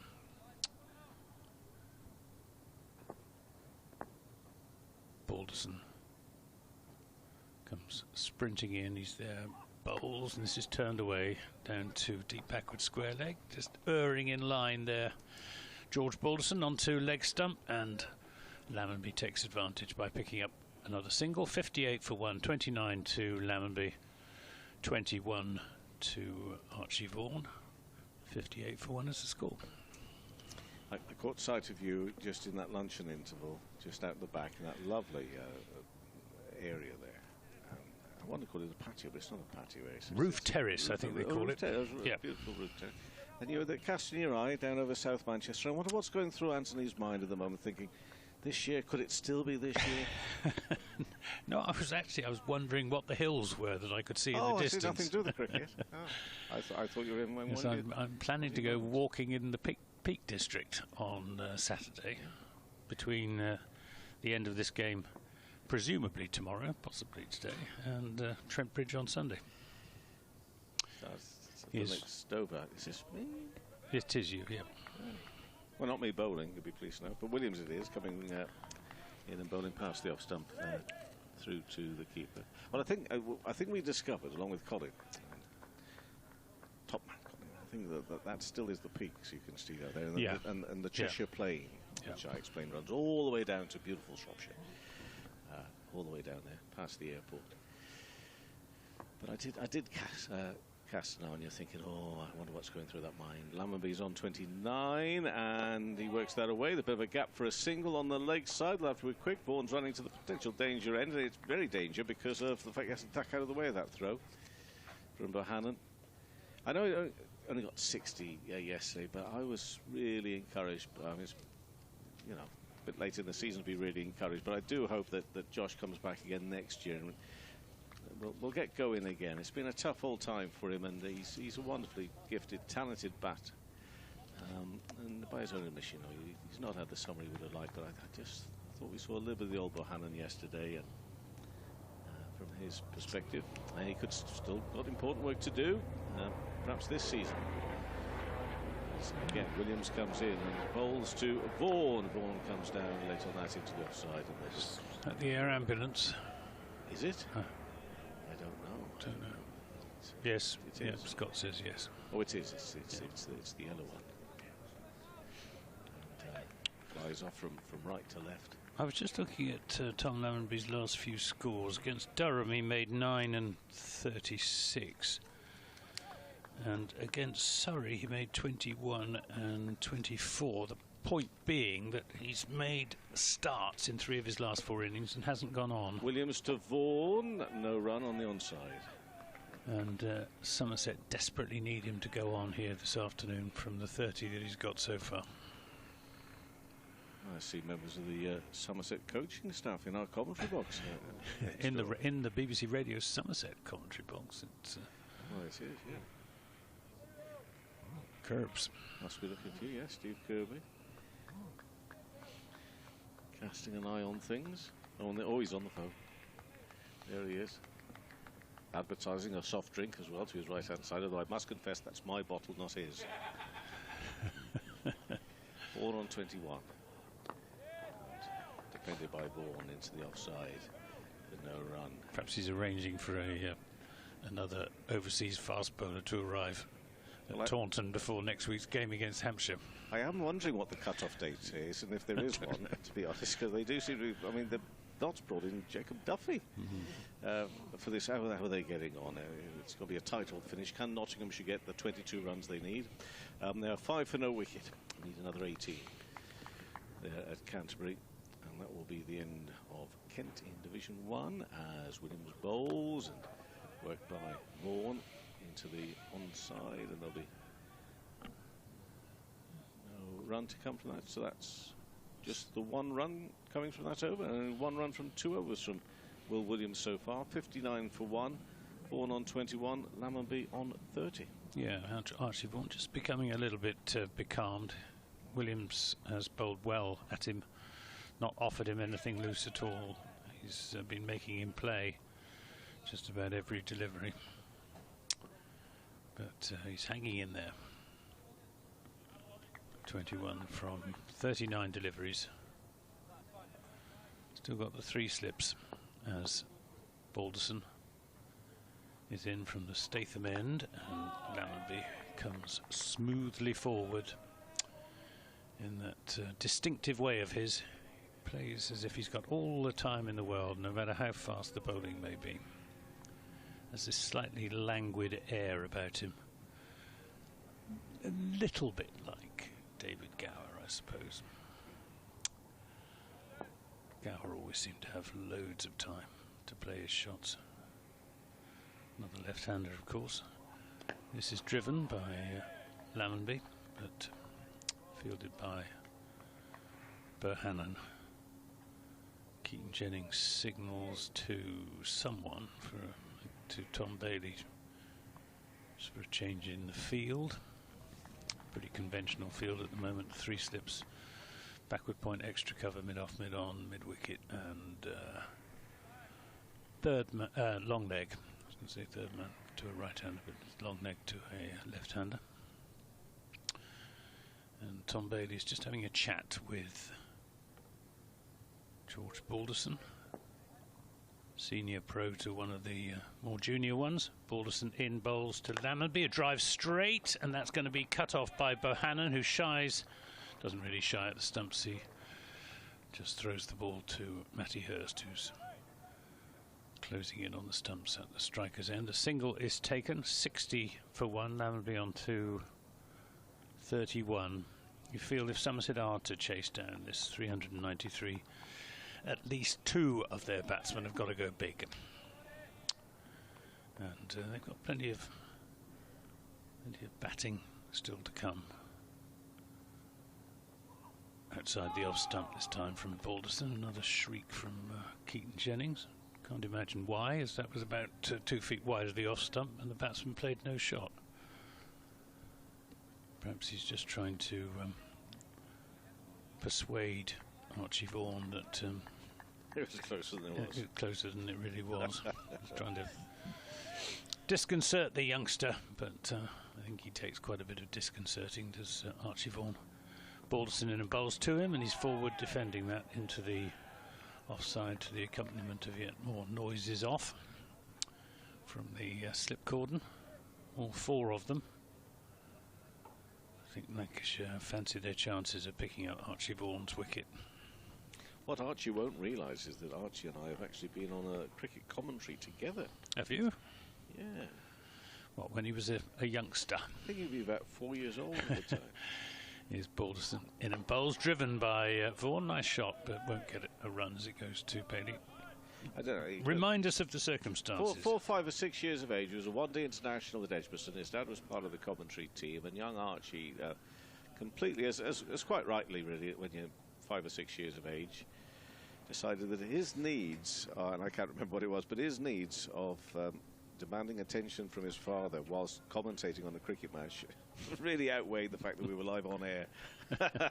And he came along and he started chops in the way that we're sitting here. And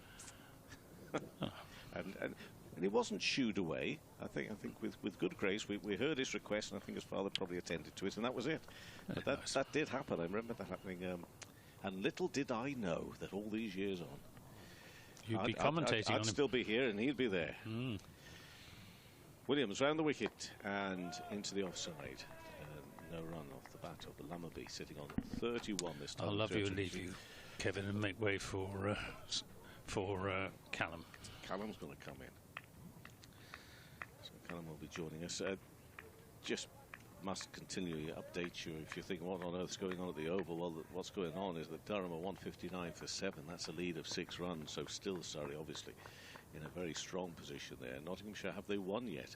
Major, as they say on Faulty Towers. No, they're 10 for no wicket, need another 13, and Williams comes around the wicket and played by Lambie, leaning into it, into the onside for no runs. Those are the games primarily we're keeping an eye on. Glamorgan 8 for 1 in the second division, need another 388, the target of 396. If Glamorgan, and they will make it as hard as they possibly can, of course, if they would possibly get those runs and beat Yorkshire, the team that would benefit for that would be Middlesex, most definitely, who've pulled off a big win over Derbyshire today, and Sussex have confirmed their promotion with a victory at Gloucestershire. They're playing at Bristol, and forward a lead from Vaughan. Keeper now standing up here. In Hurst, so we've got 3 slips in Bell, Jennings and Harry Singh. One of my favourite stories, we're talking about the height of players out there, and the fact that young George Bell is standing there at first, and then goes a little bit taller to Jennings and on to Harry Singh. What was that England lineup, which in one time involved Ben Duckett and Stuart Broad? And Williams bowls, outside edge flies in between the slips and the gully area. That's going to be 4 runs, 4 more to Lammerby, to 35, and the score up to 64 for 1. Did you know that business where they all line up kind of for the national anthem ahead of international matches? They came up with this great wheeze to the England players at one point, because the camera operative will go along all the faces singing the national anthem, and they worked out if 5'5" Ben Duckett would stand in between Stuart Broad, who was 6'3", 6'4", whatever, and another tall player. Oh, it was Zach Crawley. Zach Crawley, yeah. Oh, you heard this one, yeah. Yeah. And the camera, and all of a sudden there'd be nobody there, and have to duck down to Duckett. They thought it was a great laugh. This one is worked away and beats the fielder on the leg side, and in doing that, is he going to beat the second fielder? No, it's... Oh, good effort from Balderson, but I'm afraid he's just pushed it further onto the rope. So 2 fielders with a chance of stopping that one, and the second one I feel the most grieved for, because that was a good effort, and in sliding to the ball, just kept it going to that rope. Yeah, more convincing. 8 down, Durham at 8 down, 160 for 8, a lead of 7 runs. I hope you think, of all the things I've interrupted you on, that was one worth it, to tell the wicket. As always. Thank you. 68 for 1. Back to you in just a second, Callum, as we see Williams come around the wicket in and bowls. Now you're on. Yeah, more convincing on that second boundary of the over from Lammerby. That first one coming from a slash through the offside, going through the gully region. Oh, Lammerby started well, 39 off 59 deliveries, and so was Archie Vaughan. So a couple of bit of luck, a couple of inside edges, get some balls beating the bat, but that's going to happen in this game with some fine new ball bowlers. So the main thing is he's still there and still doing a job for Somerset. 68 for 1, 64 partnership between these two. Going at 4 and over as well, so the ticking over as Balderson continues, finds the inside edge of Archie Vaughan, who just prods forward, plays defensively. Ball squirts away to fine leg, he gets a single. For me, that's one of the notable things here is the rate they're going along at. I thought it'd be a little bit more tentative than this. You know, a new ball, big total. I know there's a lot of, and because there's so much cricket time still to be had, I thought they'd be maybe a little bit more circumspect about it. Maybe it's because Lancashire need to tighten up the bowling a bit. I mean, they've had some good deliveries, they've had chances, drop catches and opportunities, but perhaps they're offering up just a little bit too much opportunity to get going here. Yeah, sometimes they're offering quite a bit of whiff, especially to Lammonby, who's been taking advantage of it. Balderson there, a lot tighter in his line, just squares Lammonby up a little bit. He plays that into the leg side. Yeah, just probably a few too many boundary balls for Lancashire, but this wicket has been getting flatter and flatter, as we've seen from Lancashire's innings. Luke Wells took advantage of that with a fine 130 in the third innings. Somerset will be open. Lammonby can get a big one as well as he plays that one into the leg side. I think it comes off his thigh guard. Signalled a leg by, gets a single. Nottingham should have won. They've moved on to 141 points, 10-wicket victory there at Canterbury. So Lancashire, if they were to win this, and I'm going to talk about them because at the bottom of the table, would move to 126 points, so it'd still be a 15 points gap between the two. But of course, Lancashire need wickets here to win the game. Certainly doing 5 slips away for Archie Vaughan. Balderson hitting a good line and length, keeping the stumps in play.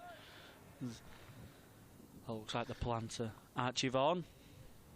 The point system, you see, is if Lancashire were to lose, the most they could get then next week would be 134, with Notts already on 141. The draw, by the way, although that's so unlikely here, but that would leave Lancashire on 142. Mathematically, it would mean that Notts would still need a couple of points next week. But all but done. Yeah, vital for Lancashire to win this game and get 9 more wickets. Balderson comes in. Vaughan just advances down the track, push it to Josh Bohannon. But the one thing that result at Canterbury does confirm, if it hasn't already been half guessed and known for some weeks now, it's Kent relegated. And Sussex have been promoted from Division 2 as well, so there's a couple of teams knowing where they'll be playing next year. Balderson balls and Vaughan just waits for that on the back foot, punches it through the covers nicely, thinks about a second one. Luke Wells cuts it off. Well, you say that. One of the things they don't know, will it be Manchester or will it be Taunton? They'll be thinking. Well, that's where will one of their away days be? Yeah. And of course, BBC colleagues will be thinking the same sort of thing themselves. Will it be the Reedmeister I'm spending 4 days with, or the Girdler? All those questions are so vitally important at this time of the year. All of them, at least, can rest assured now, having gained promotion, that they will be spending a few days with Anthony Gibson. And that's the big cheer. That's the big cheer. 71 for 1 here. Vaughan on 23, Lammonby 39. The target 393, and it's Williams who's going to come into bowl now from the Anderson end, and Vaughan for no run works that on the onside to Bailey. Oh, here we go, here we go. The bowler's picking the ball up now in the field and having a long, suspicious look at it, because only one wicket has fallen in these 18.1 overs, and we've been bowling our socks off here. How can this be? It must be the ball. They've got to let it get to 20 overs, surely, at least. It's only 18 overs old. Well, you say that. You say that. I think they're already chirping to the umpire about it. Fantastic. Vaughan's on 23. That one is whipped away off the toes. It's Wells who swiftly moves to his left-hand side here at fine leg. 1 run. 1 to 24 and the score to 72 for 1. Might not be long until we see some Luke Wells as well. This is where the game gets a lot easier for Somerset. There's not much happening with the ball laterally. There's not too much swing. Maybe we'll see a bit of spin introduced pretty soon.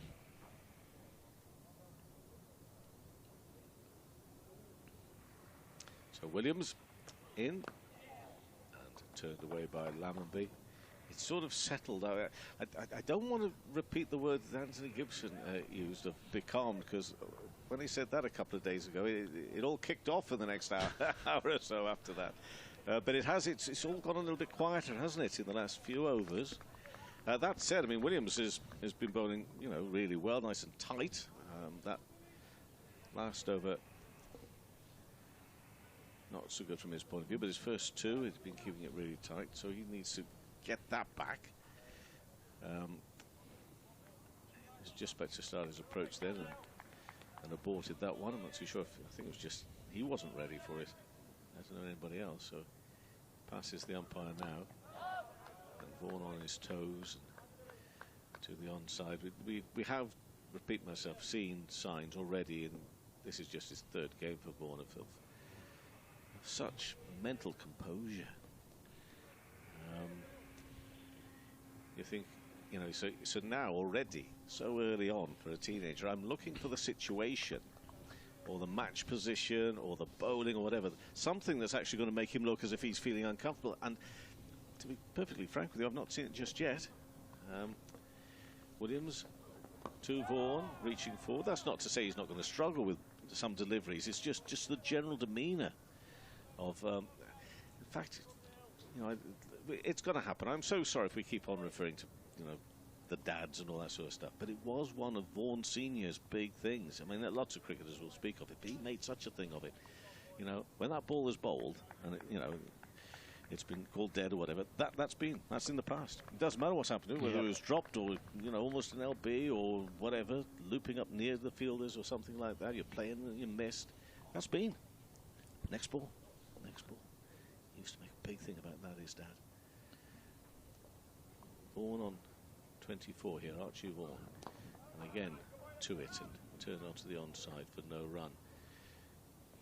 So that is the end of another better over from Williams. He went for 2 runs from that one. And Jennings and Bailey and Matty Hurst. Matty Hurst can get involved because he's the wicket keeper.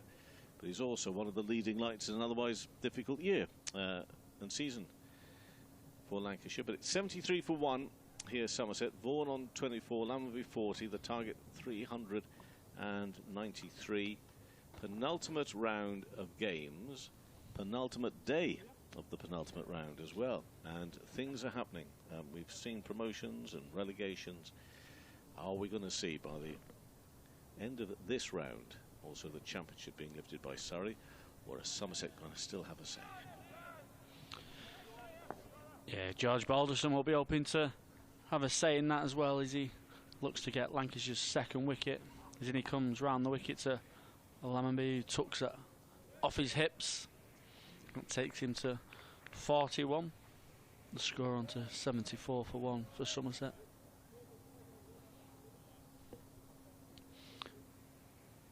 Yeah, he looks very composed and mature above his years. Character does Archie Vaughan, opening the batting. This 4-day format, the mental side of the game, such a big factor. As a big appeal from George Balderson, he ends up on his knees. I know the umpire's got his back to us, but I thought he called not out very. He looked like he said no early, didn't he? Yeah, but they still kept going. Yeah, as if after the saying good old no, he's going to change second his appeal. mind. Many cricketers trying to get it on the 2nd appeal. I noticed they put another slip in there, didn't they? A little bit closer at 4th slip there as well on that one. That was obviously an LBW appeal, but certainly looked close. I don't know if the height might have gone against George Balderson. As in he comes, and again he strays 2 straight this time.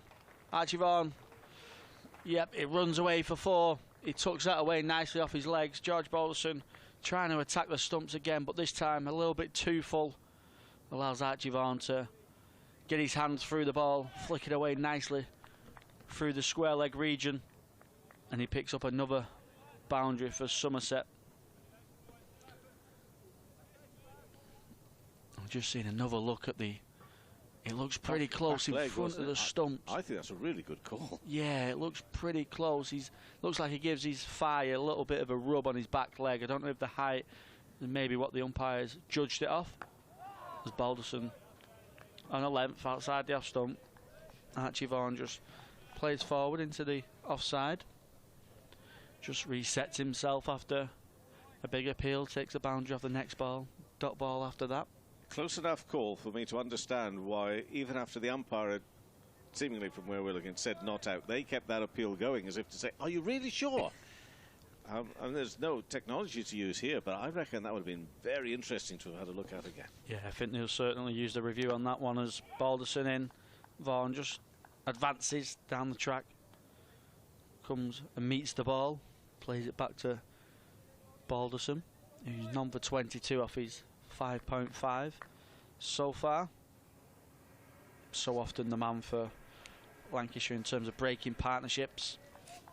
When you need something to happen, often George Balderson creates something for Lancashire as he hustles in, and Vaughan plays that nicely with a full face of the bat back down towards the bowler. That's the end of the 20th over for Somerset, going along nicely at 78 for 1 with a target of 393 in this 4th innings chase. You're wondering how we got here. We got here because of Luke Wells finding form to the tune of 130 of 231 balls in the Lancashire second innings, 15 fours and a 6. George Balderson, who some believe was out last night. But anyway, he went on to score 47 off 157 balls in that partnership, well over 100 runs.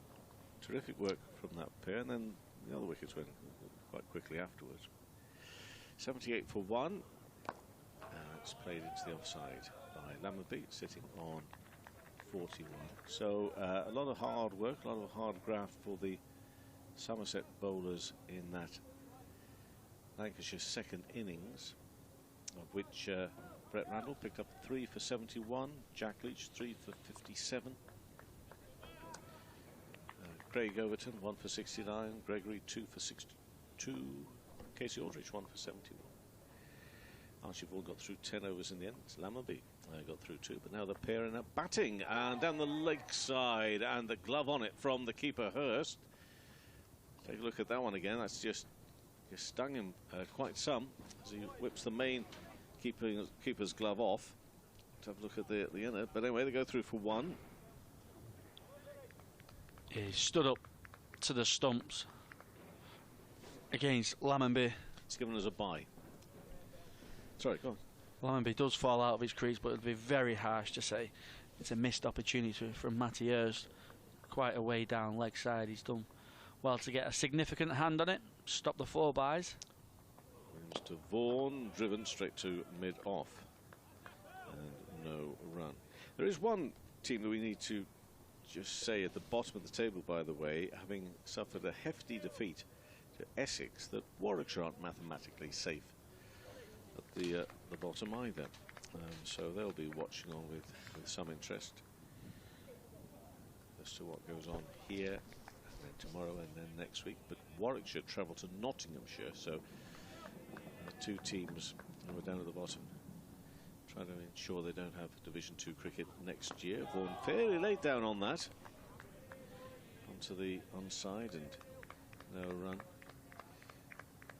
Just seeing pictures also from the Oval where they get good numbers turn up quite regularly to watch there, but I imagine there are a few who want to be there today, just in case Surrey, and they are on course to win the game, but you know, there's, dare I say, still the possibility it could be won today.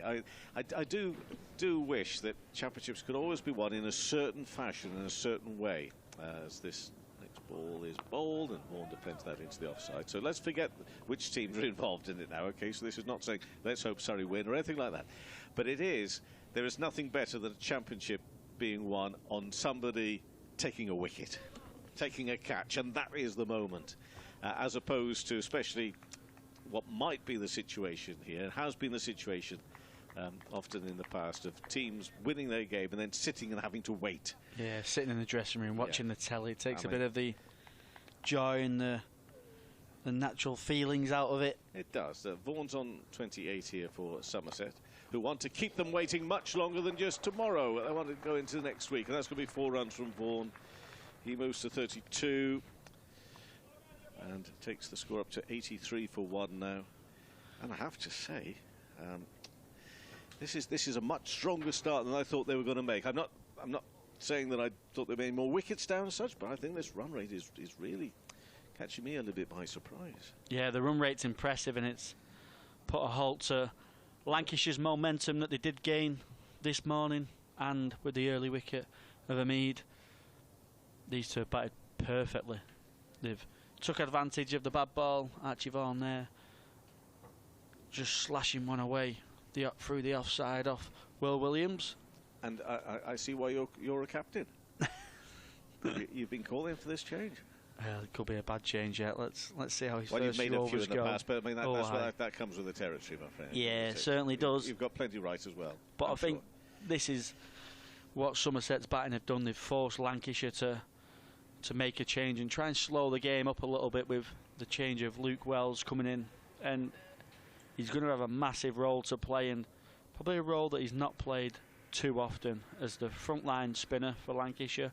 They're going to be relying on him to bowl a lot of overs. He's not someone who you would class as a bowler who would hold an end up. He's more of he's learnt his trade in the white ball game more than anything, and that's taking no credit away from Luke Wells. He's much better than a part-time spinner, but he's not someone who's going to hold an end up like someone of Jack Leach's capabilities.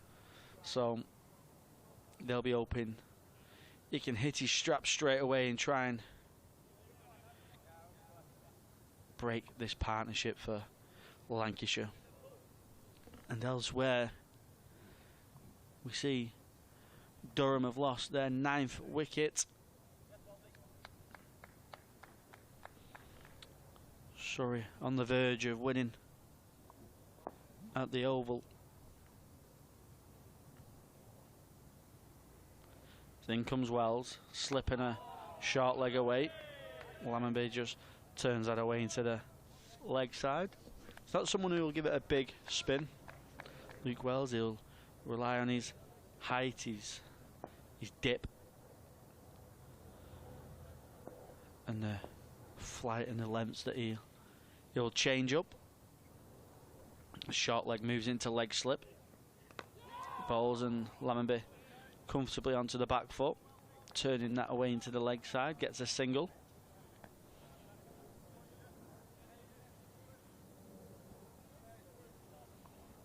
This will be a good battle now of testing Archie Vaughan's composure. A couple of men around the bat.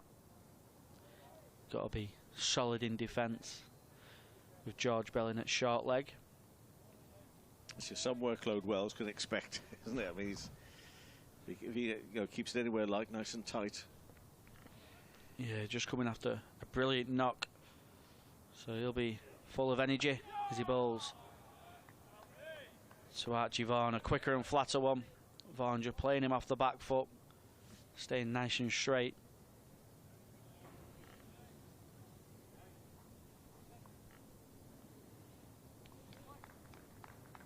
Keaton Jennings with the helmet on in slip as he's standing so close. Wells bowls, Vaughan punches it to Josh Bohannon at mid-off. Teases the single, but they decide against it. Hampshire have set Worcestershire 394. They've been big scores this week, haven't they? 394 target there at Southampton. Wells bowls, grunting as he does. Vaughan tucks it away into the leg side, pick up a couple. George Balderson does the fielding at the deep square boundary. And that'll be Luke Wells' bad ball. He'll drop it short the odd time. He's not got the delight of having the 5 fielders out of you so often doing the white ball game, so he'll have to try and build some dots and some pressure. As Vaughan punches that through the offside, gets another single. 4 off Luke Wells' first over. Takes the score on to 87 for 1. It takes Vaughan on to 35. Lammonby 42. I'm leaving. Oh, it's a double change. It's a double change. I'm going to leave first with the stunning news that Glamorgan are 2 down. 28 for 2, chasing 396. That's my piece of stunning news. To wish everybody a good afternoon. What's your piece of stunning news? Whilst I move aside, you've got to come in the read, Maestro?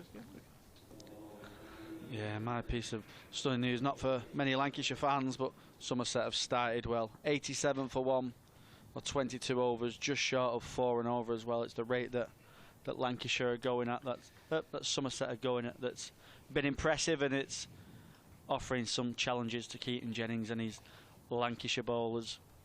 It is. Thank you, Callum. Yeah, we'll bring Anthony in as well. What have we got left in the day's allocation? So 41 to go, with Somerset 87 for 1. Here's the return of Anderson Phillip in and bowling, and that's pushed away by Vaughan up towards mid-on, and there is no run. So this is a 5th over on the spin for Anderson Phillip.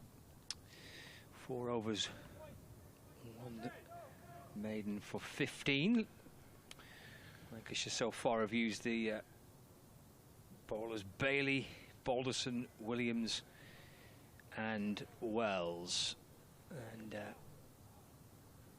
the news from the Oval as we watch Phillip setting off from the Anderson end and bowling. That's a good shot, flashed away by Vaughan to the right of mid-on. Williams is quick, he'll catch up with the ball. And Vaughan, they've run back for a sharp 3.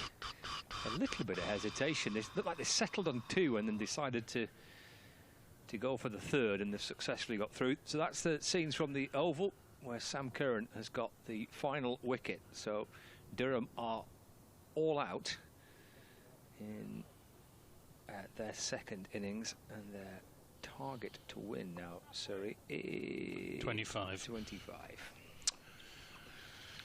Which won't stretch them, I don't think. So Nottinghamshire have won, and Surrey, it would appear, on the brink of victory. 4 wickets for Sam Curran, 4 for 23. Durham all out for 177. 90 for 1 here. As Anderson Phillip comes back in, bowls, forward goes Lammonby, and defends, and there's no run. All of which makes a win for one or other of these 2 sides even more vital. If Somerset don't win, they can kiss goodbye to their chances of a first county championship. If Lancashire don't win, they're doomed to 2nd Division cricket next season. So you went for the rather than the kiss goodbye to 1st Division, you went for doomed instead. Yeah, it's a slightly more theatrical side to it, but I quite liked it. There's Anderson Phillip in again, balls left by Lammonby. It's really irritating, Keaton Jennings going, oh, after every delivery, even when it's 3 feet outside the off stump and the batsman doesn't play a shot. Yes. I think it might have more impact if he used it a bit more sparingly. 90 for 1. Lammonby 42 from 69, Vaughan 38 from 66. They've been quite busy, this partnership, putting on 86 so far. In comes Phillip. It's a solid looking front foot defensive shot by Tom Lammonby.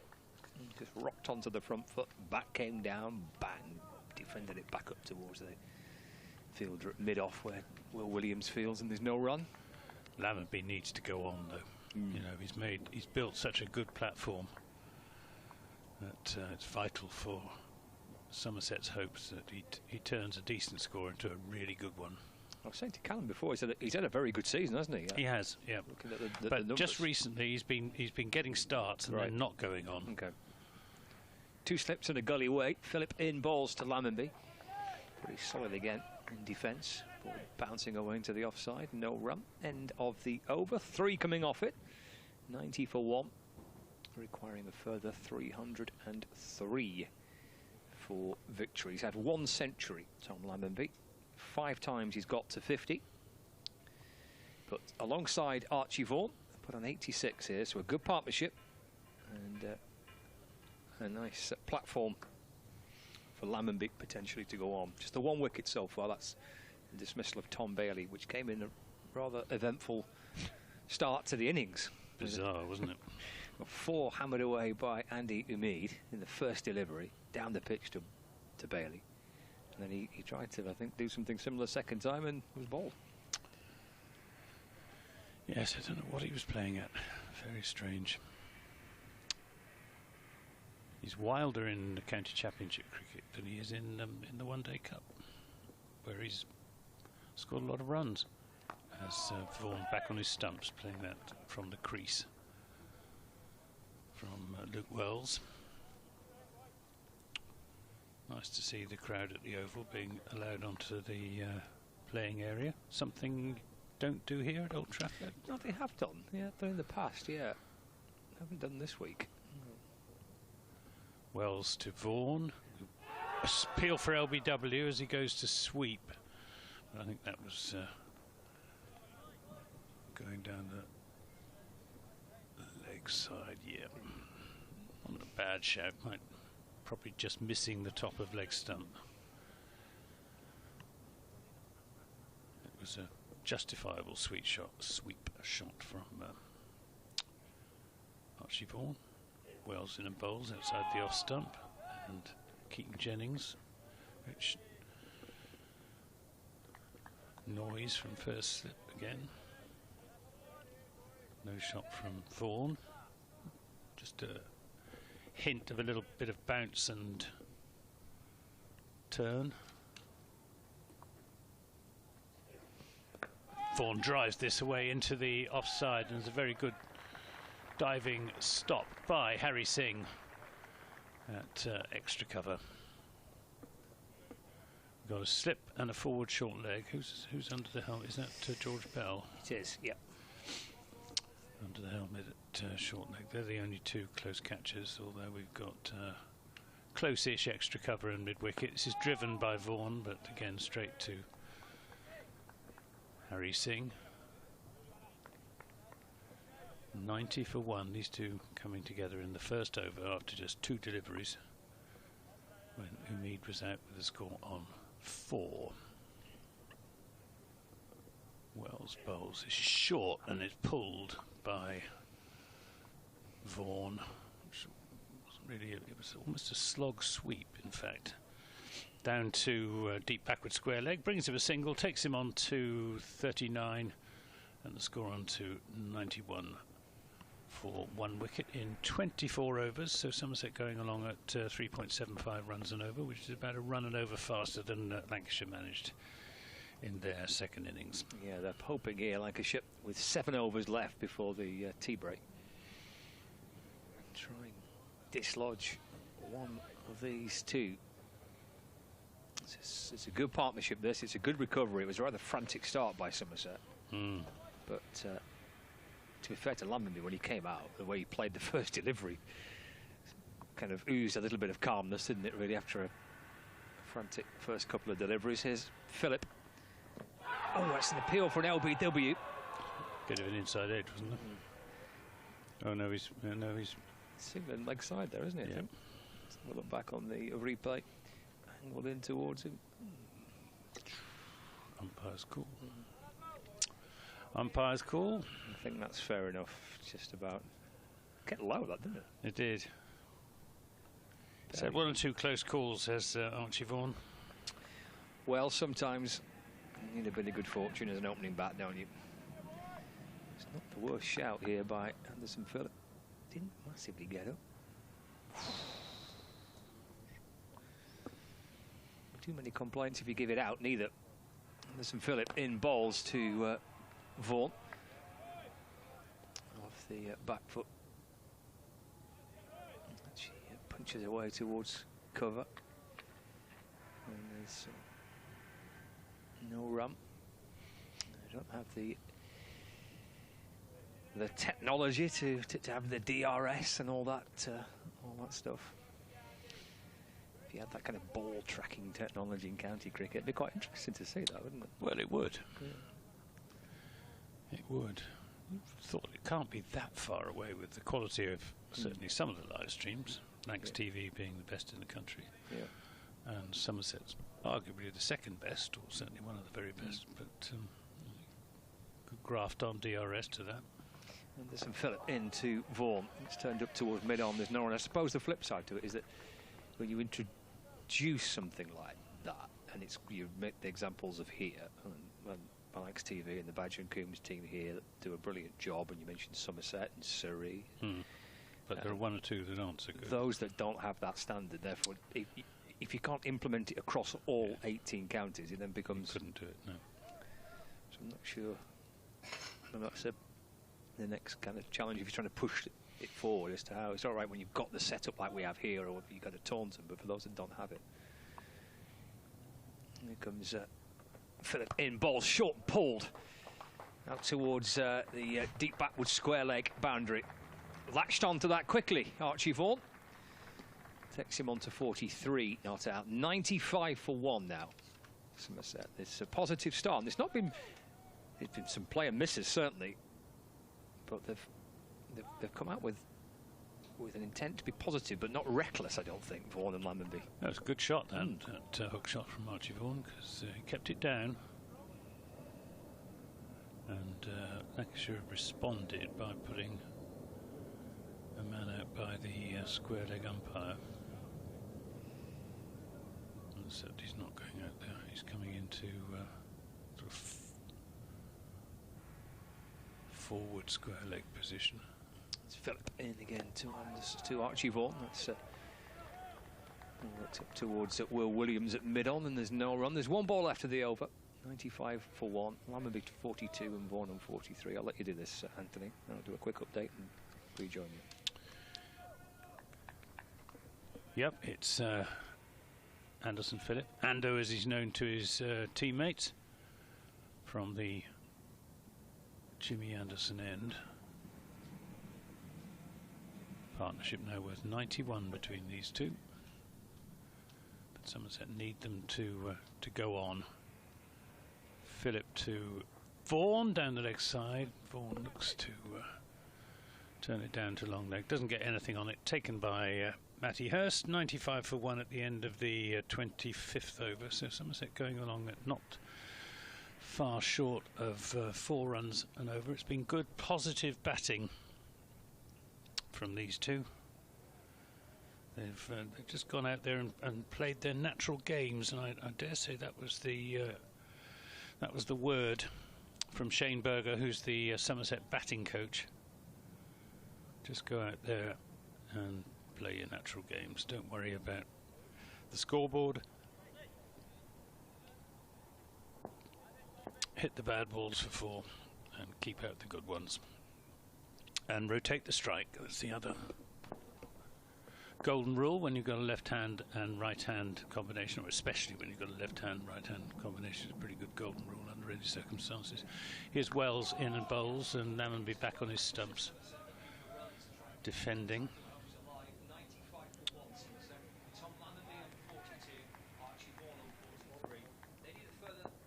Wells with his bald head, shaven head, I think. Mixture of both, probably bald on top and shaven around the sides. Lammonby cuts, but won't get a run as it's fielded at backward point. Luke Wells, see what he's done with the ball so far this season.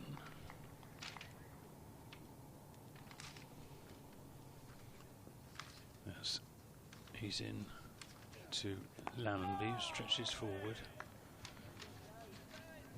lost Luke Wells. Luke Wells. 14. I've got him here. What are his stats with He's the ball? got 10 wickets this season at an average of 26.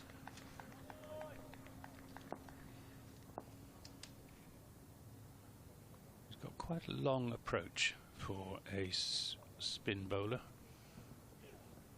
Lammerby back on his stump, stroking this away out to deep point for a single.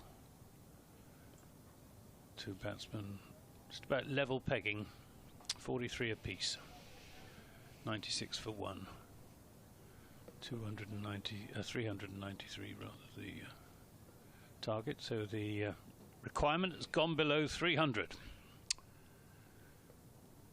As Wells bowls to Vaughan, who cuts, and again Jennings lets out a great roar from first slip. That comes off the middle of the bat down to short third man. Is he an excitable character, Keaton Jennings? Keaton? Never struck me as being particularly. He's just in form, manic. isn't he? He's in the middle of it. He's in the zone. Here's Wells to Vaughan. Pitches this one up, driven away by Archie Vaughan. Out to deep cover, 97 for one. Vaughan on to 44, which is equals his highest score in first-class cricket. Good effort. Which he got in the game against Durham. Gets to this part of the season and sometimes they all blur into one. Takes a bit of recalling. Oh, Surrey, I beg your pardon. So I say this is what I mean, yeah. Surrey, he got 30 and 16 against Durham, 44 and 3 against Surrey. Well, 44 here against Lancashire, with more to come potentially. Survived a big LBW shout, which could have easily gone one way or the other. Well, it went one way. It could easily have gone the other. Don't think either. Given it out, I don't think many would have complained. Perhaps Steve O'Shaughnessy was just levelling the score. Anthony, that's outrageous. Here's Philip in bowls to Vaughan. He's off the back foot. Defends. Ball just trickles away down towards backward point.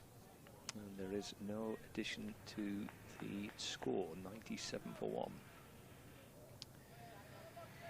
Richard Dawson on Twitter says the conclusion to the season, i.e. the excitement that we're going through now, is why we need to keep 14 matches in the county championship. I have a theory that the ECB is selecting England players with almost no first-class experience to prove that we can make do with fewer games. But as this game proves, it's complete nonsense. Forthright. Philip to Vaughan, his little leg stumping, and just worked that away off his hip. It's gone for four. It's beautifully timed, actually. And that is his highest score in first-class cricket. Well batted, Archie Vaughan. Yeah, nice way to get to it, too. And it's the 100 on the board for Somerset. Little leg glance off the hip. Not one of Philip's best deliveries, but it was nicely put away by Archie Vaughan. So he moves to 49, not out. 101 for one is the Somerset score. So they need a further 292 to win. Vaughan's a couple of runs away. Now he's 2 runs away from 50. We'll now make it one because he just takes that off his pads, angle back in towards him. Again, that seemed to keep a little low on Vaughan. Just nudged away to square leg for a single. He's got a slightly slingy action, hasn't he, Anderson Phillip? He was getting it to his outswinger, ready to go at the start of this innings. Great big hooping outswingers he was bowling to Archie Vaughan. And Vaughan took advantage of one or two of them, were a little bit too short and a little bit too wide to pick up a couple of offside fours, which got him going. But he can certainly swing it at a decent pace as well. Yeah, he's a bit skiddy, isn't he? Not a big, tall, fast, powerful bowler that come down and bang it into the surface. Forward because Lammerby pushed away into the offside, no run. But I think he's made a really encouraging start to his time with Lancs. He's got one more game next week, and he might have given himself half a chance potentially at coming back in the future, maybe. Yeah, because there aren't that many quick bowlers available around the world, are there? I would have thought the West Indies would be quite a happy hunting ground for them, because it isn't as if they've got, you know, they're not earning big money in their domestic cricket. 102 for 1. Phillip in and bowls. Short this time. He's pulled it, top-edged it. It's gone down towards the that's the boundary. 100 partnership. And it's Lambenby moving to 47 not out. And the reaction from the Somerset balconies to acknowledge, and indeed the supporters inside the ground to acknowledge the century partnership. 106 for 1 now. I hope that Tom Lambenby hasn't given the game away with that shot. It is a weakness of his. He is not good on the pull shot. He top edges a lot of them. And we've got long leg now in a deep square leg. I think that's some short stuff aimed at the body. Yeah, would be a good way to go. Phillip in bowls. It's worked away off the hip down towards fine leg for a single. I think that's the end of the over, isn't it? It is. So it's 107 for 1. Lambenby 48. Vaughan on 49. Edging towards the tea break. Lancashire, what they would do now, what they would crave for an extra wicket here to try and find one before tea. It would give them a huge little boost going into the tea break. Somerset, with this century partnership, have got themselves a very good platform approaching tea to finish the day well. Potentially with the best session of their innings to bat in the last session today. The Lancashire, well, they've only been out in the field for one session, but even so, they won't be fresh. Luke Wells is going to bowl another over to the left-handed Lambenby, who drives, but only as far as Anderson. Phillip at shortish extra cover. Noise is off from the building site. And the blue light brigade somewhere as well.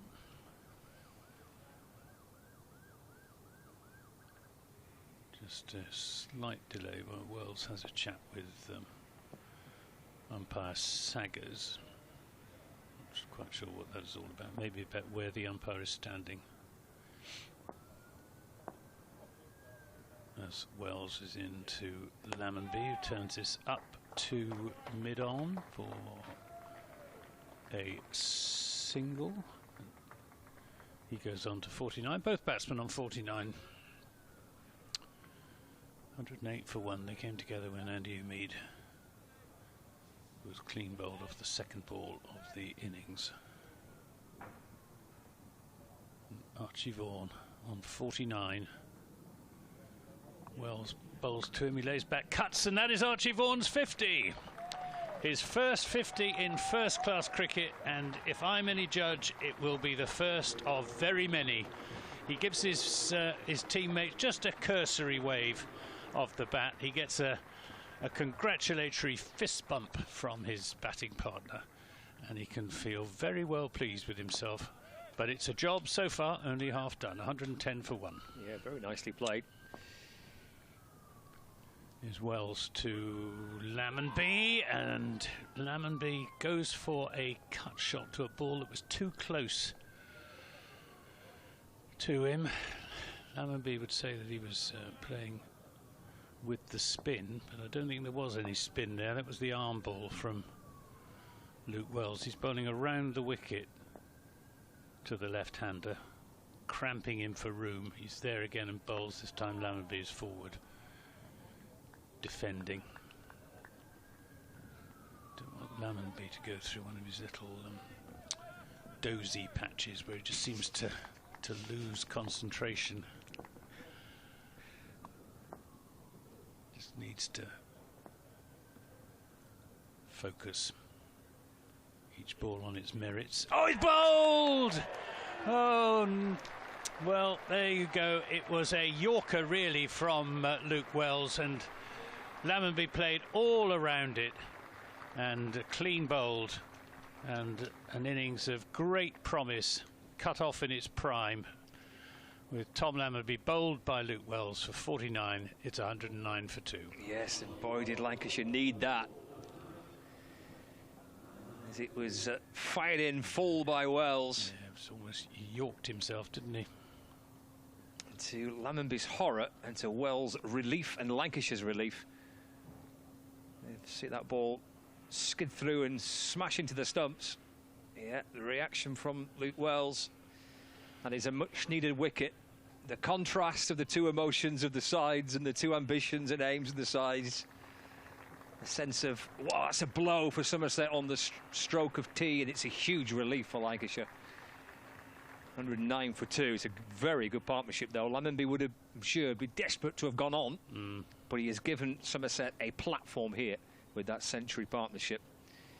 Tom Abel coming out to join Archie Vaughan. I just sensed he was just losing concentration. You said it may be a, is it a dozy spell. Dozy spell.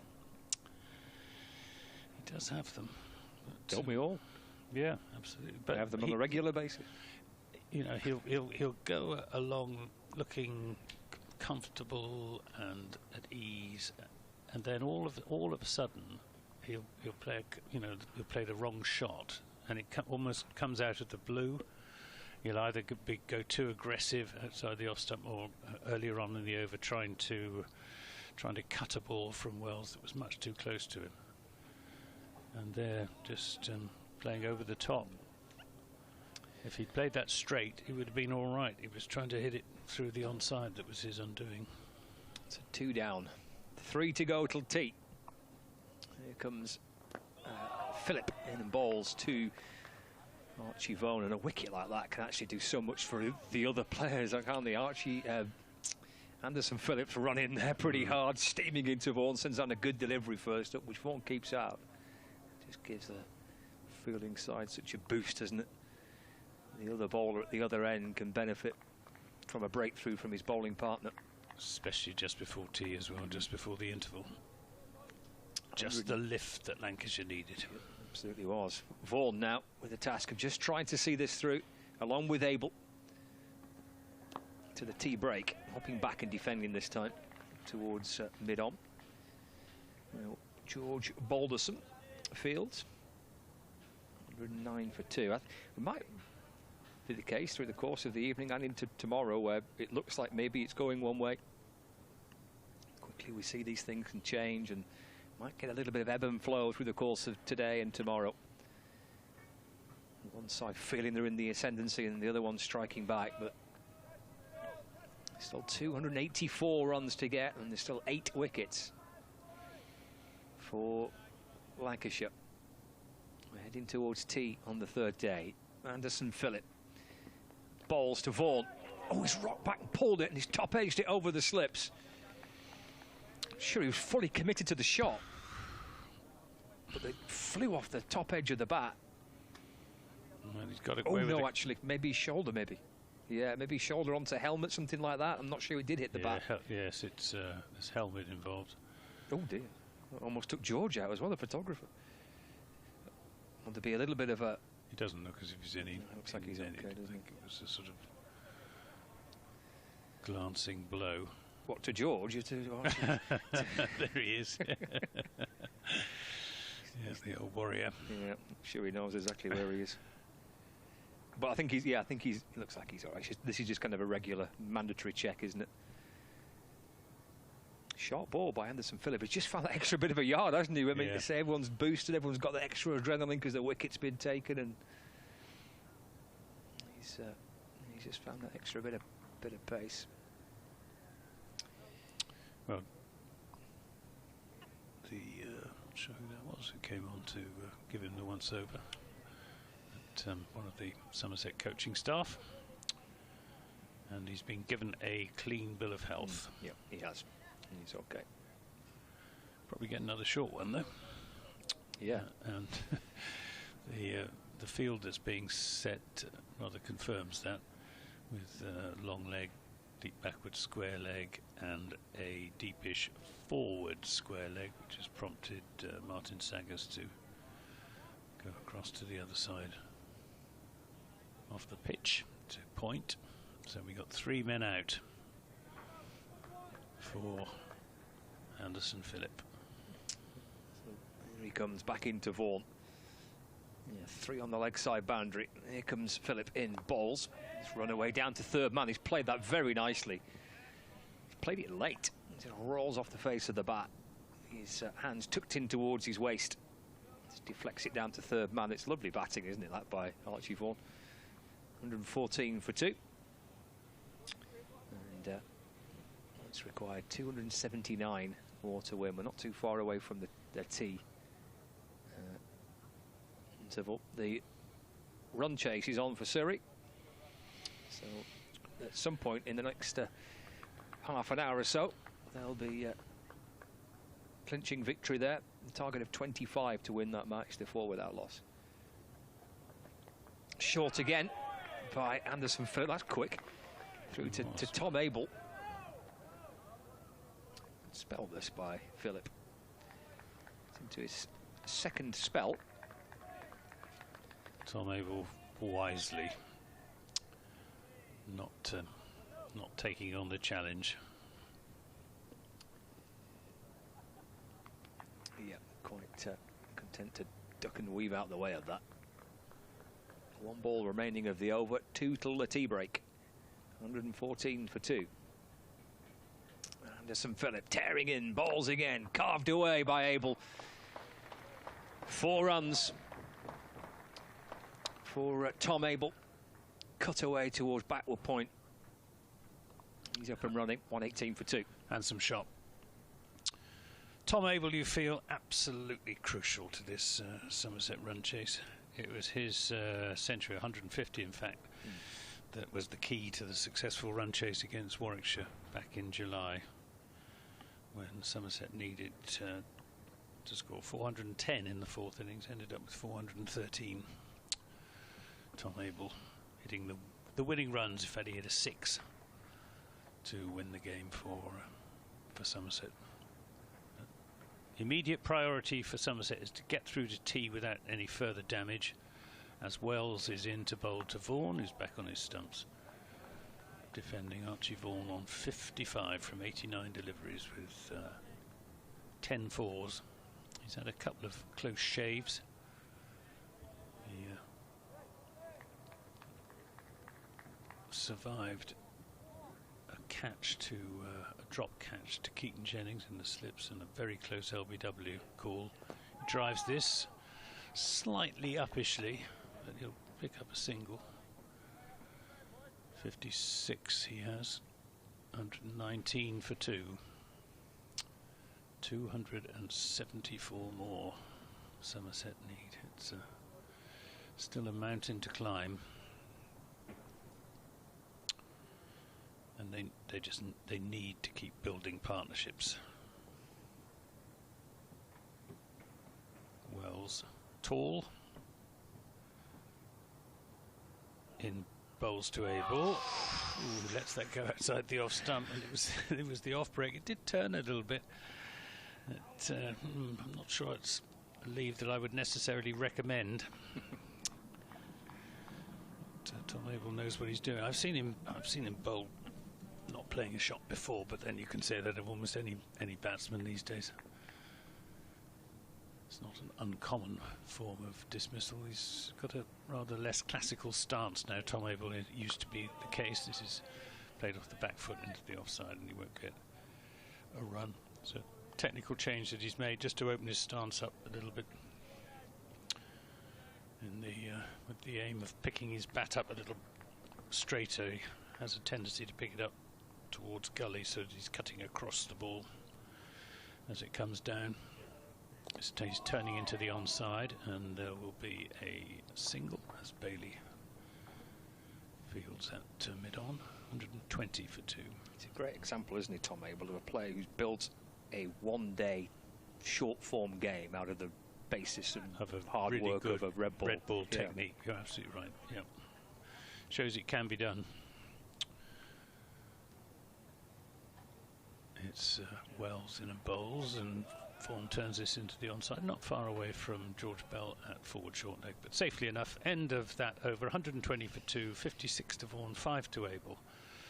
The run rate for Somerset exactly 4 runs an over, and we have 1 over left before the tea interval. We do. Managed to prize out 2 wickets, Lancashire. A couple of chances along the way. Ooh, there's one of Jennings putting down Archie Vaughan, who's on 56 now. Should have caught that, really, shouldn't he? This was a super tough chance right in between Bell and Jennings. I suspect, as the evening goes on and the day goes on, we might get a little bit more drama along those lines. Chances created, some will be taken, maybe some will be put down. I think we're set for a terrific 33 overs and a full day tomorrow. This is the final over of the session. Wraps him on the pad. Oh, he's given him! Abel's gone, and I feared he felt that might be the case. He was almost walking before the finger went up. And Anderson Phillip, I think, has bowled a really good spell here for Lancashire just on this approaching tee, and he gets reward for it. He's wrapped the pad of Tom Abel, and he's been given out LBW, and Somerset get to tee 3 down. Yeah. I think he fancied that one straight away, and I think Tom Abel feared the worst. Playing around his front pad. Playing. Oh dear. Yeah, that's really good reward by Anderson Phillip. I think that's a very, very good spell. And I think he's got reward for running in hard and bowling with full commitment there. Well, I think the loss of the 2 Toms in the last 3 or 4 overs before tea may very well prove fatal to Somerset's hopes. You've still got 1 Tom to come. Tom Coner Cadmore, but Tom Lammonby and Tom Abel have been at the heart of Somerset's batting successes so far this season, and with both of them back in the pavilion, it's a big job left for the remainder of the Somerset batting lineup. And well, they need partnerships even more. A wicket for Bailey, 1 for Phillip, and 1 for Wells also. And just when things were going so serenely for Somerset, and we could yet still, I'm sure, have more twists and turns to come. A couple of quick wickets at the back end of the afternoon session sets it up just like this. Tea on day 3. Somerset require a further 273 runs. Lancashire need 7 more wickets. We'll take a break and catch you in about 20 minutes.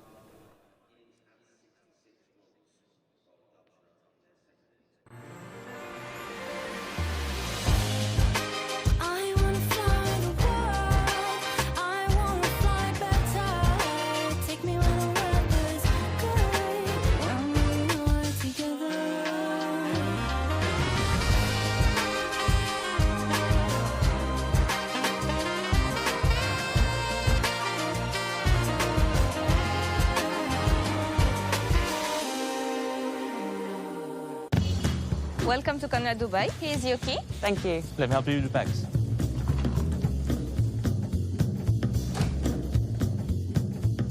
Nice room. How's that?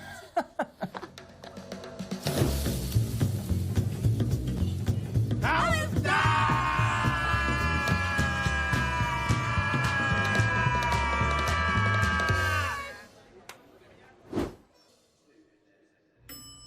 How's that?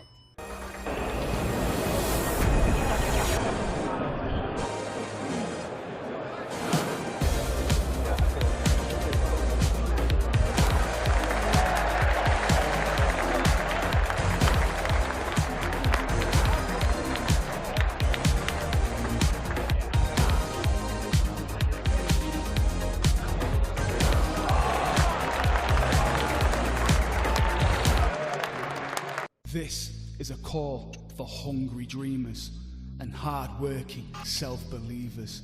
Success is down to more than just luck and talent. It's striving to be the best, breaking the boundaries and never giving up. Are you ready to become your best self? Are you ready to unlock your greatness? So what are you waiting for? This is Education Evolved. This is UA 92.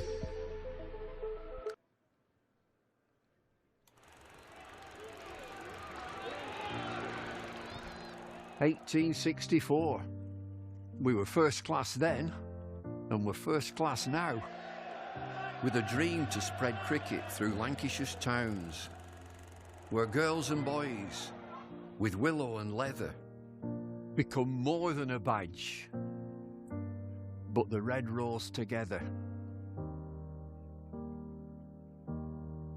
A club where more than legends are made, but friendships, obsessions, moments replayed on our screens, in our minds, in our hearts forever.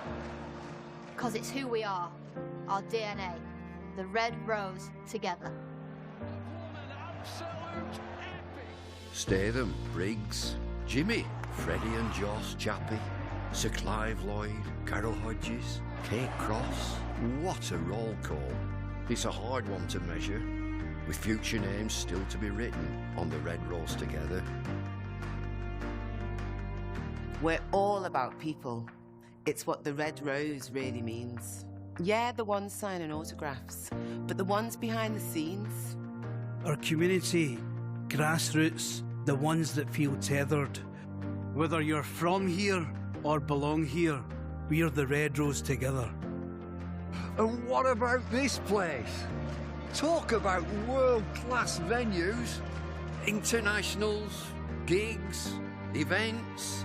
You can choose from a menu of triumph, of disaster, of pain, or pleasure. We've seen it all at Emirates Old Trafford, with the red rose together. Red ball, white ball, lightning and thunder. Have you ever sat back? Have you ever just wondered how far we've come? The storms we've weathered, or how far we'll go as the red rose together.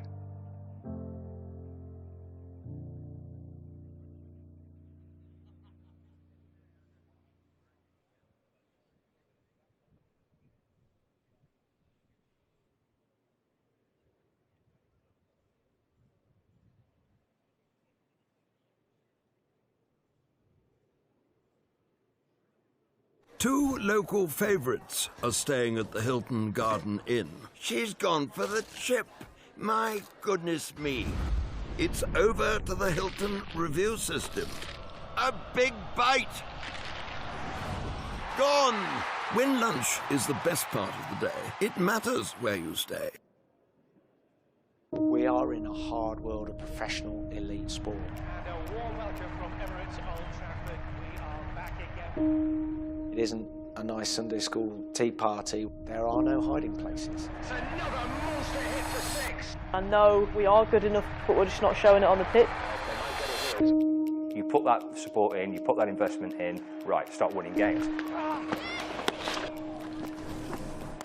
Doesn't work like that, does it?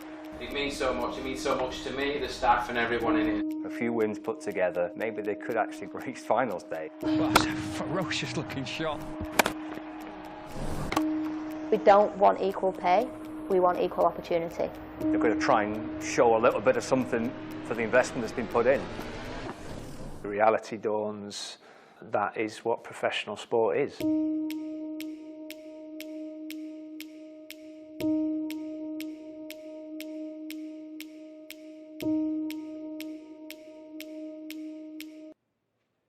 Well, hello and welcome to Lancs TV. I've got a date for your diary, October the 21st. It's a Monday night and it will be hosting the Lancashire Team of the 90s dinner here at Emirates Old Trafford.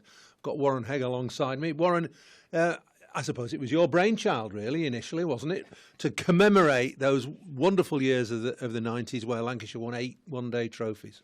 Well, you were a big part of it, weren't you? Well, the 90s were an era in Lancashire history of the cricket that was stellar. We had lots of good performances, lots of silverware was on show, and what's more, a lot of very, very good players represented the team in them days. Well, there were two distinct eras, really, weren't there? Two teams. You were part of both. because you were a bit younger than I was at the start, and you went through a sort of mature stage. But that the 90s started really well. 1990 was the first time that any county had won both the Benson Hedges Cup and the NatWest Trophy, and Lancashire were the ones to do it.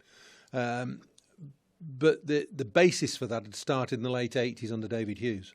Definitely, you're right. The likes of yourself, Graham Fowler, Gayon Mendes, Trevor Jesty were the old heads really of that side. Quality cricketers who had played a lot of cricket, surrounded, as you mentioned, by young players. The likes of Atherton, Austin, Martin, Hegg were thrown into that into that array of experience, and it was a great fix. We've not mentioned Neil Fairbrother either, who actually played in 1984 when we won the Benson Hedges, but he was fundamental in that 90s success. Definitely, he was a bit of a crossover, wasn't he? He was a lot of experience, part of that team of the 80s, under Jack Bond, and then Alan Ormrod and David Hughes took over, and he was that crossover factor that I think we went. Everything went through Neil to speak to you senior players at the time, but it was a really good era to play in. We as younger players didn't feel much pressure. We had fun.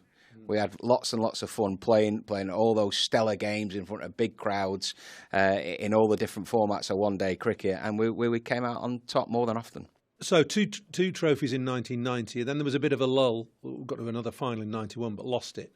And then 95 was the resurrection or the emergence of that second generation, if you like. Absolutely, and I think roles must have been reversed. You know, the likes of Hegg, Austin, Yates, Martin, Fairbrother, Watkinson were senior players who'd played for a long time. You throw into the mix there the likes of a young Flintoff, a young Chappell, and that was the new generation of cricketers that got us over the line. And like you say, that double in the mid-90s was probably the pinnacle of that era. Mike Watkinson captained for those two victories and the following year as well. And Wasim Akram captain for one. I mean, you're giggling. Wasim was captain for a year, wasn't he? And then John Crawley was captain for the final one. So you've gone through David Hughes to this younger generation. Who was the best captain for you out of all that lot? Or would that be unfair? I think it's a good question. I think they were all different captains. I thought lots and lots of different captains throughout that area, and each one of those captains brought their own kind of stamp onto that team.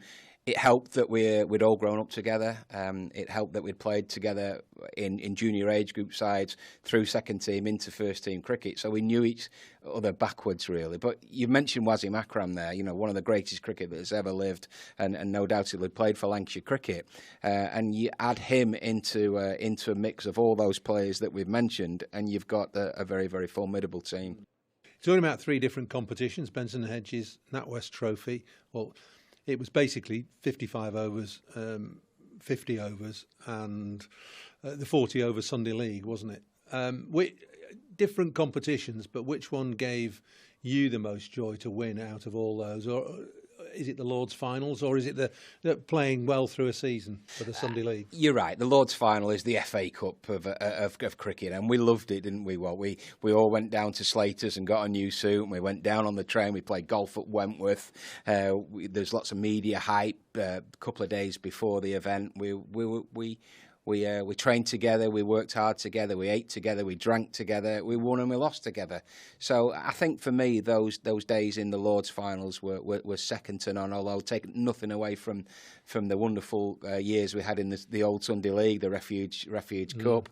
I seem to remember you hitting a six against Surrey to get us over the line one day, with me next in with my lip quivering, and those were wonderful days in front of a packed house here at Old Trafford, as it was in the days, and there were days that will stick with me forever. So you've mentioned a lot of names. Well, we've mentioned a lot of names from the 90s. Who's going to be here on the night in October? Yeah, it's great. Well, unfortunately, you're not going to get everyone in the room, but we've got lots and lots of Lancashire legends, really. You know, yourself, Gary Yates, Ian Austin, Peter Martin, Neil Fairbrother, Mike Watkinson. You know, the main backbone of those teams. You throw into the likes of Graham Fowler, who was a massively great servant for us here at Lancashire, and I think those guys there will have some great stories to tell and some great reminiscing to be done on the night. And what's the format of the evening then? Has that been determined fully yet? I don't think so yet at the moment. I think it'll be very convivial. I think there'll be lots of interviews with lots of different players. You know, players who came in and out the side, like Dexter Fitton, for example, who came in bowling his off-spin and hard-hitting batsman down the order. But again, was a very, very pivotal part of winning trophies in that era. And whether you played in 10 games or whether you played in 100 games like we did, you know, we were all part of one team. Great stuff, Warren. I think we're all looking forward to it. October the 21st, then it's a Monday night here at Emirates Old Trafford. All details on the website, and you can get your tickets through there.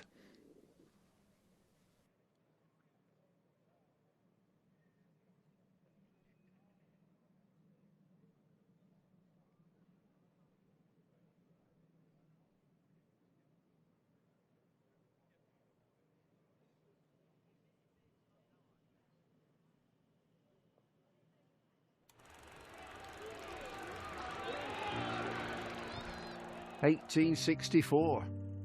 We were first class then, and we're first class now. With a dream to spread cricket through Lancashire's towns, where girls and boys, with willow and leather, become more than a badge, but the red rose together. A club where more than legends are made, but friendships, obsessions, moments replayed on our screens, in our minds, in our hearts forever. Because it's who we are, our DNA, the red rose together. Statham, Briggs, Jimmy, Freddie and Joss Chappie, Sir Clive Lloyd, Carol Hodges, Kate Cross. What a roll call. It's a hard one to measure, with future names still to be written on the red rose together. We're all about people. It's what the red rose really means. Yeah, the ones signing autographs, but the ones behind the scenes. Our community, grassroots, the ones that feel tethered. Whether you're from here or belong here, we're the red rose together. And what about this place? Talk about world-class venues, internationals, gigs, events. You can choose from a menu of triumph, of disaster, of pain, or pleasure. We've seen it all at Emirates Old Trafford, with the red rose together. Red ball, white ball, lightning and thunder. Have you ever sat back? Have you ever just wondered how far we've come?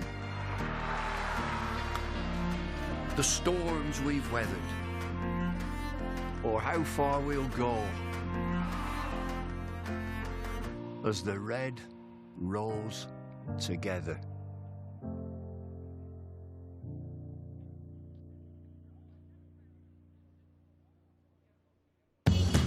Welcome to Canada Dubai. Here's your key. Thank you. Let me help you with the bags.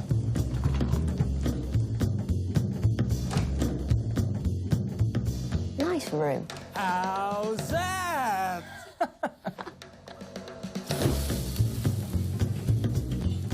How's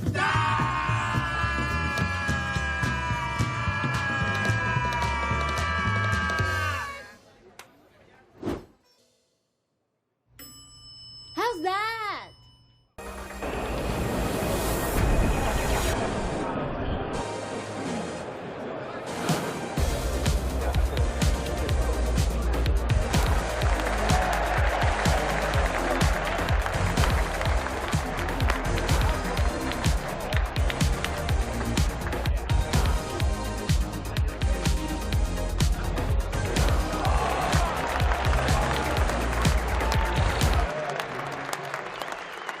This is a call for hungry dreamers and hard-working self-believers. Success is down to more than just luck and talent. It's striving to be the best, breaking the boundaries and never giving up. Are you ready to become your best self? Are you ready to unlock your greatness? So what are you waiting for?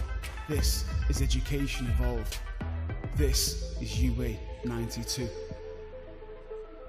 Will these two stay out there after a drink? And that's a huge sip. Over to the Hilton review system. 3 reds, no doubt at all. And up goes the finger. When it has to be absolutely plumb, it matters where you stay. Hello and welcome back to our listeners on the BBC Sport Radio website and app, and welcome back to the viewers on Lancs TV here for the evening session at Emirates Old Trafford. Lancashire went into that tea break with a little bit of momentum. 2 quick wickets, leaving Somerset 3 down now for 120 runs, with the target of 393. We've got Anthony Gibson alongside me. We've got Scott Reed and Kevin Howells as well, who'll be on pretty soon. And with 1 up ball through, Anderson Phillip is over. He took the big wicket of Tom Abel, trapped in front. Looked pretty out from upstairs. Even Tom Abel didn't have any complaints. And here we go, the first ball after tea. Phillips sends it down, and Coulter Cadmore just rocks back, plays defensively. Hasn't been a good half hour for Somerset, losing those 2 wickets just before tea. And meanwhile, down at the Oval, Surrey have beaten Durham, and then had the temerity to go on what looked suspiciously like a sort of victory parade around the Oval. I think they would say that they were saying thank you to their supporters at the end of their last home game, but did look a bit presumptuous, as if they were they'd already pocketed the county championship. Anderson Phillip in. He's into a nice little bit of rhythm and spell here just prior to tea, and after tea he's going to continue. Cadmore just pushed it into the offside for no run. But if Somerset are to deny Surrey their 3rd consecutive county championship, they have got a big job on their hands.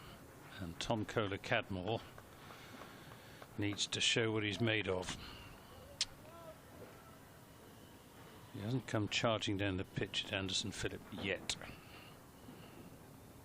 As in, Anderson Phillip comes.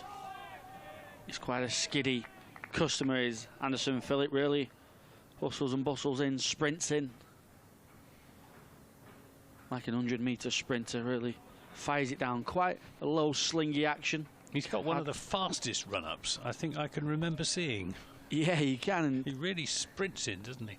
Yeah, when momentum's with him, and like you say, at the moment he's into a good spell. You can understand why he goes for quite a few runs. His economy is probably pushing on to 4-5 for Lancashire across his 2 games so far. But you can understand, because he really sprints in and he doesn't really take a second in his action. Fires it down, and Cadmore on the front foot plays it into the offside. So you can understand why he might bowl the odd bad ball or 2, but he's an attacking bowler, bowls at good pace. He swings it away from the right-handers early on.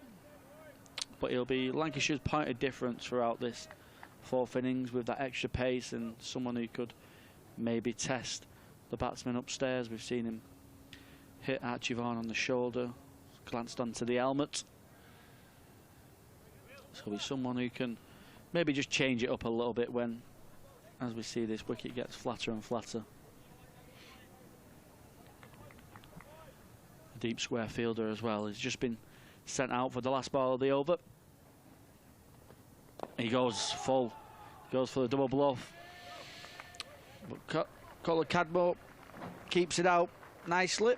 That's the end of a wicket maiden for Anderson Phillip. One that was started just before tea. And now it's finished, the first over after tea. 120-3 Somerset.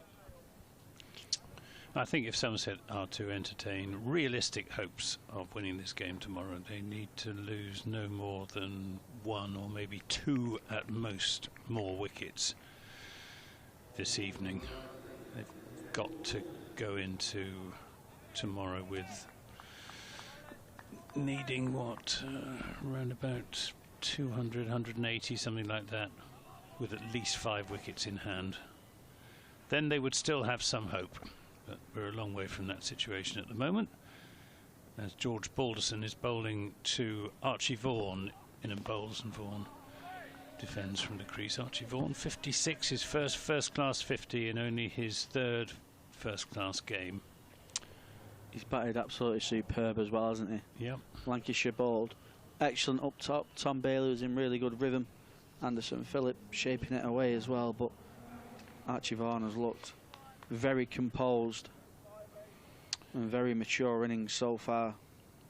Balderson in bowls to him. He turns this away into the onside. But there's a shot at the stumps, and if the throw from Phillip had hit the stumps, then Kohler Cadmore would have been gone. Goodness knows, well, I suppose it was his call, but Archie Vaughan had absolutely no intention of going for a single. There was never a single there, as the ball went to the right hand of Anderson Phillip, I beg your pardon. But no harm done in the end, as Balderson tries again. He bowls, and Vaughan this time plays that from the crease, and there'll be no run. How would the Somerset fans like Cadmore to go about this? Would they like him to play his usual one-day style brand of cricket, the wickets flat enough just to bat, but do you just play to your strengths and go hard at the ball? He scored 100 for Yorkshire against Somerset, as Balderson is in and bowls, defended by Archie Vaughan against Somerset at Taunton a couple of years ago, in his last season for Yorkshire. That was a model of sensible batsmanship. He hit some big shots, but he reined himself in. But this season so far, he's gone hard right from the start with fatal results. Balderson bowls, Vaughan again back on his stumps, defending. Good ball from Balderson. He is averaging. He's had 5 innings in the Championship so far this season. That's before this game. He didn't get any runs in the first innings.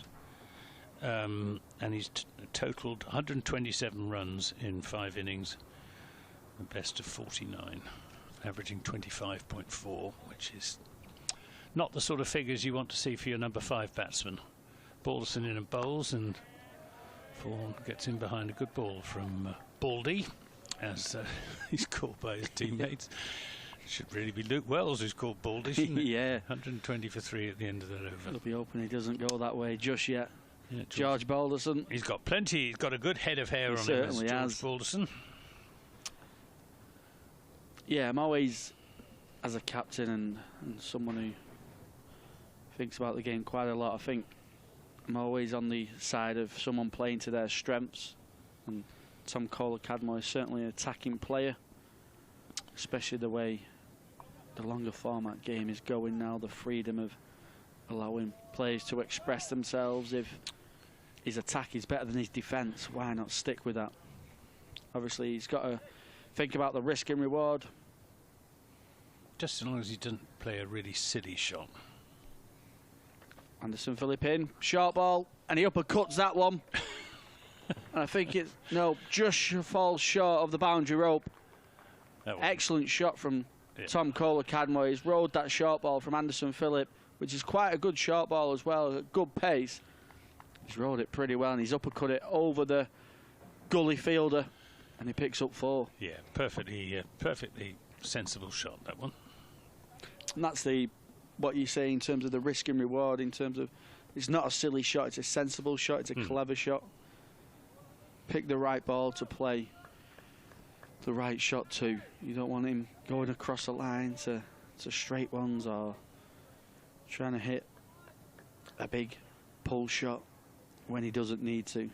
Just play off instincts, and that's when players like Tom Kohler Cadmore are at the best. And Anderson Phillip goes super short, should we say, and that's one called through for the over, which I'm surprised it wasn't called as a no ball. No ball, yeah. Well, Kohler Cadmore pulled out of his intended hook shot there, which again is a good sign. It's probably a good plan from Lancashire this, maybe not go as short as that, but as an attacking player, Cadmore will take it on, and Lancashire might get a chance. You've got Will Williams out at deep square, You've got a fine leg in as well. Fine leg out, sorry.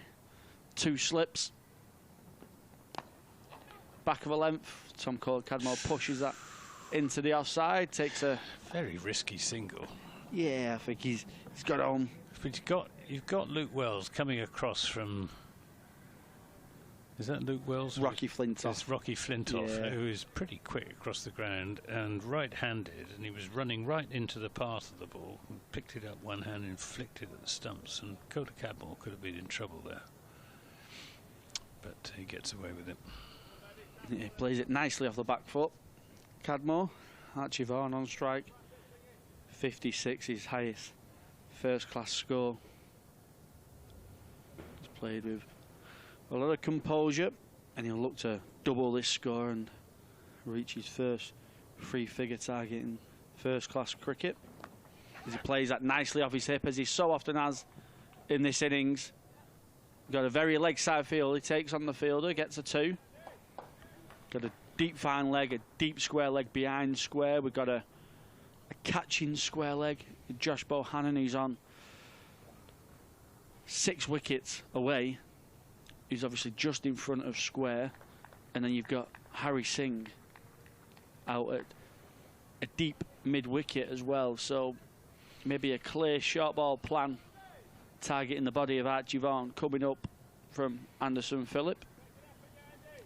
Just got the two fielders on the offside.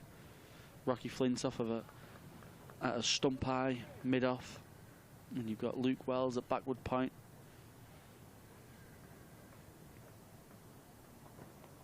Ooh, Phillip in, and that's another short ball.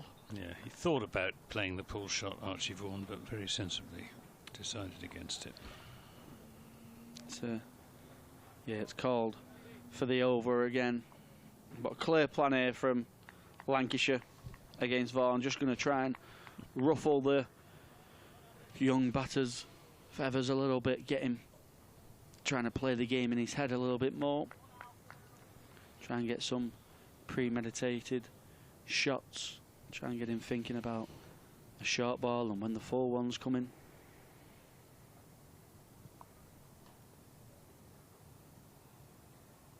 Phillip in. Back of a length, and Vaughan with a cool head plays that into the offside. Very calm, very composed. 127 for 3, Somerset. On Twitter, all sorts of stuff. Surrey County Cricket Club Supporters Club say, wow, we can't even say thanks to our supporters without criticism. Well, I wasn't criticising. And I did say that Surrey were saying thank you to the supporters in their last home game of the season. But watching it, it did have something of the air of sort of victory parade about it. Simon White saying all 5 batsmen in this innings have got off the mark with a 4. They have indeed. And Tony Hardwick, is it me or is it a pattern? In all the years I've watched from 2018, we always fail to make it to lunch or tea without losing a crucial wicket or 2. Want to make a few extra runs to get the extra important bonus point. A great platform set. Well, it was a great platform. It's still a decent platform. It's 127 for 3 as Balderson bowls to Coda Cadmore. Now, can you guess what Tom Coda Cadmore's nickname is? Oh, is it going to be a simple one? Is this a trick question? The clue is in his surname, Coda Cadmore. Coca-Cola. No. Almost. Oh, almost. What's the other one? The opposite, Pepsi. Pepsi. Ah, there we go. Very good. Here's Balderson in and bowls to Pepsi, and there's a mixture of bat and pad as he turns that into the onside. Great excitement led by skipper Keaton Jennings as inside edge onto pad. If there hadn't been an inside edge, there would have been a big appeal. Martin on Twitter said, it's the hope that kills you. Well, how often have Somerset supporters said that over the years? But, there's still plenty of hope for Somerset. They're only 3 down. Yes, this is driven by Coda Cadmore up to Bohannon at mid-off. They're 3 down. They need another 266 if they can get through to the close without losing more than a couple of wickets. Then they should have another 90 or so runs on the board, which would reduce the ask to 170. As again, slightly uncertainly forward comes Kola Cadmore. That one again takes the inside edge into his pad and runs out into the offside. George Balderson in his 8th over, number 22. He's been making the batsman play, bustling in. He's not particularly tall, George Balderson, just maybe just under 6 foot tall. Bowls lively, fast, medium. This is driven by Kola Cadmore and won't be cut off by Josh Bohannon, and it will beat the fielder to the long off boundary for 4 runs. And that's a nice shot from Kola Cadmore. He didn't try and go too hard at it. It was a nice straight batted off drive between extra cover and mid off. Takes him on to 9, the score on to 131 for 3, and Somerset are exactly 1/3 of the way to their target.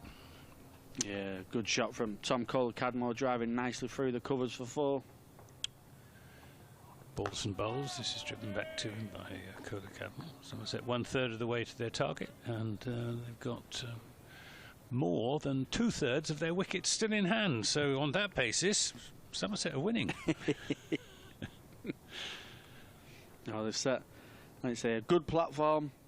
Maybe the wicket before tea just sways it into Lancashire's favour. Well, I was chatting to Kevin Howells over the tea interval, and I said to him that Tom Abel is one of the Somerset batsmen who's capable of playing the long innings that Somerset need. The other one, of course, is James Rew. I think his contribution could be absolutely crucial. And he's enjoyed batting at Emirates Old Trafford. Absolutely. Century in both innings last season. Yep. So he'll be a massive scalp for Lancashire when he comes to the crease. Anderson Phillip is going to continue against Archie Vaughan, who cuts to Luke Wells. There's only 2 fielders on the offside, and he hits it straight to Luke Wells at backward point. Yeah, we got this field for Archie Vaughan set for the short ball with 2 men out on the leg side. Not sure that it's the best way of bowling to Archie Vaughan. We've got a square leg as well, so for the hook shot that he doesn't keep down, and 2 men out for the hook shot that he gets a top edge on. In comes Phillip.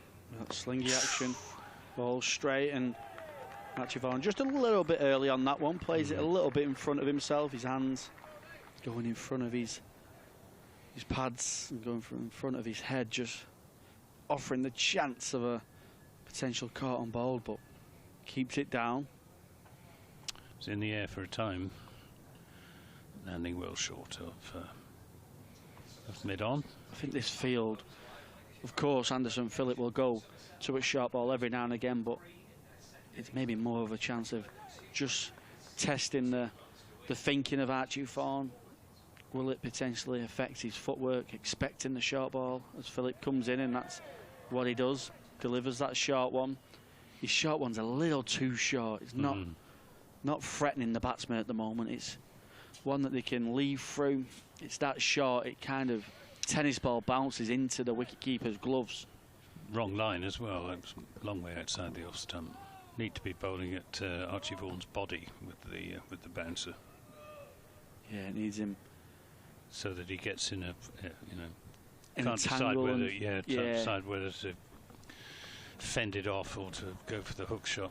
Yeah, you want it around shoulder height and at the body, and it's not quite got the line yet as Anderson Phillip. That one's Fuller attacking the stumps. Archie Vaughan again, footwork still working absolutely fine, not overthinking, not premeditating this short ball. His feet are moving well. Comes forward to that one, plays it nicely back past the bowler. he's set himself up well for long innings here. Archie Vaughan, 58 off 104 deliveries so far. He's asking a lot of a 18-year-old, isn't it? Certainly is, but he's certainly showed the capabilities. Has he got the mental resilience to carry on? As he pulls that one, and he pulls that one nicely into the leg side aerial, but way in front of square where there's no catchers in position, so it is a safe shot. He just threw the shot a little bit early then. Yeah, which is a good sign for Somerset and Archie Vaughan. It's nice that he's picking up that short ball early. He can pull it in front of square instead of towards the 3 catchers that Lancashire have got out. A deep fine leg, deep square leg and a deep mid wicket.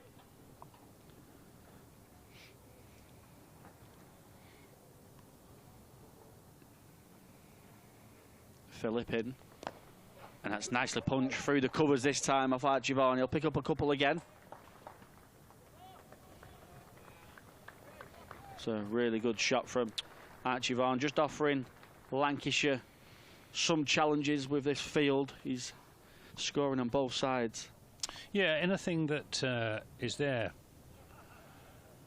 for a shot to be played, he's playing it, and he's staying well grounded out there as well. He doesn't seem to be getting ahead of himself, Archie Vaughan. Besides his mental composure and his maturity, I think what I've most been impressed by is how much time he seems to have to play his shots. Anderson Phillip, he's not the quickest bowler that he'll face in his career, but he certainly sends it down at a nice pace, and he's got so much time to rock on the back foot and play them pull shots and then back foot cover drives through the offside. And that's a real good skill of a high quality batsman if you can give yourself that extra little bit of time to decide on your shot and play. Balderson to Kohler Cadmore, who won't get a run here. Had a tweet from I don't like cricket. Everyone is playing for second place. Surrey have a massive advantage every season. To lose the championship, they really have to throw it away. Great leadership, great players, ethos, ground support, bulging bank account. Can't see anyone getting close. Yeah, I wouldn't. I think they're a very, very well-run club. Surrey, I'm full of admiration for them, and a huge admirer of Alex Stewart as well. Balderson in and bowls, and Kohler Cadmore plays that defensively into the offside. And if they do win the county championship, they will certainly have deserved it, because they have won more games than any other side in the First Division. They've now won 8. And even if Somerset win this one, they will only have won 6. And I do think the point system is wrong at the moment. It doesn't value a win highly enough. This is Kohler Cadmore defending. There ought to be more than 8 points difference between a draw and a win. Whether you reduce the points for a draw or increase the points for a win, I don't mind, but it ought to be rewarding. Yeah. You know, attacking, winning cricket more than attritional cricket. I think it was last season, I think Lancashire had 5 or 6 draws, and I think they finished maybe 3rd or 4th place. And it was weird to see a side with not many wins so far up the table. Balderson bowls, and Kohler Cadmore is playing a very correct innings so far. Just the 2 boundaries. One was a perfectly justifiable uppercut off a short ball from Anderson Phillip, and the other a nice cover drive from an over-pitch delivery from George Balderson. If they do go on to win it, it'll be a nice send-off for Alex Stewart as well. Absolutely. His final year as Balderson in and bowls, and again Kohler Cadmore with bat and pad close together, moving his left foot out to the pitch of the ball. He seems to be moving his feet well at the moment. He's not just standing firm and swinging hard, which he has done rather too often in the Blast as well as in county championship cricket. As Balderson is in and bowls, drives this nicely again, but straight to Bohannon at mid-off. Another good over from George Balderson, which was a maiden. He's conceded just 26 runs in 9 overs. Somerset 135 for 3, Vaughan on 62, and Kohler Cadmore on 9. Yeah, Cadmore just lunging forward every time at George Balderson. He's someone who'll touch 80 miles per hour, but he won't threaten at all with a short ball. So Tom Kohler-Cadmore knows he can really force himself onto that front foot and then try and keep himself out of trouble. And if a short ball comes, he'll have plenty of time still to react and try and score off them short balls, whereas against someone like Anderson Phillip, he'll just have to be a bit more cautious with lunging onto that front foot.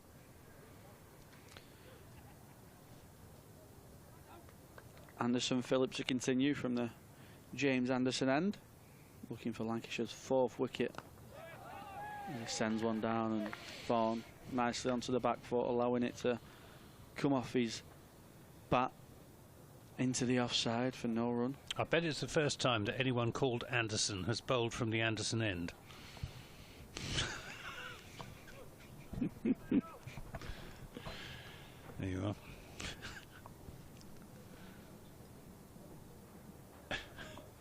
Scott Reed thinks it's probably fair. I can't actually think of any other Andersons. Certainly not Christian name Andersons. And Phillip comes, beats the outside edge of Archie Vaughan. It looks like it's stayed low, but I think Archie Vaughan's just been caught on the crease a little bit. Yeah, it's a fuller length. Archie Vaughan hasn't really moved his feet. He just tried to stay on the crease, play forward, but a good delivery from Anderson Phillip. He's in good rhythm here at the moment. 1 for 52 off his 11.2. Still going at over 4 and over, but he's making things happen out there for Lancashire. Got the big wicket of Tom Abel just before tea. He comes in, and Vaughan this time gets his feet moving again, plays it nicely off the crease. Plays it into the offside for no run. 62 for Archie Vaughan, his highest first-class score. Tom Kohler-Cadmore at the other end, 9 off 20. Two real different styles and the way they go about their batting. Tom Kohler-Cadmore has made his name in the shorter formats. Anderson Phillip in, and Archie Vaughan cuts that away beautifully. Plenty of time just to rock back on the back foot, opens the face of his bat and just times it nicely away past Luke Wells at backward point. He picks up another 4, takes him on to 66.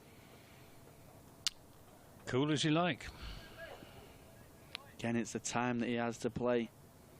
I wonder if his father's here to watch him. I think he's commentating on the ODI. Even as I said that, I thought, no. I was thinking that before. Probably at the One Day International. I'm sure he'll be keeping a very close eye on his phone, watching on the updates. There's Phillip. In he comes. Vaughan on the back foot. He looks more of a back foot player. Archie Vaughan, he looks more like he's happy to sit on the back foot and react to anything short. If it's full, he just lunges forward a little bit. He's not excessive in his movements coming forward. But that's fine as long as he plays straight, which he has done. Doesn't go across the line. You can manage that. Talking of England, they've been bowled out in the One Day International, admittedly in the 50th over. Anderson Phillip in again. That's just where Archie Vaughan gets caught out a little bit. His footwork coming forward isn't excessive. He's caught on the crease again. Gets beat on the outside edge. It's a full-length delivery. Yeah, England were 213 for 2 at one stage in the 33rd over, and 315 all out with 3 wickets for Adam Samper, 3 for Marnus Labuschagne. who bowled very well against Somerset for Glamorgan, when Glamorgan absolutely crushed Somerset in the Vitality Blast. Last game in the group stages. And Lancashire might even have got 5 wickets with his leg breaks. Here we've got Balderson in to bowl to Kola Cadmore, who plays another good ball from Balderson. He's giving Kola Cadmore absolutely nothing, George Balderson. He reminds me very much of a Lewis Gregory type bowler, George Balderson. He's not going to send it down at pace. He'll never really send a short one down, but he'll constantly challenge the stumps. He'll move it both ways and he'll look for the outside edge. 2 slips go down as Balderson is in bowls, and Kola Cadmore just runs this between those slips and backward point and will pick up a single. And the score goes on to 140 for 3. Kola Cadmore on to 10. First run that George Balderson has conceded in the last couple of overs. And again, it wasn't a bad delivery by any means at all. Just a little bit of width, which allowed Kola Cadmore to open the face on it. Yeah, it was well played from Cadmore, just leaning forward. Nice soft hands, guiding it through third man. Balderson in bowls, and Vaughan again playing from the crease. Yeah, it's playing it late. Yeah, it's a clear technique of Vaughan's. He doesn't lunge forward unless it's an out volley. Them length deliveries, he'll just sit on the crease and play nice and straight, which again is absolutely fine on a good wicket, as long as you play straight and keeping the bat nice and straight, not going across the line. It's just the ones that are a little bit fuller. You might need to lunge forward a little bit more. Balderson bowls, and Kola Cadmore, Vaughan rather, this time comes half forward to play that defensive shot. The match between Hampshire and Worcestershire. Worcestershire needing 394 runs to win a 50 for 2. So Hampshire, one would think, on course to win that game, but Jake Levy is still there on 31. Not out as Balderson is in and bowls, and this is pushed into a gap by Kola Cadmore. There's a shy at the stumps at the far end, but I think Kola Cadmore again. It's Vaughan, of course. Vaughan picking up the single. 67. Kola Cadmore was the one who had to scurry through as the return came in from Josh Bohannon. 141 for 3. Yeah, Vaughan just lunging a little bit more on that front foot to Balderson, punching it just wide of Josh Bohannon at mid-off, allows him through for a single. Just the 2 games in the First Division still going here, and that game between Hampshire and Worcestershire down at the Utilita Bowl. As Balderson is in and bowls! And that is not the end of Tom Kola Cadmore.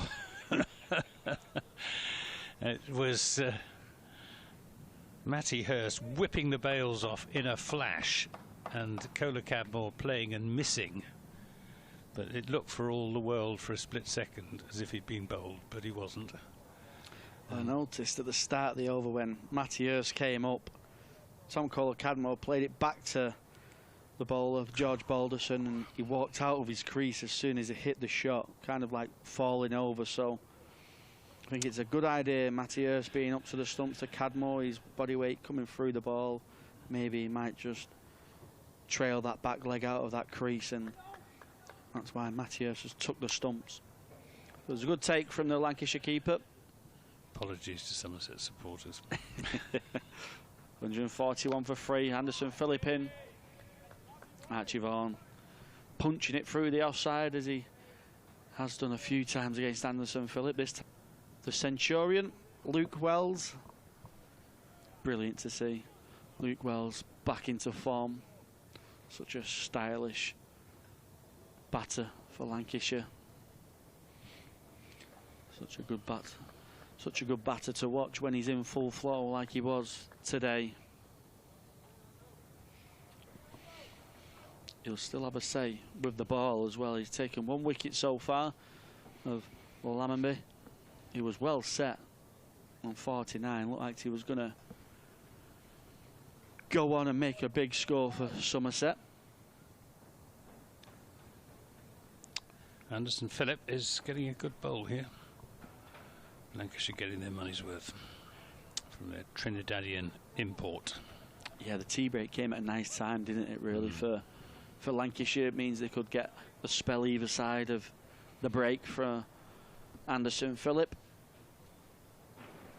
He looks like someone who really got to take the ball out of his hands. He looked like he could run in all day if you kept him going. He really does run in as well.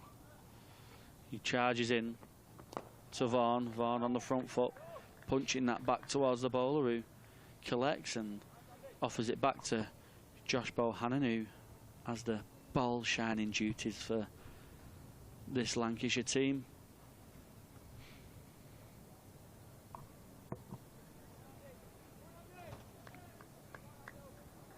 Still got the 3 slips.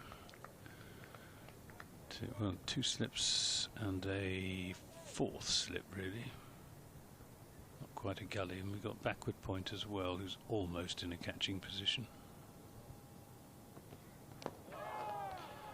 Anderson Phillip in on a good length, nice and straight.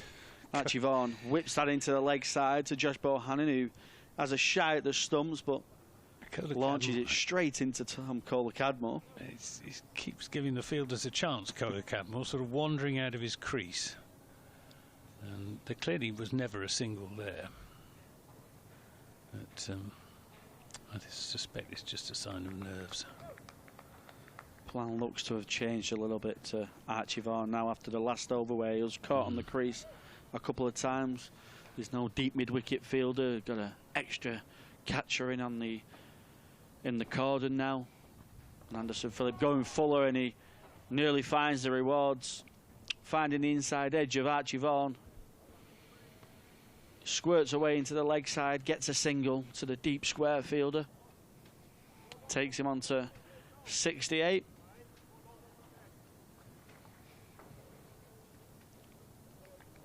Brings Tom Kohler-Cadmore on strike.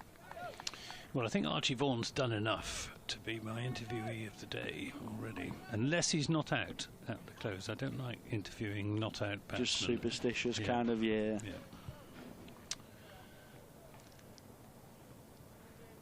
But, well, there's a long way to go before we can reach that happy stage. Anderson Phillip in, back of a length. And Tom Kohler-Cadmore again uppercuts it for 4. That third man region again, probably not as short this time, didn't quite get up. And for a second, Lancashire probably thought Luke Wells had a chance, but he's got enough on that as Kohler-Cadmore. Deliberate shot. Yeah, he's in control of that still. Like I say, the ball just not quite bounced as much as he probably hoped.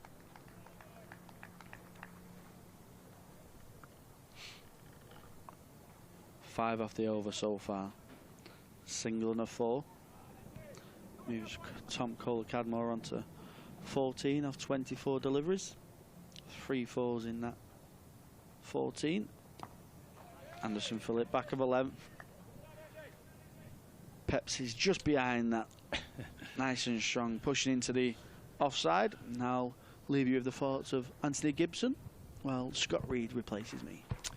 Well, the thoughts of Anthony Gibson are that Kohler-Cadmore is playing very responsibly here this afternoon, and showing that he can play sensibly and mix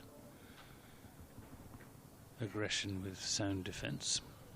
And Somerset need him to carry on. Archie Vaughan's doing a great job out there, but he is only 18 years old, and it's asking a lot to expect him to play a match-winning innings.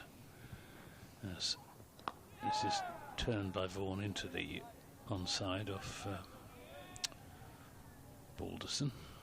Yeah, there's been a lot to enjoy actually in this kind of last half an hour of play. The way that Anderson Phillips bowled, I think that's been a really good spell. There's been the odd ball there he's not got right, but I think there's a lot to like about the way that he's started for Lancashire in these first couple of games, and the way that Archie Vaughan's batted. It's been both those things have been good to watch. Balderson to Vaughan, who is caught at first slip by George Bell, and the Vaughan innings comes to an end. Caught Bell, bowled Balderson.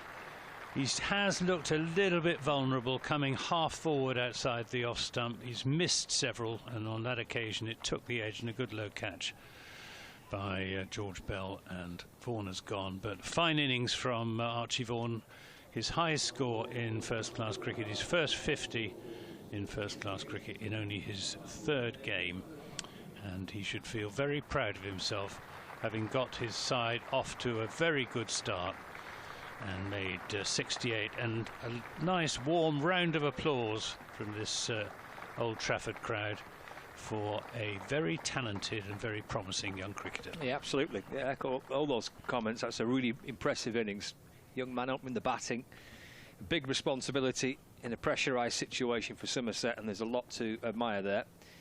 And occasionally he's just got caught a little bit, hasn't he, on the crease. There's a couple of times, I think, when Anderson Phillip bowled to him as well.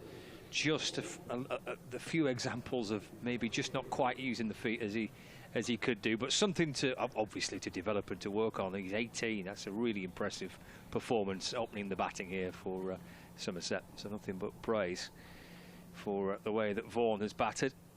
Balderson gets a wicket for Lancashire. He tends to get them in little clusters, and Lancashire will be hoping that's the case again. He gets going, he gets on a bit of a roll. He's quite difficult to stop, is George Balderson.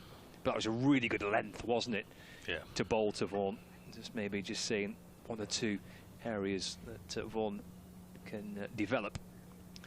And they've targeted that, I reckon. Well, this is the key partnership, I think, if Somerset are going to win this game. Kohler, Cadmore and Rue, they've simply got to put a big partnership together. Somerset's last two specialist batsmen. The all-rounders to come, Aldridge, Gregory and Overton. But I don't think Somerset can rely on their all-rounders. No, they need someone to bat long here, don't they? Yeah. And Rue certainly is capable of doing that. We've seen that, haven't we? Lancashire's seen that in the last couple of years. Here's Balderson then to the left-handed James Rue. He's in and bowls, and Rue back on his stumps defending. Yeah, Somerset need one, if not two, of their batsmen to get 100. And Rue would be the obvious candidate. But Tom Kohler Cadmore has been batting very sensibly. He has. He's not been... the way he started after tea, I thought, hey, he might just come out and just try and have a real go here. But he's actually judged it really well, hasn't he? It's been measured approach. Balderson into Rue, drives nicely, but straight to Anderson Phillip at extra cover. Nailed it straight to Phillip at extra cover. Good looking shot by Rue. Yeah, but I've enjoyed watching the last half an hour. Shame that Vaughan's not gone in for his personal reasons and for Somerset's ambitions as well. But he's batted really well, and I think Lancashire have really bowled well. I think there's been a very good half an hour by Lancashire with the ball. Been the odd ball there that perhaps not got right, but in the main. Balderson in and bowls to Rue, who plays that defensively into the offside. And Archie Vaughan, I mean, he's done his job. He's got Somerset off to a good start, with absolutely no help at all from his opening partner, from Andy Mead, getting out second ball, putting a huge amount of extra weight on Archie Vaughan's shoulders, and he's done very well indeed. So Balderson to Rue, and Rue turns this into the onside. Keaton Jennings gets overexcited again. 146 for 4, a wicket taking over from George Balderson, a wicket maiden in fact, and he has figures of 11 overs, 2 maidens, 1 for 28, 146 for 4. Somerset at the end of that over, they still require another 247 with only 6 wickets remaining. Wickets tumbling there, 3 before tea and 1 since tea. Dismissal of Vaughan caught by Bell. That's how it's gone so far for Somerset in their second innings. The Anderson Phillips spell after tea comes to an end. 4.5 overs, of course, carrying on from just before tea. 0 for 20, but wicket just on the stroke of tea. That's a really good spell from Philip from the Anderson end, and Balderson at the other end, at this end, has bowled 5 overs, 3 maidens, 1 for 6. He's done a fabulous job from the Brian Statham end since the tea break. Here's Bailey to return in and bowls. And Corner Cadmore leaning, lunging forward. The ball just loops away into the onside as it rolls off his thigh pad. And there's no run added. 146 for 4 here at Emirates Old Trafford, evening session of this third day. Tom Corner Cadmore and James Rue batting together for Somerset. Lancashire have been excellent with the ball so far. And there's Bailey, who probably set the whole thing up in and bowling to Corner Cadmore. That's worked out towards the leg side. Gathered by Philip at mid-wicket. There's no run. Keaton Jennings has spotted something. Yeah. He's sprinting all the way up from first slip to say something to George Balderson, and then sprinting all the way back again. Lancashire captain. Settling in at second slip. George Bell at first. It's Bailey. Comes into Corner Cadmore. It's off the back foot, nudged away to the leg side.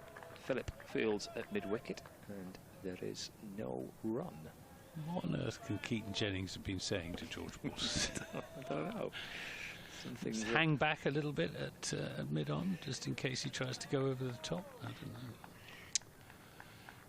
But Corner Cadmore hasn't attempted a lofted drive down the ground so far. It's one of his favourite shots.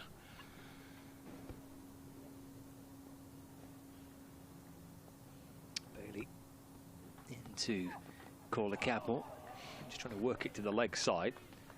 Ball just deflects out into the offside. Flintoff comes up from cover to field. And there's no run. 14 from 29 for Corner Cadmore. Somerset needing a partnership here. Century partnership between Vaughan and Lammonby, but then nothing really since. There's makings of maybe something developing between Vaughan and Corner Cadmore. Bailey to Corner Cadmore off the back foot, drives down towards third man in the end. And over the rope it goes for 4. He moves on to 18 and brings up the 150. Not sure that's where he meant to. No. No, it wasn't where he meant to hit it. It was an off drive. A straight bat, took a thick edge. Perfectly safe. So get Somerset to 150. Yeah. Yep. Got left today to 22 overs to go tonight, 6 wickets remaining, 243 runs required for Somerset. Corner Cadmore batting somewhere out of his crease as Bailey comes in off the back foot and punch towards mid-off where Bohannon fields, and there's no run. So that thickish edge to third man, the only runs off the Bailey over. 150 for 4. Corner Cadmore 18. And James Rue, the not-out batter, only faced 4 deliveries. The wickets to fall, Andy Umeed. And then Tom Abel for Somerset. Archie Vaughan, Tom Lammonby, the others to fall. Wickets each for Bailey, Philip, Balderson and Wells. Well, Somerset need these two to be still together at the close. Balderson into bowls to Rue, who comes forward with his head over the pitch of the ball, bat angled down, right foot coming across towards where that the line of that ball on the off stump. These Somerset's last 2 specialist batsmen. Balderson to Rue, slightly unconvincing half drive at that delivery, pitch right up from Balderson, marching back to his bowling mark, wasting no time. No, he's got a bit of a rhythm going here, hasn't he? Albeit this is his 6th over in this spell. He's in to Rue. Rue yet to get off the mark, but you won't be worried about that. Stellar year, wasn't it, for, well, it has still a couple of years, really, for James Rue. What's this season been like for him? Oh, not bad. Good. Not bad at all. He is averaging 42. Okay. 2 centuries and 3 50s. He's got 672 runs to his name coming into this game. As plays this again with the bat angled down and out into the offside, and there won't be a run. The advent of Jamie Smith has rather dented James Rue's hopes of an early England call-up. But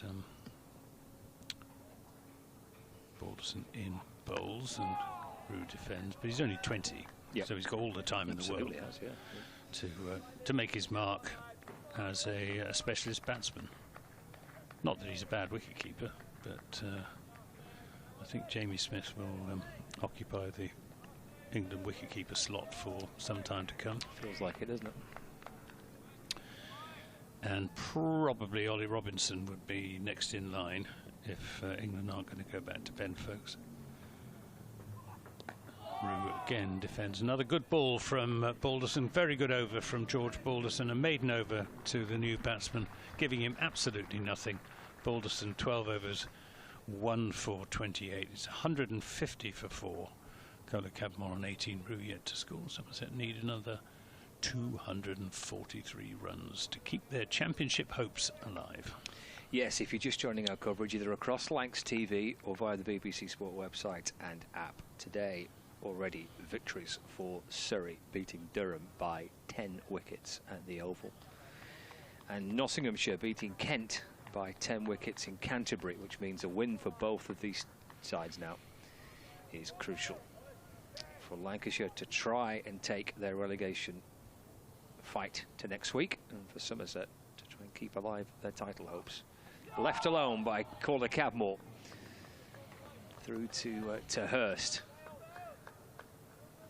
He's pushing the ball through nicely here, Bailey. He's bowled well in this game. I think at times this season perhaps he's not quite reached the levels. Well, I mean, he hasn't reached the levels you would expect, and you can tell that just by looking at the numbers, but by watching him bowl, he's quite had the season that we expect from Bailey. But I think so far in this game he's looked a little bit like his old self. Into Kohler Cadmore again, defends, bit of hesitation, but they have got through for one with maybe Anderson Phillip just sat a little bit on his heels, but perhaps at mid-wicket. They've got through for a single, 151 for 4. It was Rue that called that single, I think. He was running to the danger end. But we got there comfortably enough in the end. Just batsmen have a word maybe about the running. Yes, it's always a sign that maybe he didn't quite get to plan that. Exactly. That last run. I think it took Kohler Cadmore a bit by surprise. Get the impression Rue's quite lively between the wickets. Okay. Kohler Cadmore isn't the quickest. Bit of a clearer understanding required then. You do not need a run out at this stage. Rue on naught. Here's Bailey from around the wicket. Plays off the front foot. Half step forward and just cushions the ball away into the offside.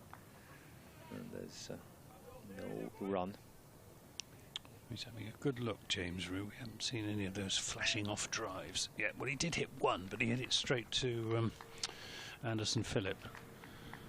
But for the most part, he's contented himself just to play that forward defensive of his. On naught from 11, Bailey to Rue. It's a fuller ball. Looks to try and drive. He's almost down on one knee. Ball just bounces up towards mid-off, where Will by George Balderson fields. No run. 1 for 32 for Tom Bailey. So Rue still on naught. 2 slips. Point cover, mid-off, mid-on, mid-wicket, fine leg, and square leg. Bailey to Root. Again, gets forward and defends. Calmly, carefully, just pushing the ball up towards Balderson, who's at mid-off. Again, there's no run. They're probing away, Lancashire here. Yeah, bowling very well. Giving the batsman nothing, really.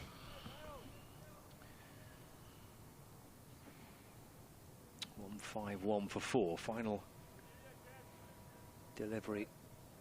Bailey's first over back into the attack, replacing actually second over rather, replacing Anderson Phillip. Will Balderson continue 6 overs, 1 for 6 at the other end? Soon find out, because Bailey's in. That's left by Root. Let's come back in, because Hurst has taken that away to his right-hand side, but showing good judgment, James Root, to leave that delivery. 151 for 4 at the end of the over, still needing 242 to win. Yeah, James Root. 14 deliveries he's faced, and yet to get off the mark, which again is a tribute to the quality of the bowling from George Balderson from our end, the Brian Statham end, and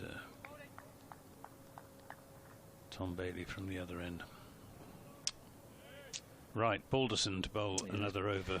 Keep going, isn't he? Over number 7. Bowling to Kohler Cadmore, who plays that back up the onside of the pitch, and it's picked up by Bailey. We've got the 2 slips, Matty Hurst standing up to the stumps. The sunshine is hazy now, it's high cloud over Old Trafford. Plenty of blue sky as well. Very pleasant late afternoon, but rather more autumnal than first couple of days. As this is run down towards the third man boundary by Kohler Cadmore. It'll be pulled in by Will Williams, and it's 2 runs for Kohler Cadmore, who moves on to 21, 153 for 4, Somerset. They don't need to be in any hurry. Got plenty of time to score these runs. It's wickets that are the problem. They've lost 4 of them already, and they can't really afford to lose another one tonight. Probably not. They need this partnership to see them through to the close. But that's not going to be easy, as Balderson is into Kohler Cadmore, who runs that again, I think deliberately, down towards the third man boundary. Again, Williams will pull it in, and they'll settle for 2 runs. 155 for 4. Played that well, hasn't he, Kohler Cadmore? He played that pretty late. It wasn't Williams. Who was that fielding? It was Will Williams. It was Will Williams, was it? I thought it was.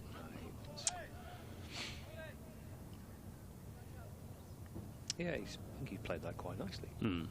Just a little bit of width from Balderson, offering Kohler Cadmore the opportunity just to open the face.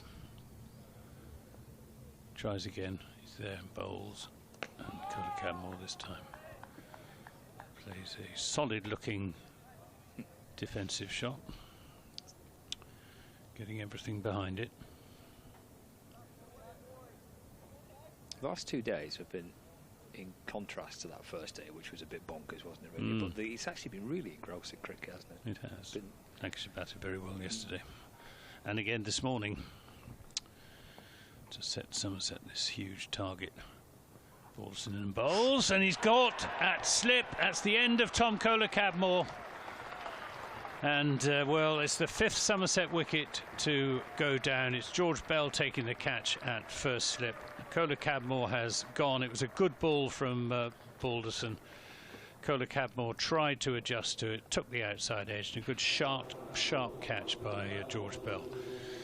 And 155 for 4 becomes 155 for 5, and you feel that the writing is on the wall for Somerset and their hopes of a first county championship. Good catch by George Bell, low down by his left ankle, and Kolakam more clearly very disappointed, but couldn't fault his approach in that innings.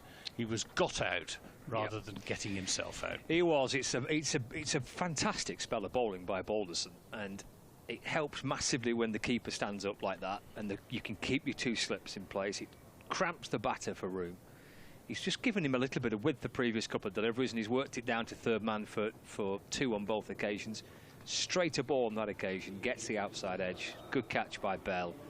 This is a really good piece of ball. I think Lancashire bowled really, really well. I think they've been excellent since tea, and in particular.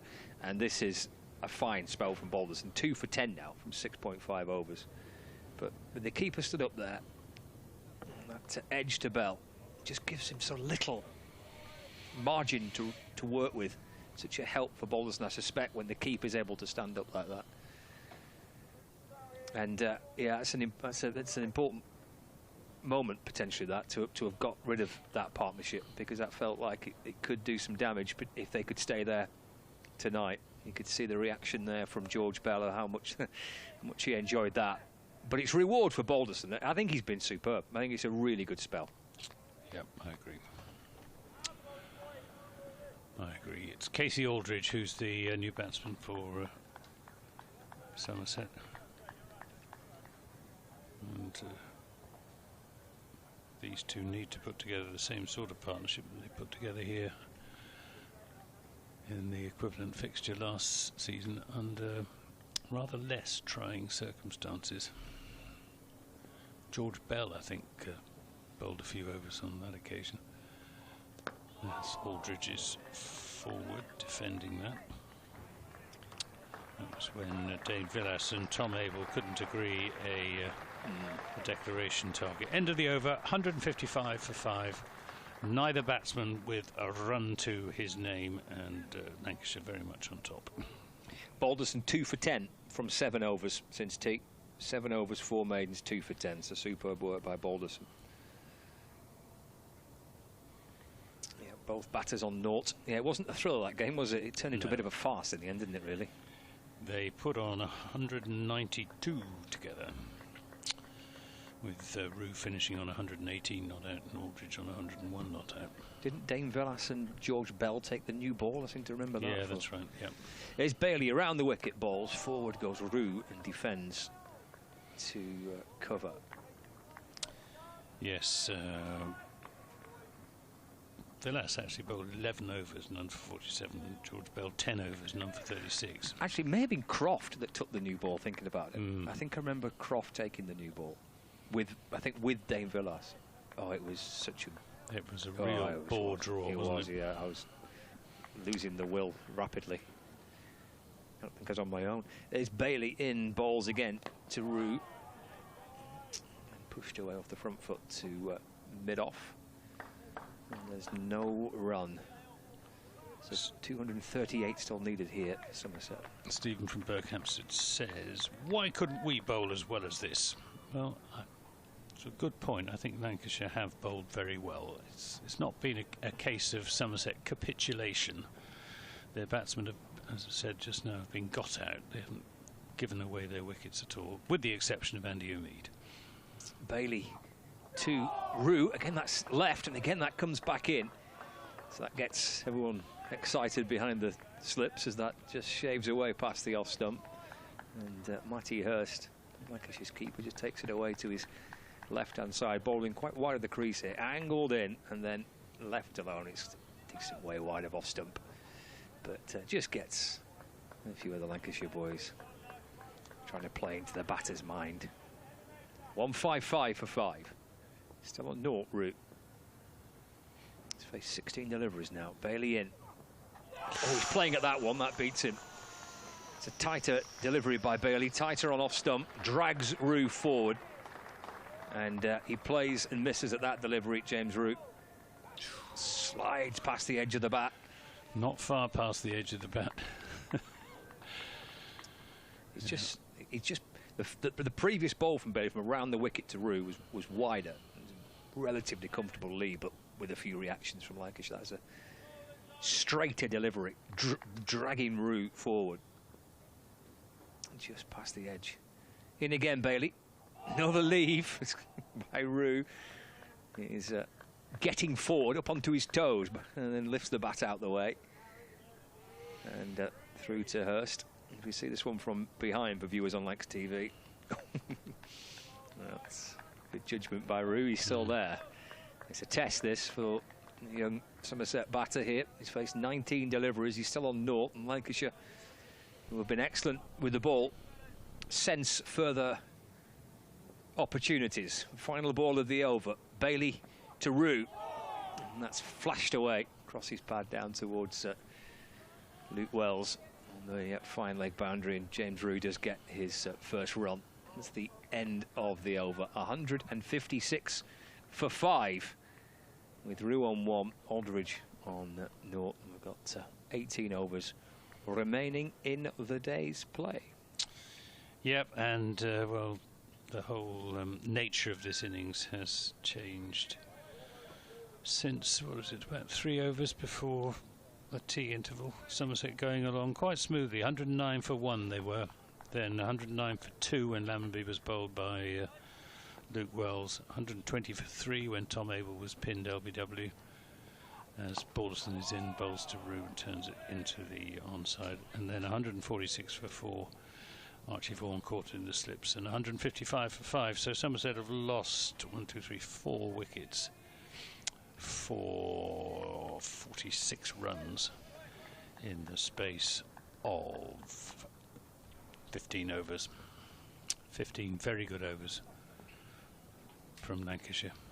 Balderson in bowls, and this is turned into the onside by James Rue. And he won't get a run. Nice breeze blowing across the ground from east to west. Flags standing out from their flagpoles on top of the pavilion. St George's flag and the Union flag. Balderson and bowls turned away into the onside by James Rue. There will certainly be 1, and 1 is all there will be as Williams does the fielding. 157 for 5, and the runs have dried up as well for Somerset. They were coming nicely during the pre-tea session, the afternoon session. Somerset going along at 4 runs and over, but Lancashire, that couple of wickets just before tea, changed the whole complexion of this game, or of this innings, as that's Aldridge playing that into the offside, and there's no run. Yes, it has. They've managed to build pressure, haven't they? They built pressure really well from both ends, Lancashire. Built pressure, created chances. Made this extremely difficult. They've been excellent, Lancashire, really, with the ball, fighting back on day 1, batting really well yesterday and this morning, and now again with the ball. Balderson in bowls, and Aldridge won't get to run. Simon White on Twitter, 7 away county championship matches and most likely no wins. That's assuming Somerset don't win here, and I think that's a pretty reasonable assumption. And not a single batting point here at Warwickshire or at Durham. Championship winning form at home, resignation form away. As Aldridge plays this into the offside. You're not wrong, Simon. It's very true. Somerset, all of Somerset's wins have come at home this season, and they haven't distinguished themselves away from home. And it looks as if they're going down to a defeat here at Old Trafford on 157 for 5, still needing another 236 runs to win with only the 5 wickets in hand. And time for me to make way for Callum Flynn.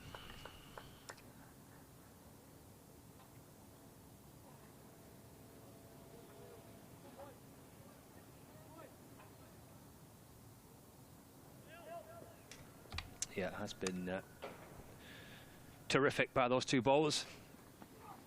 Balderson in particular, as Bailey sets off, and it's pushed away by James Rue towards backward point. And there's no run. When he gets on these rolls, George Balderson, he's quite difficult to stop, and this has been excellent. 8 overs, 4 maidens, 2 for 11. And he had good support from the other end in Anderson Phillip, who bowled a really feisty spell, I think, after tea. And now Bailey picking up that responsibility from the Anderson end into his 4th over. Balls again to Rue, who defends towards mid-off. And there's no run. Callum Flynn's back alongside me. I think they've been absolutely terrific with the ball, especially since tea. Yeah, they've been excellent since tea, haven't they? Somerset 120 for 2. Now they find themselves 157 for 5. The game in Lancashire's hands at the moment. It'll need something special from here, from both of these two, James Rue and Casey Aldridge, but George Balderson has been absolutely superb for Lancashire. Bailey to Rue, calmly in behind it and defending towards mid-off. Something that you just come used to seeing from George Balderson. It doesn't come at a surprise anymore, does it? He takes wickets in clusters. He just kind of turns the game into Lancashire's favour when he has the ball, and I'm pretty certain there was an interview with you at the end of last year where he spoke about becoming the out-and-out third seamer for Lancashire, trying to help balance the side out a little bit more, and he's performed excellently for Lancashire this year. Bailey into Rue. It's turned up towards mid-on this time. He's leaning into it and working the ball up to the leg side, gathered by Balderson at mid-on. And there's no run.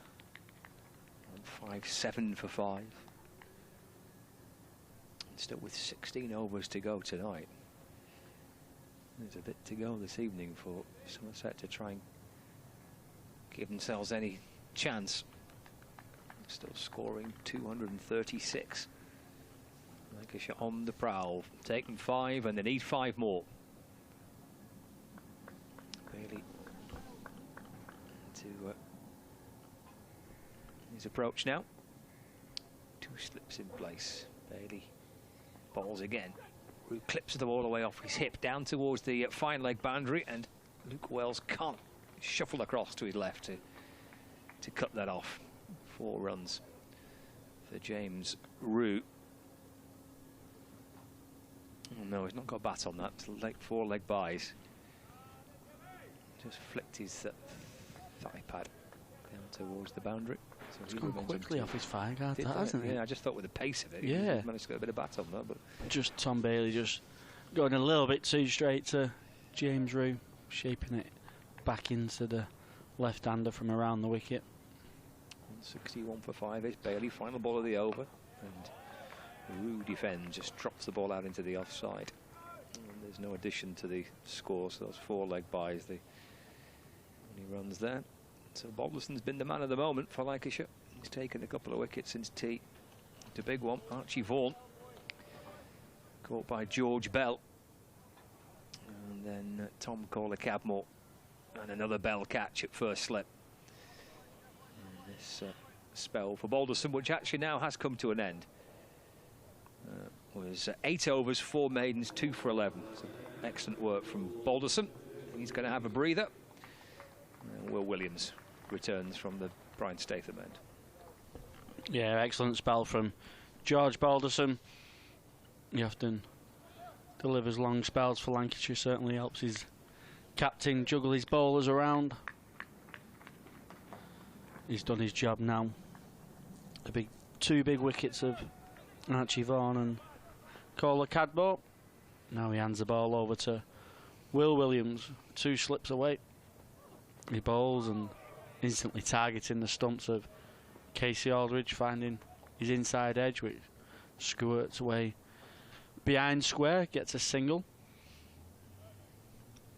Yeah, it's not been bowled much, has he, Williams? This is 6 over, isn't it? So it's been Bailey with 10 overs, Phillip 13, and that spell from Balderson taking him to 14 overs in the innings so far. So Williams coming in pretty fresh here.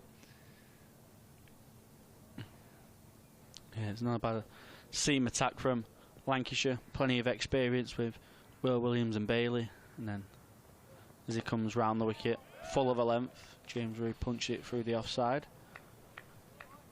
And then you add in the experience of Anderson Phillip.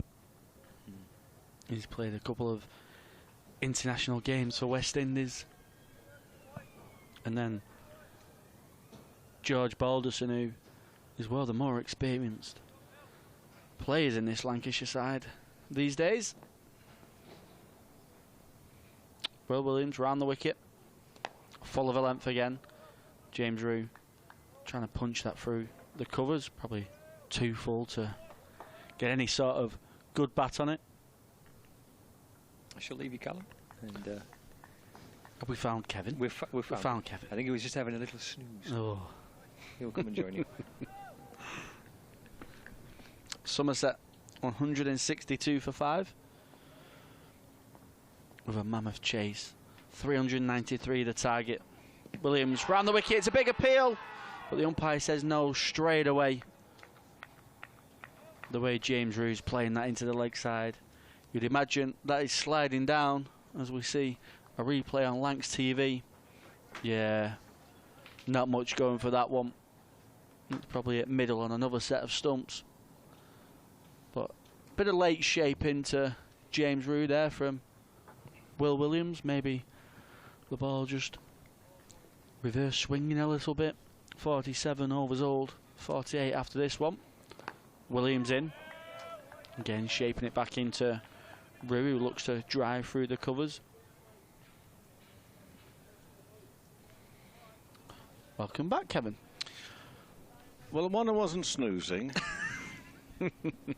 Two, I'm very sorry. Not everybody would apologise. But I'm a big enough person to say sorry when I've made a mistake. Although it's sort of a mistake I knew I was making. Williams in, round the wicket to Rue, just pats that back to the bowler. It's the end of a good first over from Will Williams. Just a one coming off it. 162 for 5. Somerset with the big target, 393 to keep their Division 1 title hopes alive after Surrey completed a convincing victory down at the Oval against Durham, and Lancashire hoping to keep their Division 1 status alive after Nottinghamshire completed a convincing victory over Kent as well. I've been over to see a colleague of mine, the BBC's football correspondent, John Murray. I think was quite excited. He didn't realise if you come in after tea, you get in for nothing. Aldridge on 1 in the bowls. Well, I hope that's correct. This one is guided down for 4, so that's 4 more runs for Somerset. So he's enjoying the cricket. So we had a bit of a catch up, and I said to him, Scott Reed's a good lad. He won't mind if I just stay on for just to check. I've not seen John for such a long time. I could have come and made up all sorts of baloney excuses, but I'm telling you the truth. I just was chatting to a colleague who I've not seen for a long, long time. No, he's over there, actually. He works on the radio there. He's over there and not over there. Well, I don't think that. Well, he's a big lad. I mean, it wouldn't take a lot of picking up. But also, I think Jason Kerr's over there, the Somerset head coach with the Kerr family, because he's Bolton lad, isn't he, Jason? So I reckon there are people from that part of the world wearing Somerset shirts. They're not quite right supporting them. No, it's supporting the family member, you see. I think that's more than acceptable. 166 for 5, and that's over the off stump and through to the keeper. Family first. Yeah, family first. Certainly is. Just made his way back to the home changing room. The away changing room, should we say? He made his way back round now, has he? So here we are. I was on air when the Vaughan wicket fell, only to hand immediately back to Trent Bridge with his father just sitting down to pick up commentary. Bailey in bowls and pushed out into the offside. So Rue and Aldridge, what can they do? I mean, 166 for 5, 393. They've got a whole day tomorrow, you know. Well, exactly. But that to me, that doesn't feel relevant at this stage. It's more about holding on there, holding on, because the momentum is all with relegation fighting Lancashire.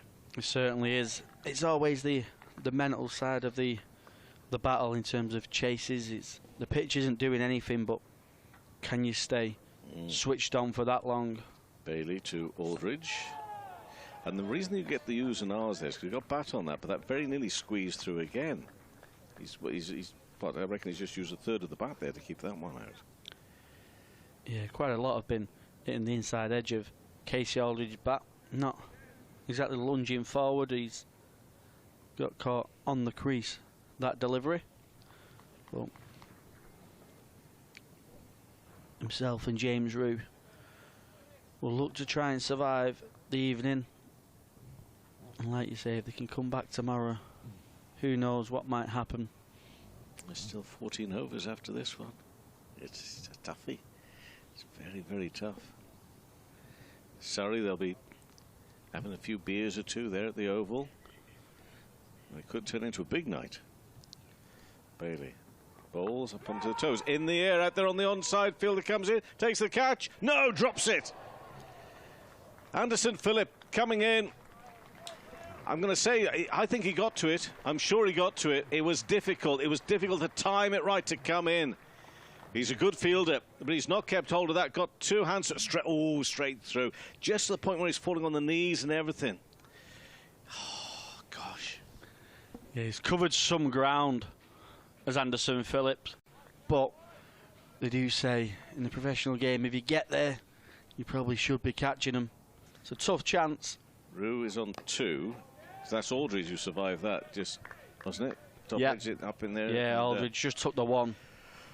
Oh, he did cover ground, but in covering that ground, he couldn't quite get himself set properly, could he, at all? It was always going to be a bit of a desperate lunge and hope that everything falls into place. One, you keep hold of the ball, but also that your body doesn't inhibit you from, you know, going with the flow, if you like.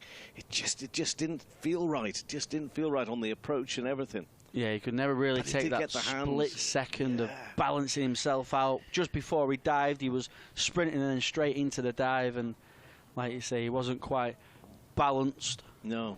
Enough, wasn't quite calm enough to take the catch, but there's a chance for Lancashire. 167 for 5, Somerset. Will Williams continues. Casey Aldridge plays that into the leg side. Luke Wells has come in catching mid-wicket.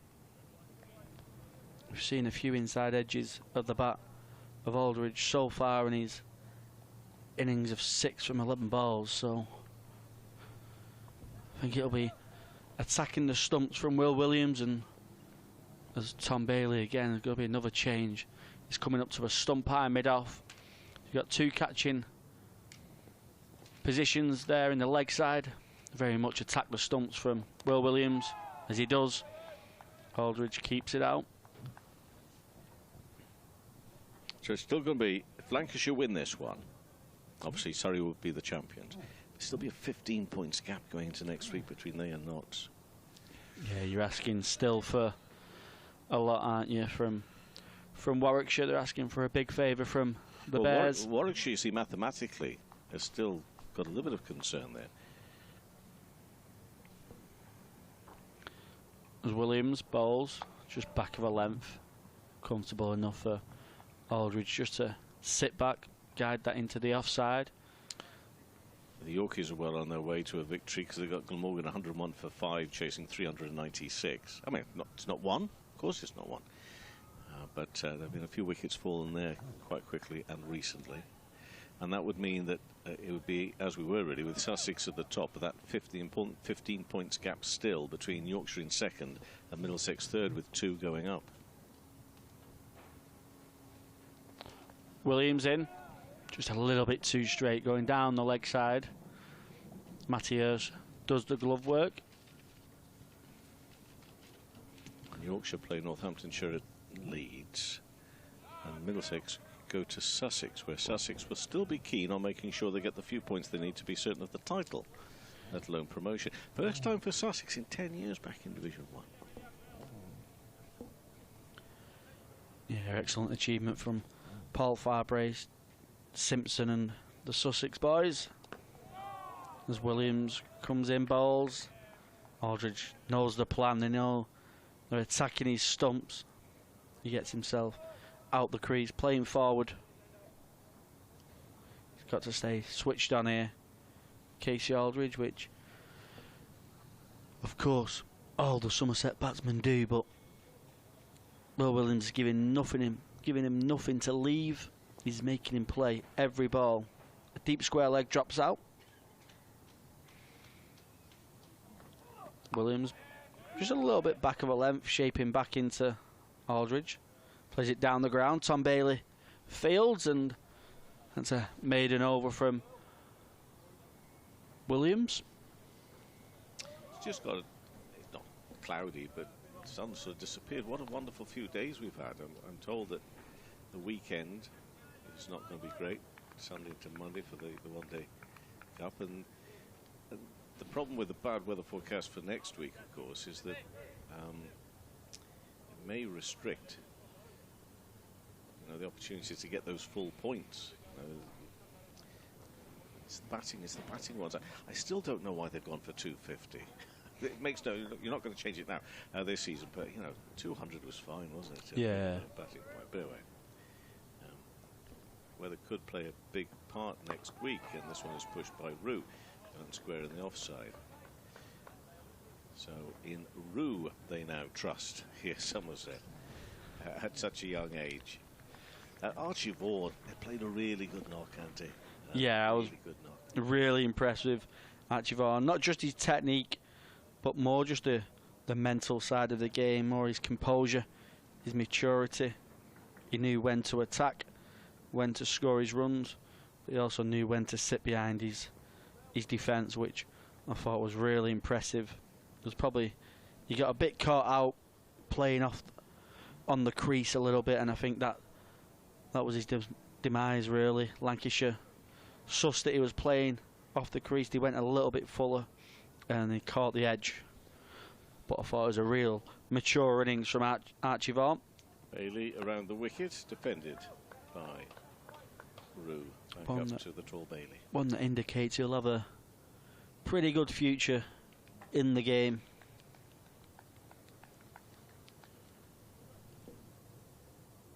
And with the off spin, which is just a bit of a bit part player, and yet he took 11 wickets in his second game last week. Yeah, it looks, like you say, it looks a lot of potential with his bowling, not just his batting, but he certainly bowled well enough in this game as well. Bailey to Rue here, edged. Oh, and it's gone through. Bell at first slip. Now we'll have to look at see what sort of hands or not he got on that. Races towards the boundary. It's actually the keeper that's gone chasing it and throws it in. Hurst, so good running from Hurst. How close did Bell get to this one at slip? It's a fairly wide first slip, edged and fell short. Beg your pardon, George Bell. Fell well short in the end.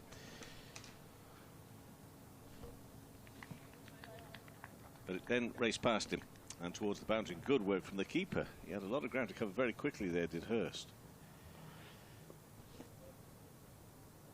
So Bailey bowls and defended into the offside. But these are edgy, difficult times, and Lancashire capable of, is it every over? Certainly every other over of a delivery that really, well, it was just the last over, wasn't it, when Anderson could have came in, could have taken that catch as well. So it's Bailey, who at the moment is, what, 1 for 40 from 12 overs, but he's causing some problems. Yeah, he could very well have a free for by now. Tom Bailey, a drop catch in the over before, and then one just falling short of George Bell, but he's bowling well round the wicket to Rue. In again, and punch to the right-hand side of Bailey this time. Gets his right paw out to it.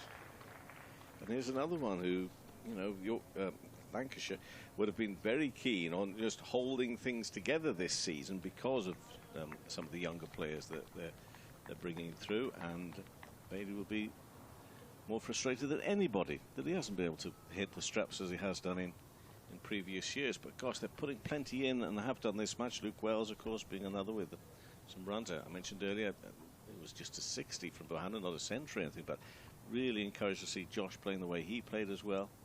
That 60, and Bailey now looking for more wickets. He's in and comes round the wicket to Rue and pushed up to mid-on for no run, and that's a completion of another over. Just the 2 runs coming from it, and the target of 393. Somerset 169 for 5. So now 12 overs left. Yeah, that's not ticked over. So that's 12 overs left. Rue on 4 of the day, this is, by the way. Rue is on 4, Aldridge on 6. As we can see, they've been plugging away there. Balderson with a couple of wickets, including Vaughan. And the bowling. Well, we might see a bit more of Wells, but he's got 1 wicket for 11 from his 5 overs. But at the moment, I guess the bowling of Williams and Bailey doing a good turn. Yeah, I think they're just finding a little bit of something, the Lancashire seamers, with this ball that's 51 overs old now. It just seems to be a little bit of movement out there still, as Will Williams nips one past the edge of Casey Aldridge, plays inside the line of that, and it beats his outside edge. Anyone on Lancs TV can see how that's just shaping back into Aldridge and nips away off the seam. Good delivery from Will Williams.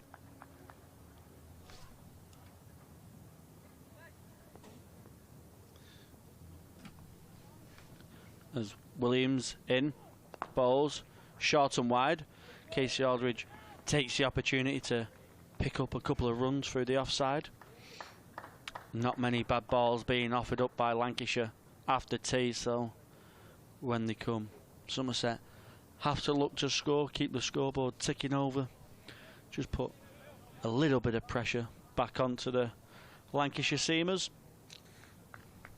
I don't think Abel is fully fit, but that for me was the big wicket of the piece, because I thought it would all build around something like Tom Abel. Williams is in, and he finds the edge, and it falls just short of the skipper, Keaton Jennings. He takes one of them crowd catches where everyone thinks it could be out, but he knew straight away it fell just short. But again, something happening here for Lancashire. A good bit of pressure being applied. Need to try and take advantage and try and get that 6th wicket while they're on top. It's not just the reaction we're getting here, of course, but I'm sure the reaction will be pretty similar to those watching in South London, the Kia Oval right now, to what's going on here. Yeah, with a beer in hand, they'll be keeping a close eye on this. Williams bowls and Aldridge plays forward, gets a big stride in, trying to get out to the ball and smother any signs of swing and movement off this hybrid wicket that there was a lot of talk about on the first day, but since that first day it's played pretty well.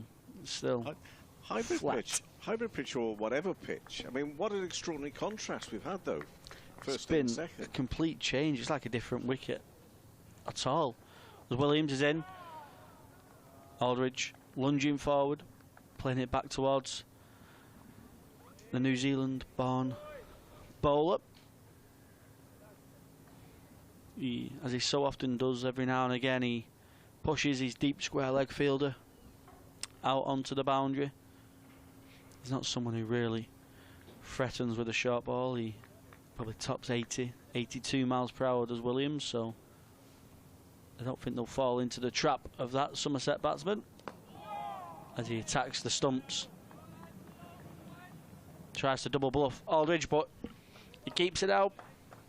Another good over from Will Williams, 2 coming off it, and the edge it fell just short of Keaton Jennings. 171 for 5, Somerset. I noticed there are quite a few backroom staff and the likes off on walks. It's all part of the superstition game. Oh, we haven't taken a wicket for a little while. We need to go off on a bit of a walk, a bit of a wander, and walk a wicket here. And there we are. That's 2 of them on the walk. That's 2 wickets. It's right for runs, left for wickets, they say. Right. Next ball. Whipped away behind square, leg side. But Luke Wells is there to do the fielding. And therefore it is 1 run. And it's completely opposite, of course, for Somerset. Wherever they're sitting, they have to stay where they are. They can't walk. They have to stay where they are. No. Everybody else. So Lanky, they'll be off on the walks. And then Somerset will be sitting still. Mind you, it hasn't worked so far because they're 5 down, but that's what happens. Start a new partnership. Wherever you're sitting, do not move. There we are. Nicely spread on the balcony there, Somerset. Aldridge on 8. This is worked behind square, gently by Aldridge. And Somerset supporters, we were talking about this much earlier, you know, Somerset no different to any other sporting team, in whatever sport you're talking about. You always fear the worst or talk of something that's going to happen which you deep down don't want to happen, but you know, you don't, somehow you think it's going to ease the disappointment should things not work out. However, in this pair there is still the possibility. They're battling hard, it's not easy. As Bailey comes round the wicket and defended solidly from Rue, who now has faced 43 balls for his 5, you know.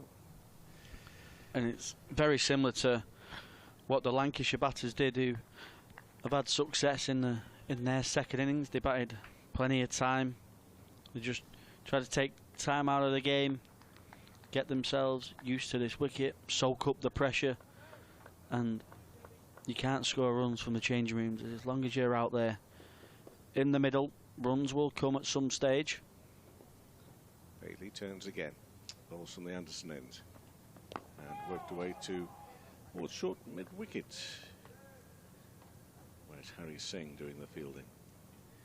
Tall figure of Harry Singh. He's another one that looks all quite relaxed about things. I mean, that's the whole point, isn't it, for a cricketer? You've got to stay composed. You've got to stay calm. Thank goodness we don't have to do that, because I'd be genuinely hopeless. I get so carried away. 173 for 5. Rue again, the left-handed Rue got one slip, and at the gully area is the captain, Keaton Jennings. Goes back initially. Where's that gone out? Looped away, nothing more on the leg side. I think that's going to be signalled as a leg by. That's why the loop. We'll get the bat on that. But it is one more to the total. It takes them to 174 for 5 without extra. And we've got one ball left of this Bailey over. And he's going to be bowling to Aldridge, who's on 9, not out at the moment. We're counting down the overs as well towards the end of this third day. Come back refreshed tomorrow. Lancashire will be looking at least another couple of wickets if they can. We've got 10 overs remaining. I swear they're adding them on, not taking them away at the moment. 174 for 5. Aldridge on 9. But long gap and delay here for this final ball, and a leg slip's going in. Is it a leg slip? It's a wideish leg slip, isn't it? Yeah, and the deep square leg fielder has come up as well, so indicating that he's going to go very full. And it's Aldridge who's facing. Bailey bowls to him now, and he does, and it's kept out. Didn't have a real look of feel of menace, that one, but it was watched carefully by the Somerset batter. Aldridge on 9, Rue on 5. 174 for 5. And there's one leg by and a couple of runs off that. So Rue and Aldridge with Gregory, Overton, Leach and Randall still to come in this batting. As for the bowling, right at the top, 13 overs apiece for Philip. Balderson's got through 14. Important bowling from him. I think he's done really well. 2 for 33, 4 maidens. And Wells, those 5 overs of spin. I wonder if we'll see any more of him before that. Well, I think he has just been given the call from Keaton Jennings. He's starting to warm up, and I think that might be the end of Tom Bailey's spell. He looked like he was just slowing up and tiring a little bit in that last over. Will Williams is going to continue from the Brian Statham end. Around the wicket to James Rue, bowling to 2 slips. Backward point, cover, mid-off, mid-on, catching mid-wicket. Square leg in front of square. And a fine leg as James Rue plays forward into the offside for no run. 174 for 5 Somerset. Rue 5 off 46 deliveries. Aldridge 9 off 24.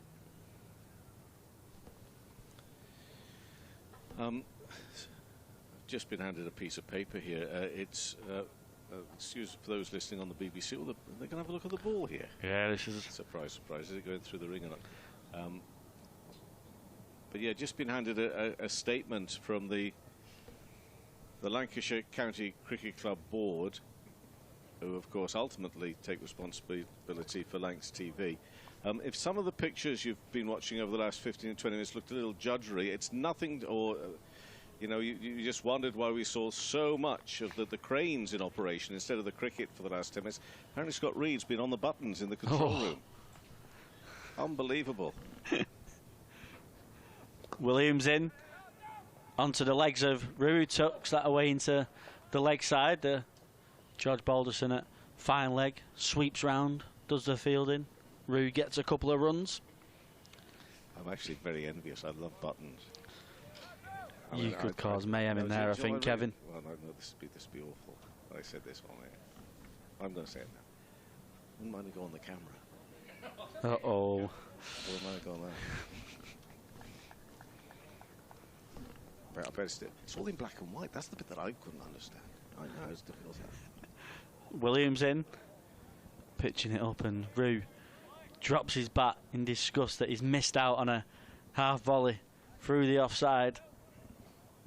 What I want is when I'm on the camera, I want there to be one of those top edges that we saw. The other was dropped. Yeah, exactly. And me following it all the way, all the way into the hands of the fielder.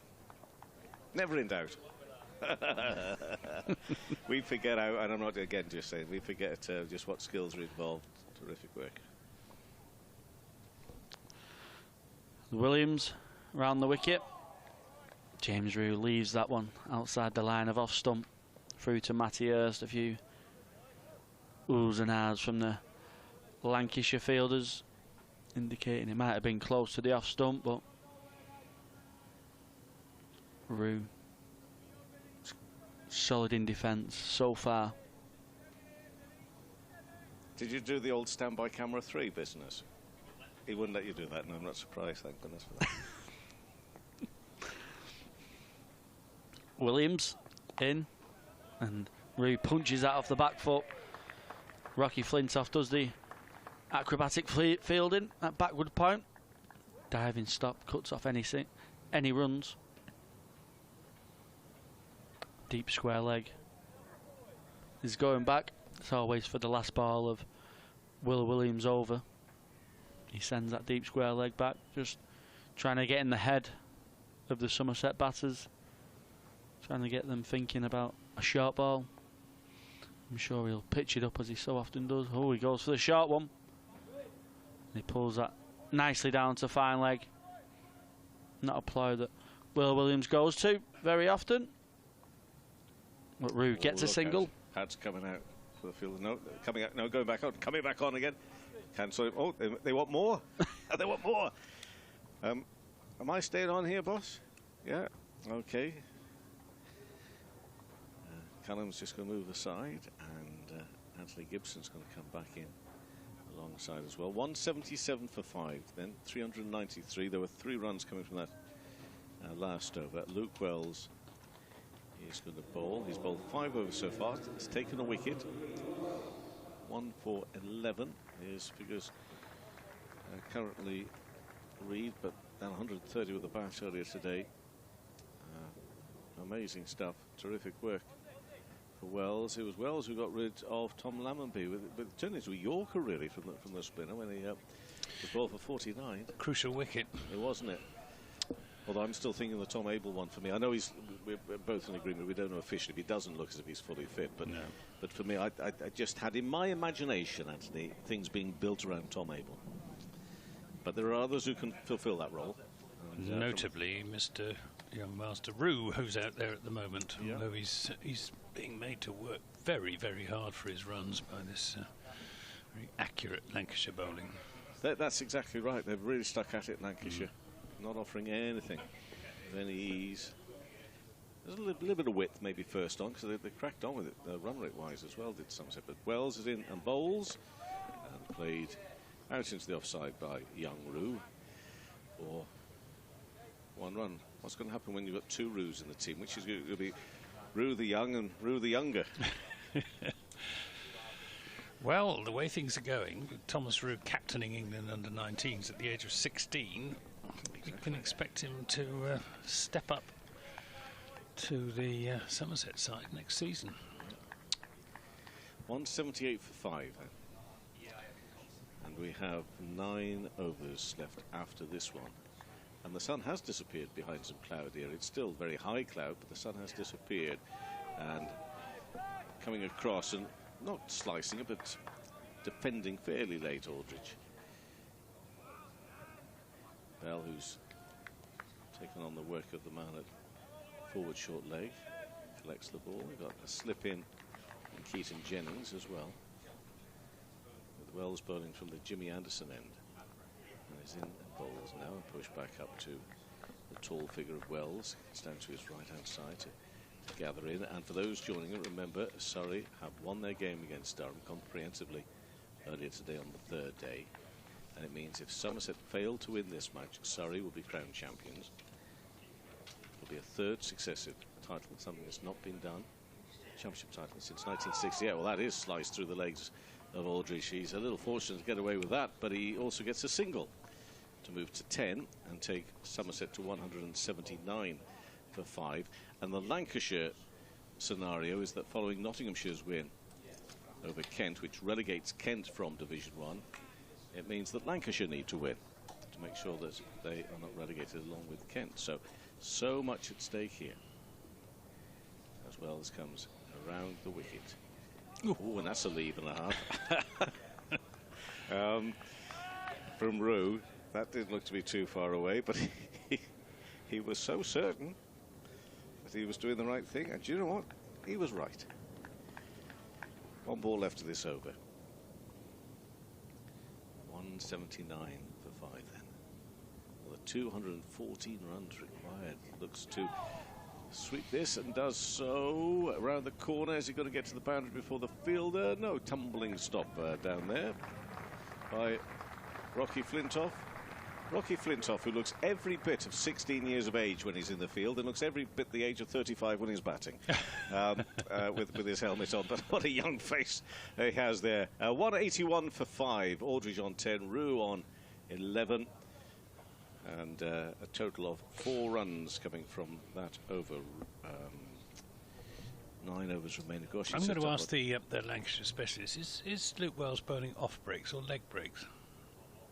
I think he's bowling leg breaks, isn't he?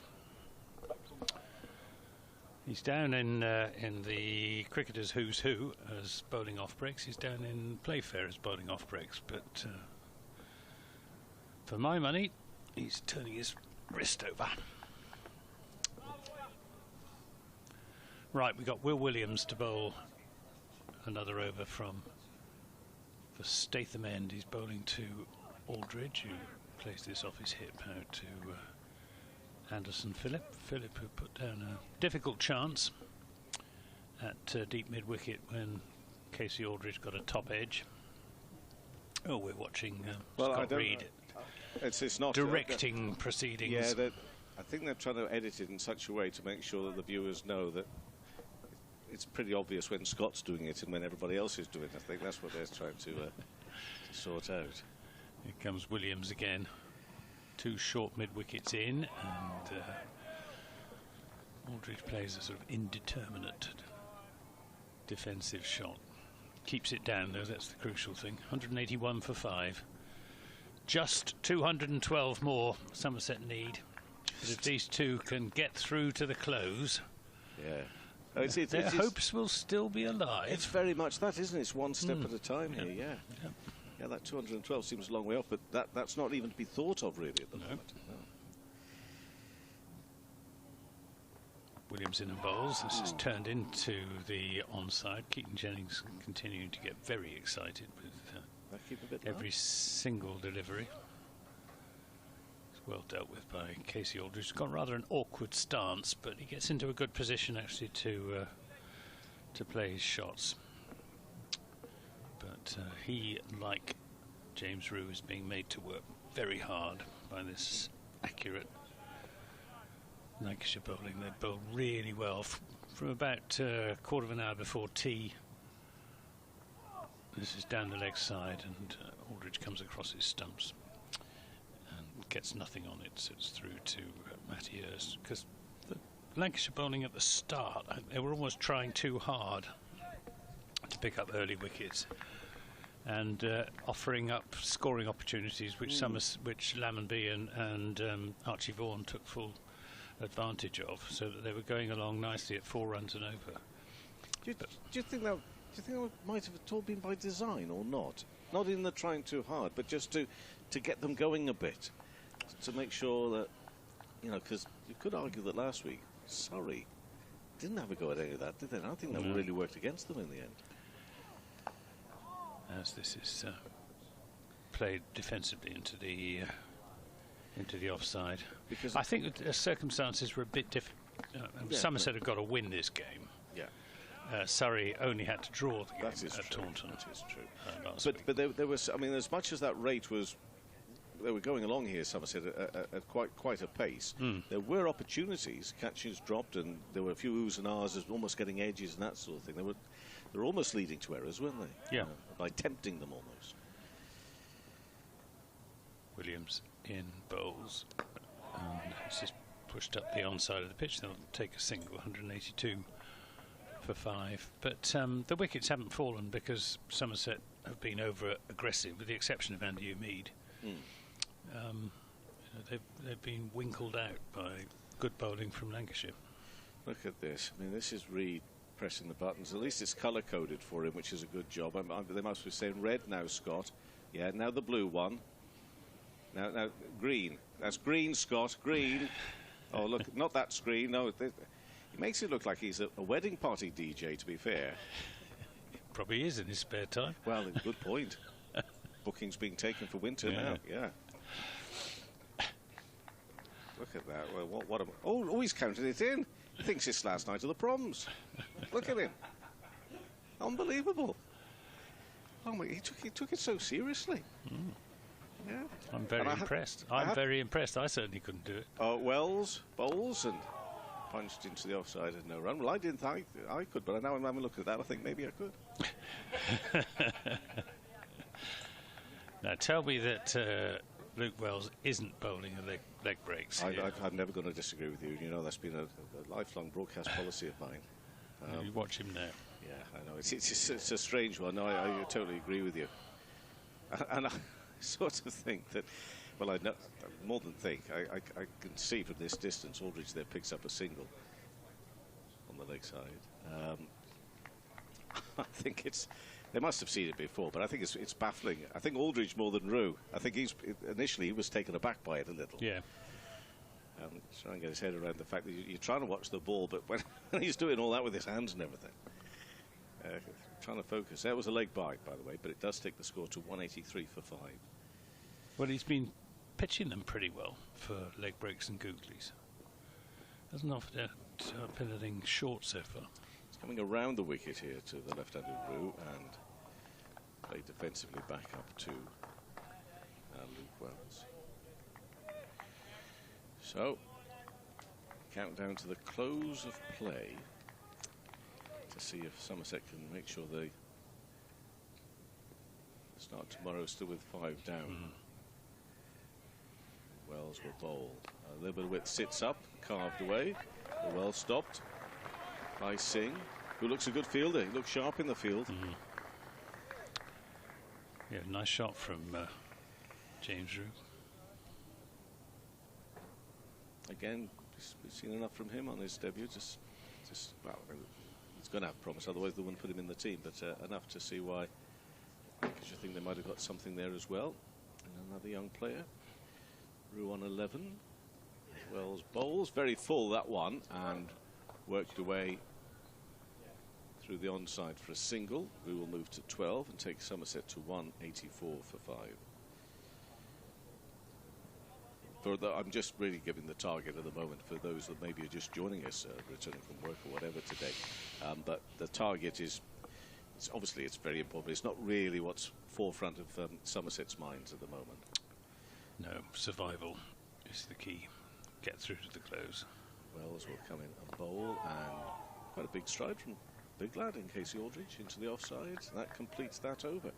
So a leg by 1 run as well. Wells from his 7 overs 1 for 16, 184 for 5.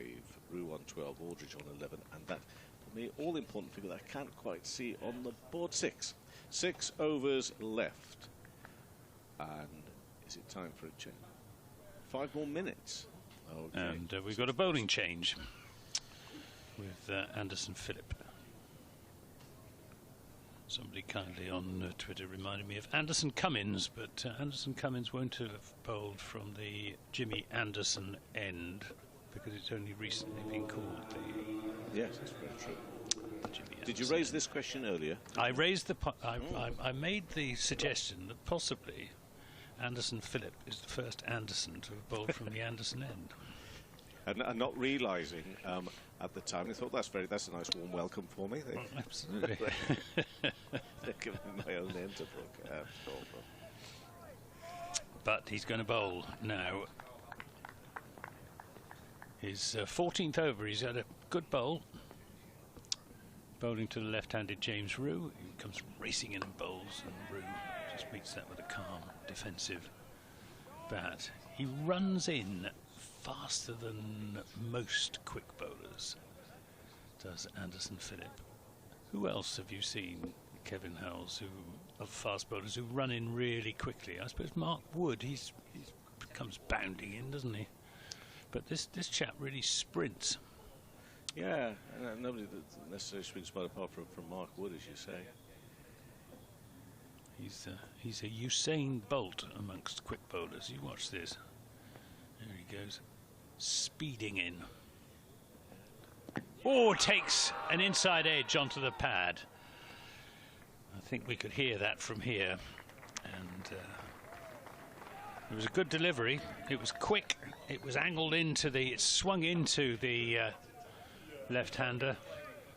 And Anderson Phillip convinced that he'd got his man. I'm not sure he was really convinced. I think he was putting on a convinced look in order to convince the umpire. And the floodlights have come on for the first time in the game. And for not for very long. We've got 5 overs left after this, but hopefully we'll see through those 5 overs. High cloud overhead. As Phillip is in and bowls, and this is turned down to long leg by Rue, over pitched on leg stump by Anderson Phillip. And if Rue had been able to get that a bit squarer, it would have brought him 4 runs. As it was just a single. 185 for 5. He moves on to 13. Anderson Phillip has played 2 test matches for the West Indies against Bangladesh in 2022 and Australia at Adelaide, when he took 0 for 115 and 1 for 44. So he's not had a spectacular test match career so far. And a play and a miss from Casey Aldridge to a quick ball, angled, well, swinging away from him. I was watching Anderson Phillip early on in the innings when he opened the bowling, and he was getting the ball to swing away from the right-handers really quite sharply. As Callum Flynn comes back in alongside for the dying overs, the dying embers of this day's play.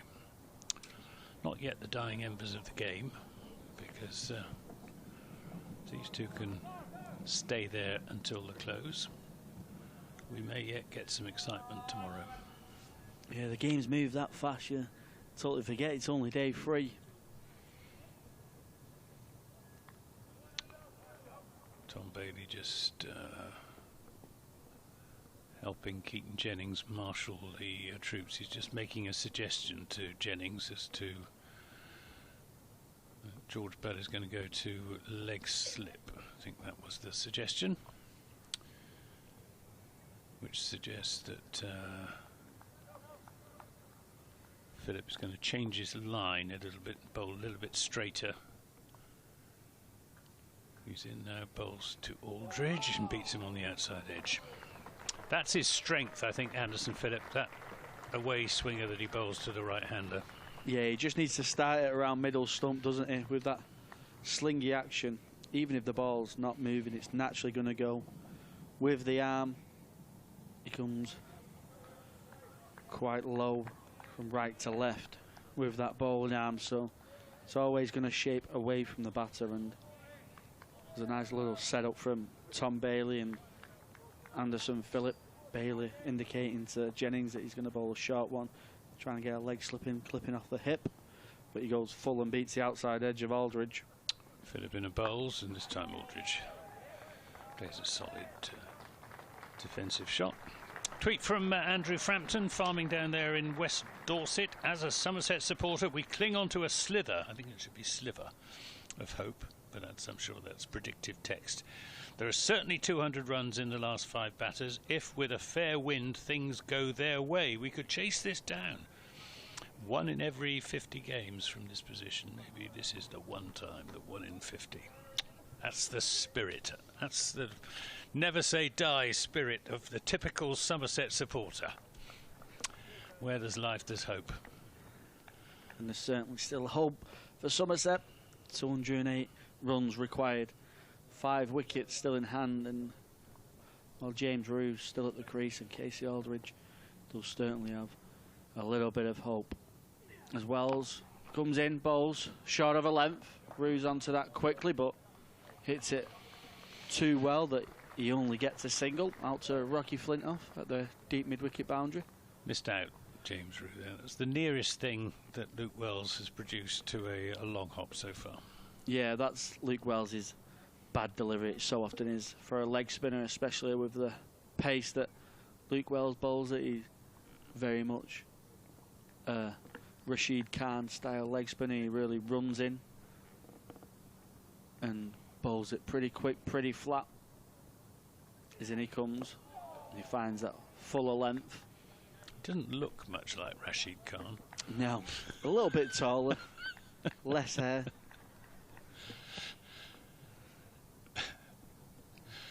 But, well, it's good to see. It's good to see anyone bowling leg breaks. Yeah, it's an art which is so hard to bowl and master. Wells bowls, looks like the wrong one. Aldridge has played that nicely through the offside, where Tom Bailey now does the fielding. Aldridge rotates the strike. Just a little over pitch from Luke Wells there. He looked frustrated with himself after that delivery was released. In he comes, and he bowls the wrong one again, and it's a beauty. That's more that he was hoping for the previous delivery. James Rue looks like he just doesn't pick it. He plays for the natural angle of a leg spinner. Luke Wells comes over the top of the ball. Oh, and it gets a nice bit of spin away from the outside edge of James Rue. It's a beautiful delivery. And Wells bowls, and Rue doesn't hit it as well this time, so he collects the 2 and hits it to the left of Tom Bailey at deep mid-wicket.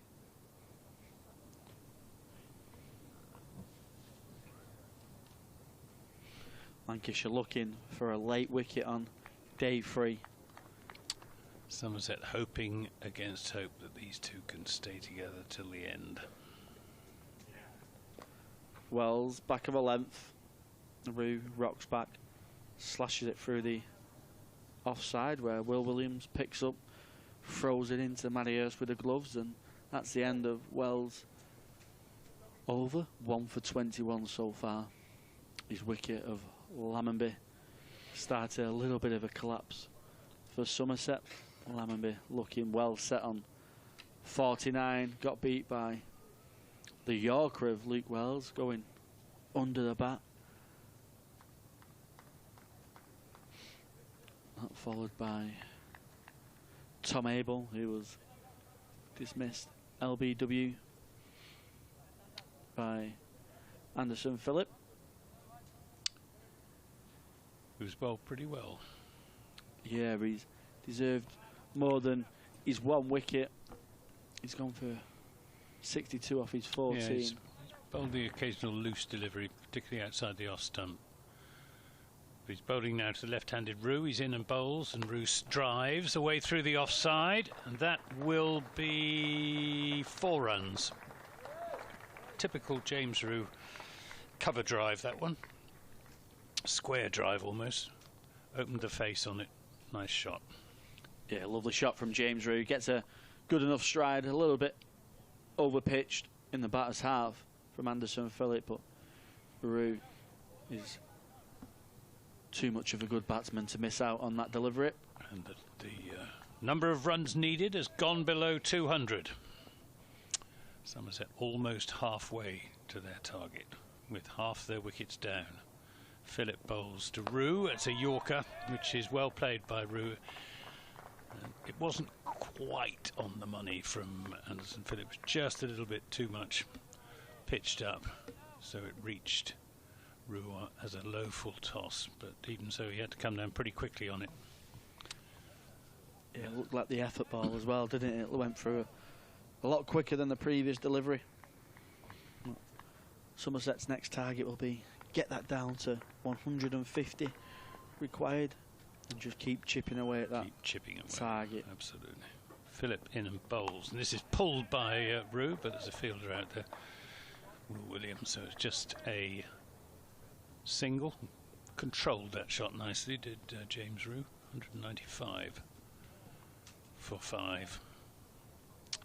Rew on to 22 from 67 deliveries. It's been an innings of great determination from James Rew.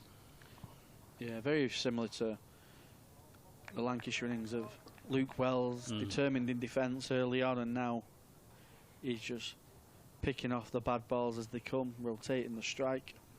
Phillip in and bowls to Aldridge, who drives without timing. Fielded by Williams at extra cover. Floodlights on here at Old Trafford. High cloud overhead. Forecast is good. No threat of rain or anything like that. And we've had another absorbing day's cricket.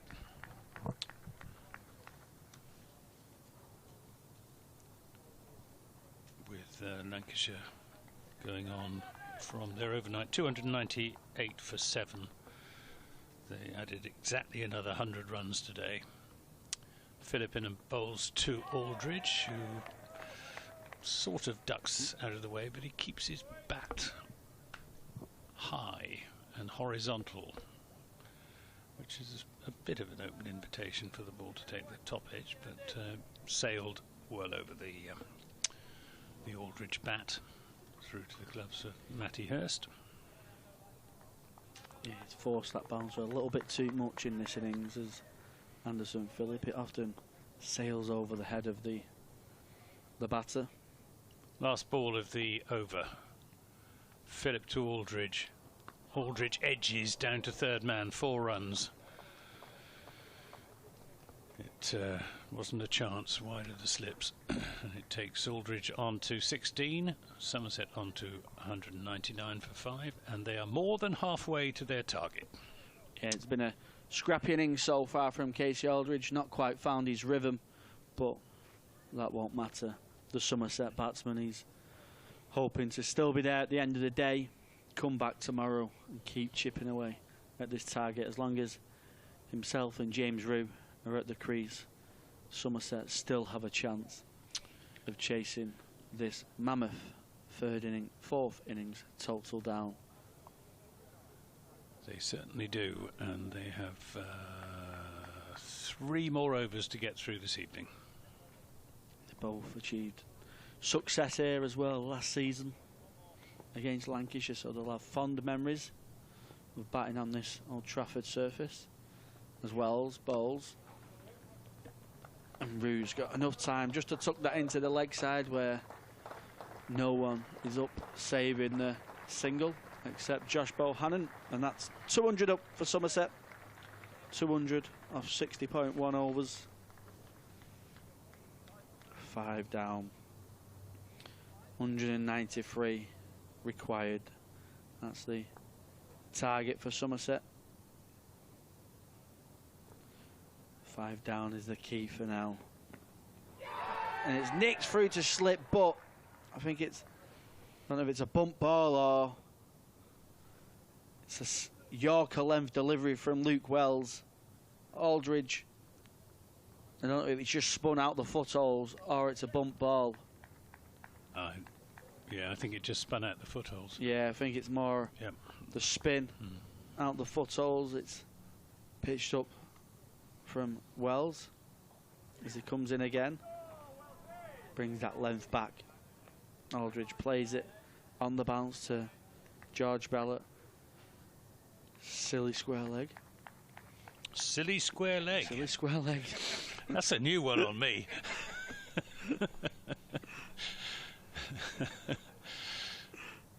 It's an end of the day. I must remember that. Wells bowls and over pitched again from my favourite. The Lancashire my favourite Centurion. is short, long leg.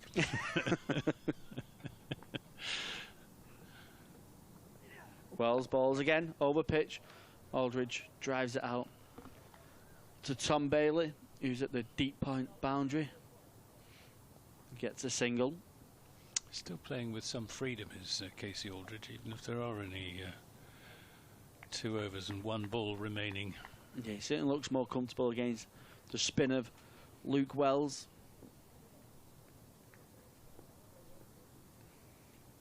James Rue, 23, not out. He goes for the sweep shot, and he's too early on it. It ends up hitting the back of his bat as he follows through, and it nearly carries all the way to Harry Singh, a short third man. Lancashire nearly had a 6 wicket. It would have been very unfortunate for James Rue. A little bit too early on that sweep shot, but he survives, and that's the key for Somerset. 201 for 5 after 61 overs. James Rue 23, Casey Aldridge 17. And 2 tense overs to come this evening. Tense certainly from the Somerset perspective, less so from Lancashire's, although they would dearly love to pick up a 6th wicket before the close. 6th wicket in these next 2 overs might well seal Somerset's fate. It's Anderson Philip who bowls to Aldridge, who gets it down to long leg for a single. 202 for 5. Aldridge on to 18. Bat well together, these two, left-hand, right-hand combination, of course.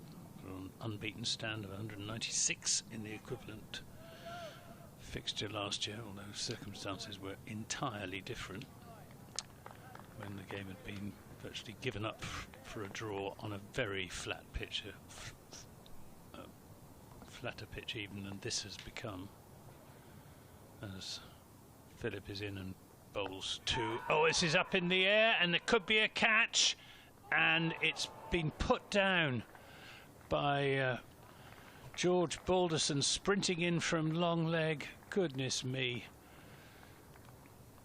James Rue escapes, and it's a very difficult catch. He just didn't quite judge it correctly. He was almost there, stretching his hands out, just couldn't quite get his hands underneath the ball. Yeah, I think it goes through the hands of George Balderson. Just about gets there, but it's still a very tough chance on the move. A bit of a false shot from James Rue this late on in the day. Certainly was. He's lucky to escape. Philip in a bowls to Aldridge, who plays a much more orthodox defensive shot into the offside. Well, both of these Somerset batsmen have survived difficult chances off top edges.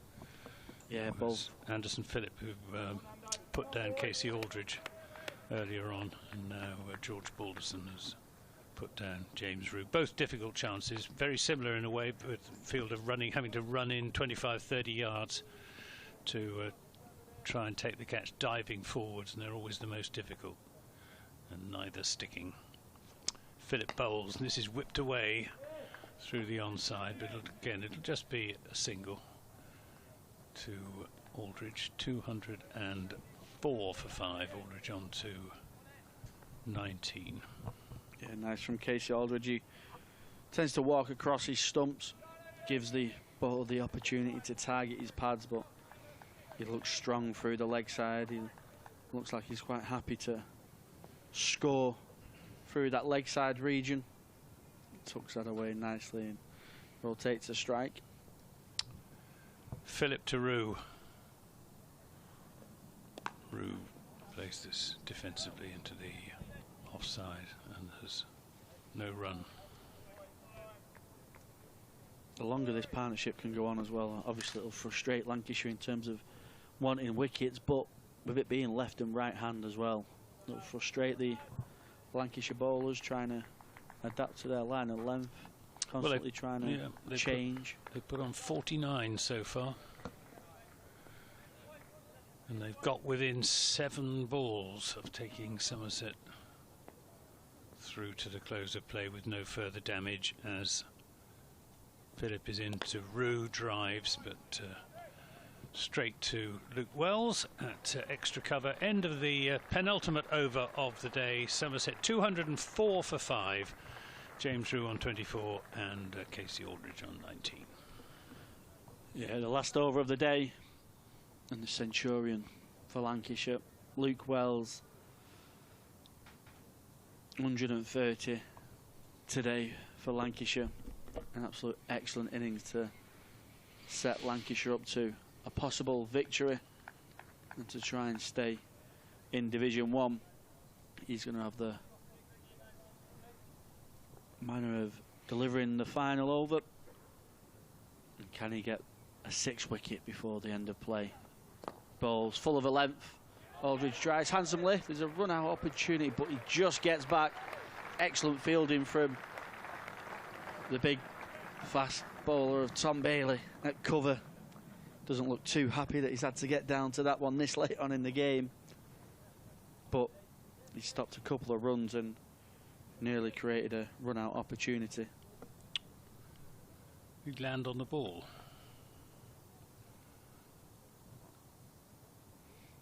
Wells in.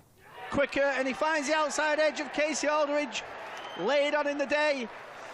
There's the 6th wicket for Lancashire, and it's the man of the moment, man of the day for Lancashire. Luke Wells, the Centurion. He finds a wicket late on, and it's an outside edge.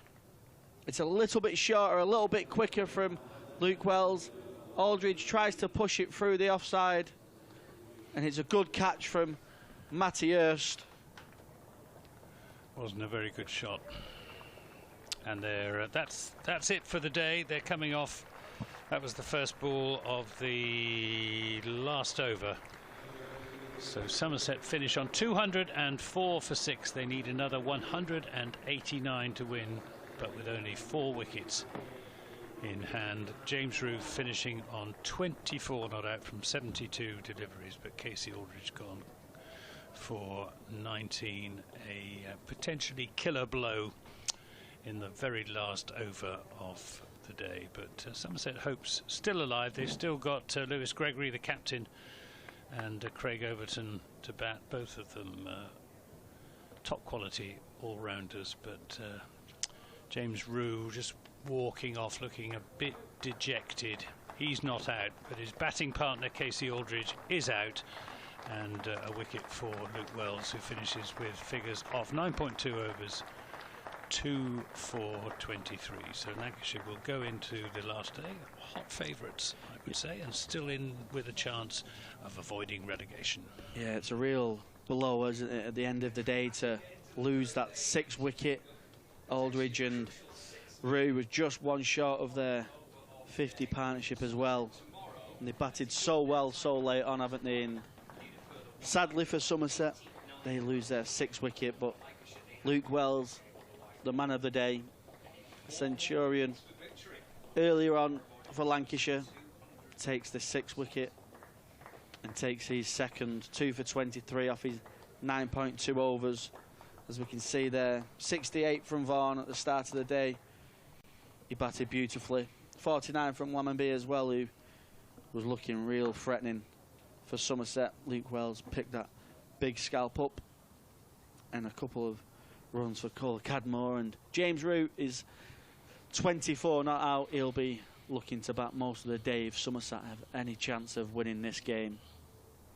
Which they must do if they're to have any chance of overhauling Surrey at the top of Division 1 and winning their first County Championship. But Lancashire are favourites, but Somerset hopes still alive. We'll be back with you at 11 o'clock in the morning for the fourth and final day. Yep, a dramatic end to day 3, and we're set for a fascinating fourth and final day here at Emirates Old Trafford. Lancashire needing just a 4-wicket for victory to take the relegation fight into the final week after Nottinghamshire beating Kent earlier on today. And Somerset also needing 189 more runs to keep the title race alive. Join us for the final day, live from 10:30 tomorrow morning. Coverage on Lancs TV and the BBC Sport website and app, or on your smart speaker. Thank you very much for tuning in. That's the end of day 3 here at Emirates Old Trafford.